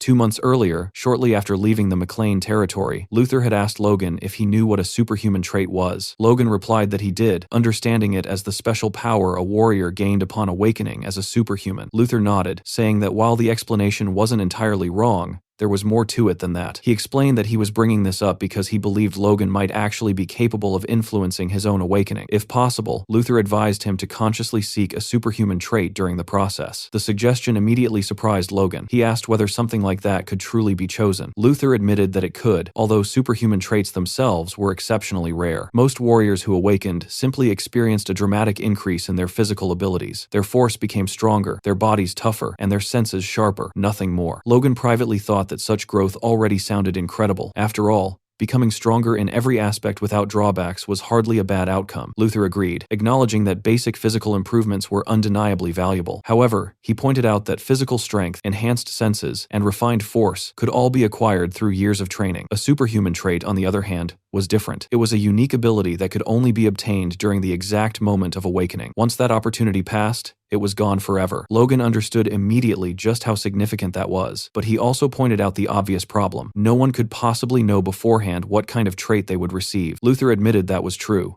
Yet he explained that the process wasn't entirely random either. To prove his point, Luther shared his own story. Since childhood, he had always desired overwhelming power. More than anything else, he had longed for the strength possessed by the giants from the age of myths. He wanted enough power to shake the world itself. That single desire had shaped every aspect of his training and determined the path he walked as a warrior. Then, when his long-awaited awakening finally arrived, his body transformed exactly as he had wished. He gained the strength of giants, and his body even grew another 50 centimeters taller during the process. Hearing this, Logan couldn't help but stare at Luther's enormous frame and realize something absurd. If Luther had grown another 50 centimeters during his awakening, then he must have already been at least 250 centimeters tall before awakening in the first place. Luther eventually concluded by explaining that a person's deepest desires, ambitions, and the life they had lived until that point ultimately shaped their superhuman trait. Looking directly at Logan, he asked what form Logan's own desires would eventually take. Back in the present, Logan stood alone in the middle of an open plain, as faint golden light gathered around him. As his awakening began, his thoughts naturally returned to Luther's words. He considered the unique nature of Lux, his treasured sword. The natural magic embedded within the blade was time acceleration. Because of that, Logan initially wondered if his own trait would manifest as something related to speed. However, he immediately rejected the idea. Speed alone would never be enough to overcome the enemies awaiting him in the future. The opponents he was destined to face were monsters beyond imagination. To defeat them, he needed something greater. He needed the power to surpass every limit placed before him. He needed the strength to shatter all boundaries and continue growing endlessly. That desire itself became the foundation upon which he based his awakening. Suddenly, a brilliant golden aura erupted around Logan, shining so intensely that several nearby soldiers instinctively shielded their eyes.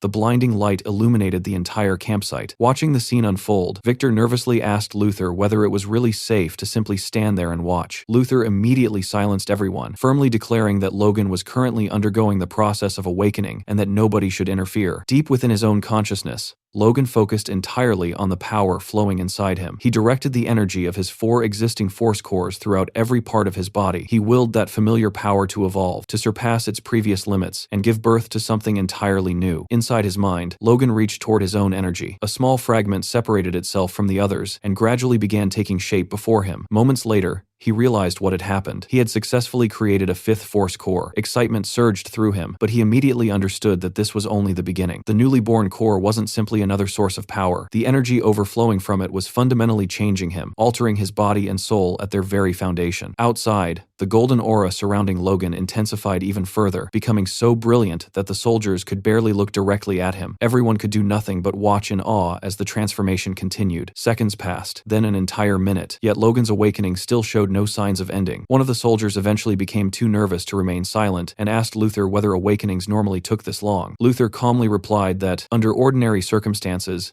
the process usually ended almost instantly. His answer shocked both Victor and the other soldiers. Panic immediately spread among them, and the soldier anxiously asked whether something had gone wrong. However, Luther quickly reassured everyone. His own awakening had also taken an unusually long time, so there was no need to panic yet. Luther quietly explained that a prolonged awakening likely meant only one thing. Logan wasn't simply awakening as a superhuman. He was undergoing a massive transformation. The entire night passed, and the soldiers eventually succumbed to exhaustion and fell asleep around the campsite. Suddenly, Victor's startled voice rang across the camp as he shouted Logan's name. The exhausted soldiers immediately woke up. Standing in the middle of the clearing was Logan, the brilliant golden light that had enveloped him throughout the night finally gone. Luther asked Logan if he actually succeeded. Logan answered with nothing but a confident grin. Raising one hand, he allowed a surge of power to flow through it before looking directly at Luther. Rather than explaining with words, Logan declared that he would simply show him exactly what he had gained. The two warriors soon faced each other in the middle of the clearing. Luther observed Logan carefully from head to toe. Strangely, the boy didn't appear all that different. There were no obvious physical changes, nor did his presence feel overwhelmingly different at first glance. For a brief moment, Luther wondered if Logan had simply undergone an ordinary awakening without obtaining a superhuman trait. There was only one way to know for certain. Tightening his grip around his gigantic hammer,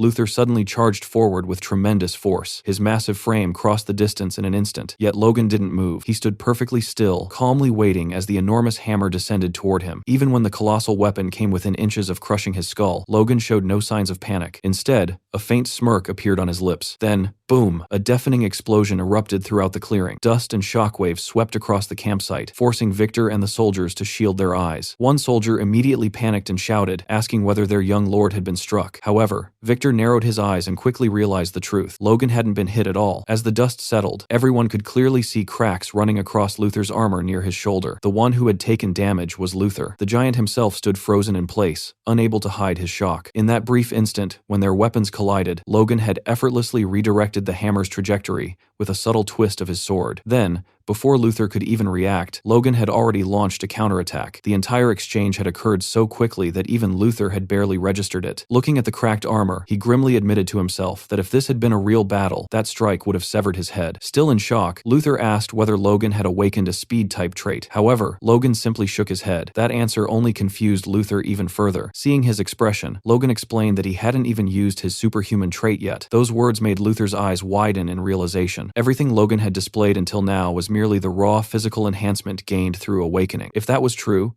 then the boy's growth was far beyond normal. Logan slowly lowered himself into a stance and warned Luther to prepare himself properly this time. In the next moment, a brilliant yellow aura exploded from Logan's body. Luther stared speechless for several seconds, before finally roaring with excitement. Crimson aura erupted from his own body, covering the giant warrior in a sea of violent red energy, as he challenged Logan to show him the true extent of his newfound power. Activating his true ability through his eyes, Logan immediately noticed the change. The world itself appeared different. Every movement, every fluctuation of energy, and every weakness in Luther's body became perfectly clear to him. He could distinctly see vulnerable points throughout Luther's stance. His senses had more than doubled, while his physical abilities had increased to an absurd degree. But this wasn't merely enhanced perception. It felt as though his very soul had ascended to a higher plane. For a brief moment, he could touch a realm far beyond ordinary humans. Logan thanked Luther for guiding him this far, then kicked off the ground, charging towards Luther. The moment Logan moved, his yellow aura transformed into a streak of light. Luther's crimson energy, which normally overwhelmed even powerful knights, was instantly split apart as though it didn't exist. Luther's eyes widened in complete disbelief. A warrior who had awakened mere hours ago had just sliced through the aura of one of the continent's strongest superhumans. Before he could even process what had happened, Logan's sword had already reached his chest.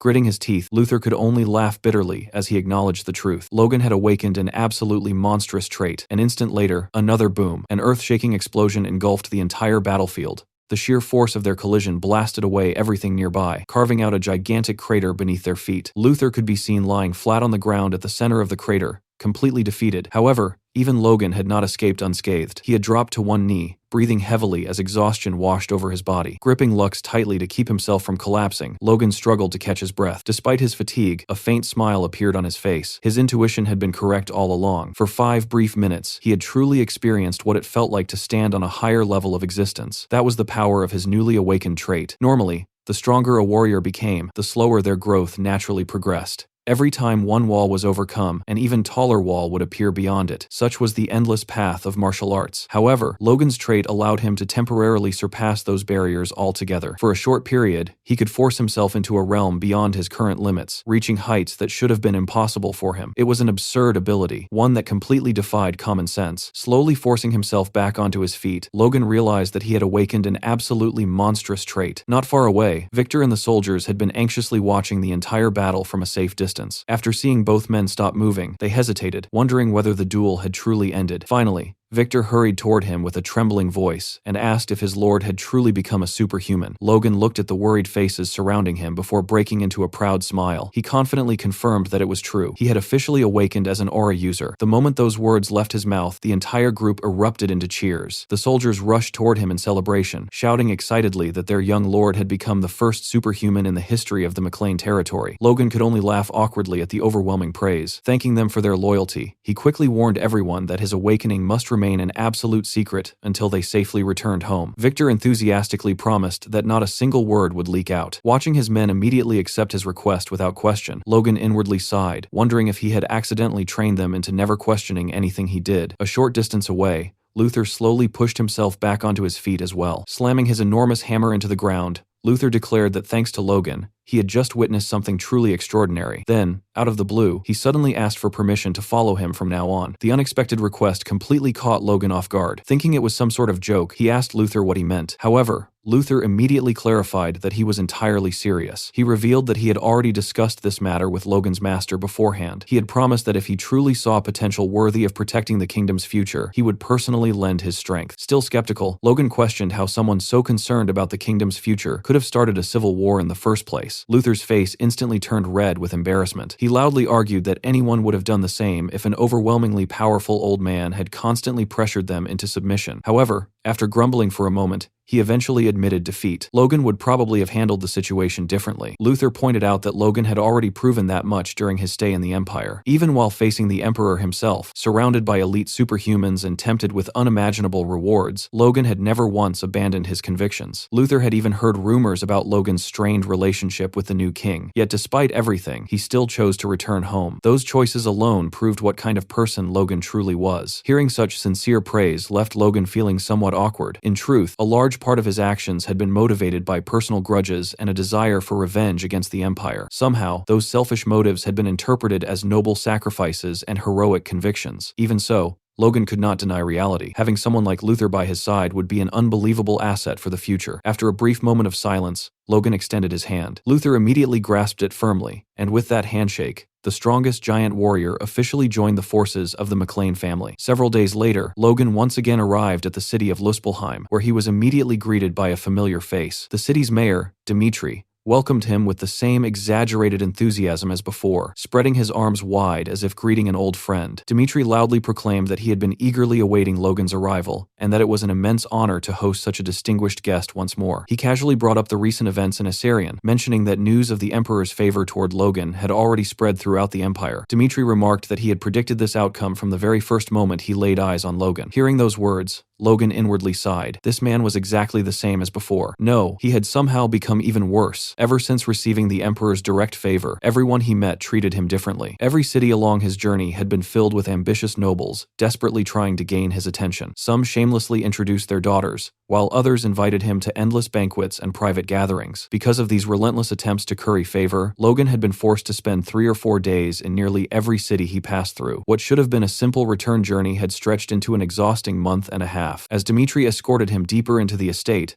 the mayor casually mentioned that someone important had been waiting to meet him. Logan immediately became suspicious and asked who it was. Dmitri replied with an innocent smile that His Highness, the second prince, happened to be passing through the eastern territories and had expressed a desire to meet him personally. The moment Logan heard those words, his expression stiffened. Among all the people in the Empire, the one he had wanted to meet the most and simultaneously wished to avoid the most was the infamous second prince. Maintaining a calm exterior, Logan simply asked when this meeting would take place. Standing directly in front of a large set of ornate doors, Dmitri cheerfully informed him that the prince was already waiting inside. He added that since both of them were extremely busy individuals, it was better to meet immediately rather than delay things further. Realizing he had been completely set up, Logan clenched his fist in irritation. However, before he could voice his displeasure, Dmitri had already opened the door and ushered him inside with a bright smile, wishing the two of them an enjoyable dinner. As Logan stepped into the room, a handsome young man with refined features immediately turned his attention toward him. The prince carefully examined Logan's distinctive red hair and crimson eyes before smiling warmly. He commented that Logan looked exactly as described in the rumors and introduced himself as Baros von Ares, the second imperial prince. Although the prince's smile appeared perfectly polite, Logan instinctively greeted him with caution. Approaching the table, he offered a respectful greeting and stated that it was an honor to meet His Highness, though he also questioned why someone of the prince's status was speaking so formally to an ordinary warrior. Empire. Barros chuckled softly and explained that Logan was neither a subject of the Empire nor an ordinary knight. He was a prestigious guest, personally acknowledged by the Emperor himself. Therefore, treating him carelessly would be inappropriate. The prince then casually turned toward the 3 guards standing behind him and asked if they agreed. The 3 men instantly responded in unison. A dark red aura radiated faintly from their bodies, causing the atmosphere in the room to become noticeably heavier. Logan silently assessed them and quickly concluded that all 3 were top-class knights. Whether the Empire simply possessed an endless supply of monsters or whether the second prince himself was exceptionally important, Logan could not tell. Either way, commanding 3 warriors of this caliber was far from ordinary. Taking his seat across from the prince, Logan wasted no time and directly asked why His Highness had sought him out. Rather than taking offense, Barros merely laughed in amusement. He remarked that the entire empire had become interested in the young hero of Grandia, though his own curiosity was somewhat different from everyone else's. According to the prince, he had simply wished to meet the legendary hero who had brought an end to the Grandian Civil War. Hearing those words caused Logan's blood to run cold. Outwardly, he remained composed, but inwardly, countless memories from his previous life surfaced. Barros von Ares was not merely another imperial prince. In the future, he would emerge victorious from the brutal struggle for succession and ascend the throne as the next emperor. However, behind the image of a wise and benevolent ruler worshipped by the citizens of the empire, there lurked something far more horrifying. Logan knew the truth better than anyone. In his previous life, Barros had conducted countless secret experiments using living human subjects. Most of those sacrificed had not been warriors or criminals, but ordinary civilians taken from conquered territories like Grandia. Although the true purpose of those horrific experiments had remained unknown even until Logan's death, one fact was undeniable. More than 10,000 innocent people had perished because of them. If the current emperor was a ruthless conqueror who expanded the empire through war, then Barros was something even worse. He was a monster, disguised as a benevolent ruler, a man who would transform conquered lands into a living nightmare. Looking at the smiling prince seated before him, Logan could only think of one thing. The man sitting across from him was not a future emperor. He was a demon wearing the face of a saint. Barros then calmly invited him to eat, remarking that the cuisine prepared at Dimitri's estate was exceptional and not something one could easily experience elsewhere. Logan silently accepted the invitation and turned his attention to the table. The dishes laid before them were indeed extravagant, filled with delicacies that would be difficult to find even in the imperial capital. For a while, the two simply ate in silence. However, Barros soon resumed the conversation, mentioning that he had heard countless stories regarding Logan's military accomplishments. In particular, he expressed great interest in how Logan had managed to overturn an overwhelmingly disadvantageous situation during the Grandia Civil War and secure what many considered a miraculous victory. Logan modestly replied that His Highness was giving him far too much credit, yet Barros only smiled faintly and remarked that Logan did not strike him as the type of person who would openly clash with his own king. Those unexpected words instantly put Logan on guard. He calmly asked what the prince meant by such a statement. Barros casually explained that rumors regarding friction between Logan and his king had already spread throughout the kingdom and beyond. He merely wondered whether those rumors held any truth. Hearing this, Logan inwardly frowned. The fact that an imperial prince was keeping such a close watch on internal affairs within Grandia was unsettling. Nevertheless, he maintained a composed expression and firmly stated that there was absolutely no reason for him to come into conflict with his own king. Seeing Logan's reaction, Barros gracefully stepped back, lightly laughing as he commented that rumors were, after all, only rumors. He apologized for his discourtesy and asked Logan to forgive his careless remark. To make up for the misunderstanding, Barros suddenly announced that he had prepared a special gift for Logan. Caught off guard, Logan immediately attempted to refuse, insisting that there was no need and that he had taken no offense. However, the prince simply shook his head and insisted that Logan accept it. At his signal, one of the 3 elite knights stepped forward while carrying a small chest. The guard carefully opened it, revealing a beautiful crystal resting inside. Barros explained that it was an extremely rare communication crystal. By using it, Logan would be able to establish direct contact with him exactly once. The prince calmly added that if Logan ever found himself in need of assistance, he should not hesitate to use it. Logan accepted the crystal and carefully examined it. Although his expression remained polite, inwardly he was greatly shocked. This was no ordinary gift. The second prince was extending him a personal lifeline, something that carried enormous political implications. Realizing the significance of the gesture, Logan thanked the prince and stated that he would gratefully accept such generosity. However,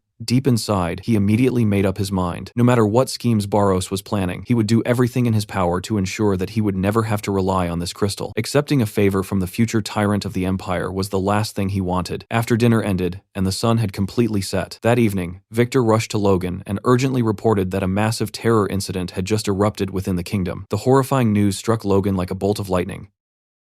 After receiving the urgent report, Logan quickly activated the sphere and demanded a full explanation from Dwayne. The report that came through left even Logan speechless. According to the latest information, an unbelievable rumor had suddenly spread across the kingdom, claiming that the first prince had an illegitimate child. Logan was completely caught off guard by the revelation. Even after hearing the report himself, he struggled to believe such an absurd story. The scene shifted to Grandia, where the kingdom had already descended into chaos. Numerous buildings were engulfed in flames as terrified civilians fled through the streets. Armed supporters marched through the city while loudly proclaiming that the rightful king was His Highness Clavis, and demanding that the king step down from the throne. Leading the entire uprising was none other than the first prince, Clavis himself, who stood at the forefront as the kingdom spiraled toward civil unrest. Back where Logan was staying, he fell into deep thought as he tried to make sense of the situation. Nothing about the report matched the history he remembered. The idea of an illegitimate child suddenly appearing to challenge the succession sounded completely ridiculous, and the name Clavis only confused him further. He could not even remember such a person existing in his previous life. Sensing that something far bigger was unfolding behind the scenes,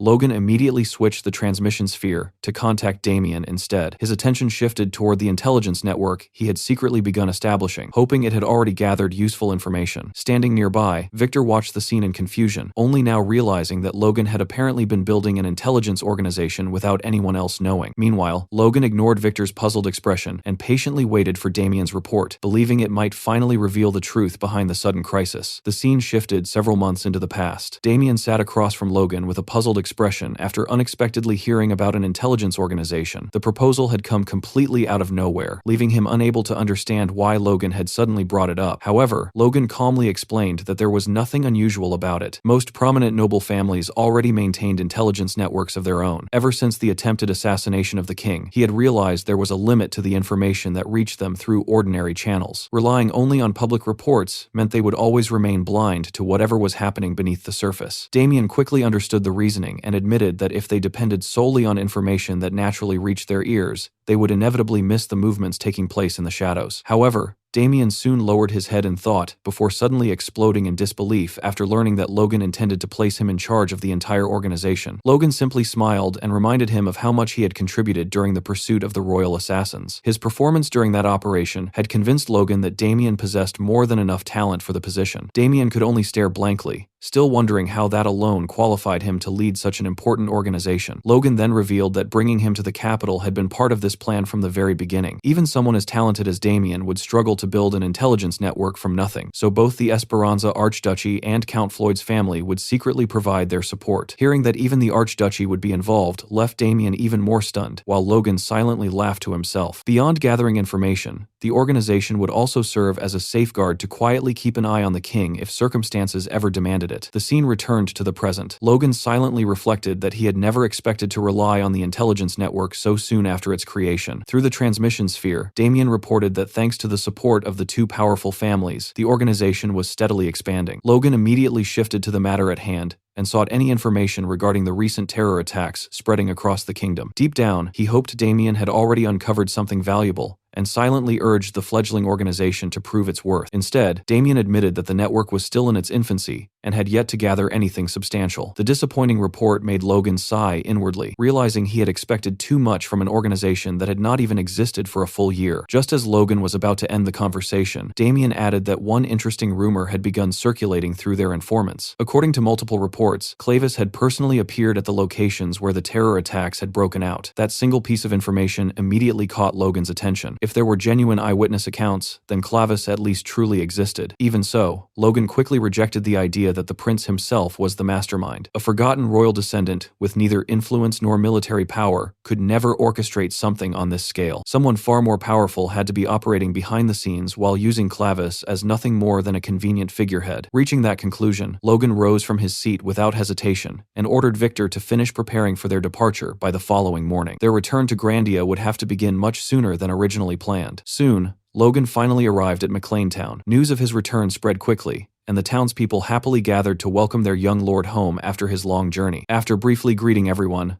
Logan headed straight for the McLean Estate's administrative office. Inside, he was met with an unexpected sight. Eileen sat behind his desk, completely buried beneath towering piles of paperwork. Although exhaustion was written all over her face, she continued sorting through document after document without stopping. The moment she noticed Logan standing at the entrance, she froze in surprise. Flustered, she immediately ducked beneath the desk, sending stacks of papers flying across the room. Logan could only stare in confusion, wondering what she was doing. A few moments later, Eileen suddenly emerged with a bright smile, looking far more composed than before. She had hurriedly fixed her appearance and tried to act as though nothing had happened, embarrassed that Logan had caught her looking so worn out. Logan simply smiled warmly, saying she looked just as beautiful as ever, which made her blush even more. Looking around the office, he curiously wondered why she was working in his office and why there were so many documents piled up. Eileen explained that while Logan was away, the patriarch had entrusted her with approval authority over the estate's affairs. When Logan asked where his father had gone, she revealed that he had left on a business trip to carry out the task Logan had assigned before departing for the Empire. Hearing that immediately reminded Logan of the mission he had given his father to search for unaffiliated superhumans. He quietly realized he had completely forgotten about it after becoming occupied with everything that happened in the Empire. Curious about his journey, Eileen then asked whether anything special had happened during his stay in the Empire. Logan responded with a faint smile before silently releasing his aura. Brilliant yellow energy erupted from his body, instantly filling the room with overwhelming power. Eileen's eyes sparkled with amazement as she stared at the radiant aura surrounding him. She could hardly believe that Logan had truly awakened as an aura user. Unable to contain her excitement, she rushed toward him in celebration, accidentally knocking both of them onto the floor. Sitting there together, Eileen beamed with genuine happiness, clearly even more thrilled than Logan himself. Watching her joyful reaction, Logan could not help smiling, realizing she seemed happier about his awakening than he was. Wanting to show her a little more of his newfound power, he prepared to demonstrate it properly. Before he could do so, the office door suddenly swung open. Dwayne hurried inside with documents for work, only to freeze the moment he saw Logan and Eileen sitting on the floor together. Without saying another word, he quickly backed out of the room, while repeatedly apologizing for interrupting. Logan instantly shouted after him, trying to explain that it was not what it looked like. A few moments later, Dwayne cautiously returned after both Logan and Eileen had gotten back to their feet. His expression immediately turned serious as he apologized for bringing urgent business the moment Logan had returned. He then reported that another terror attack had just broken out and informed Logan that he needed to head to the capital immediately. Hearing those words, Logan's expression instantly hardened as he realized the crisis had grown even worse.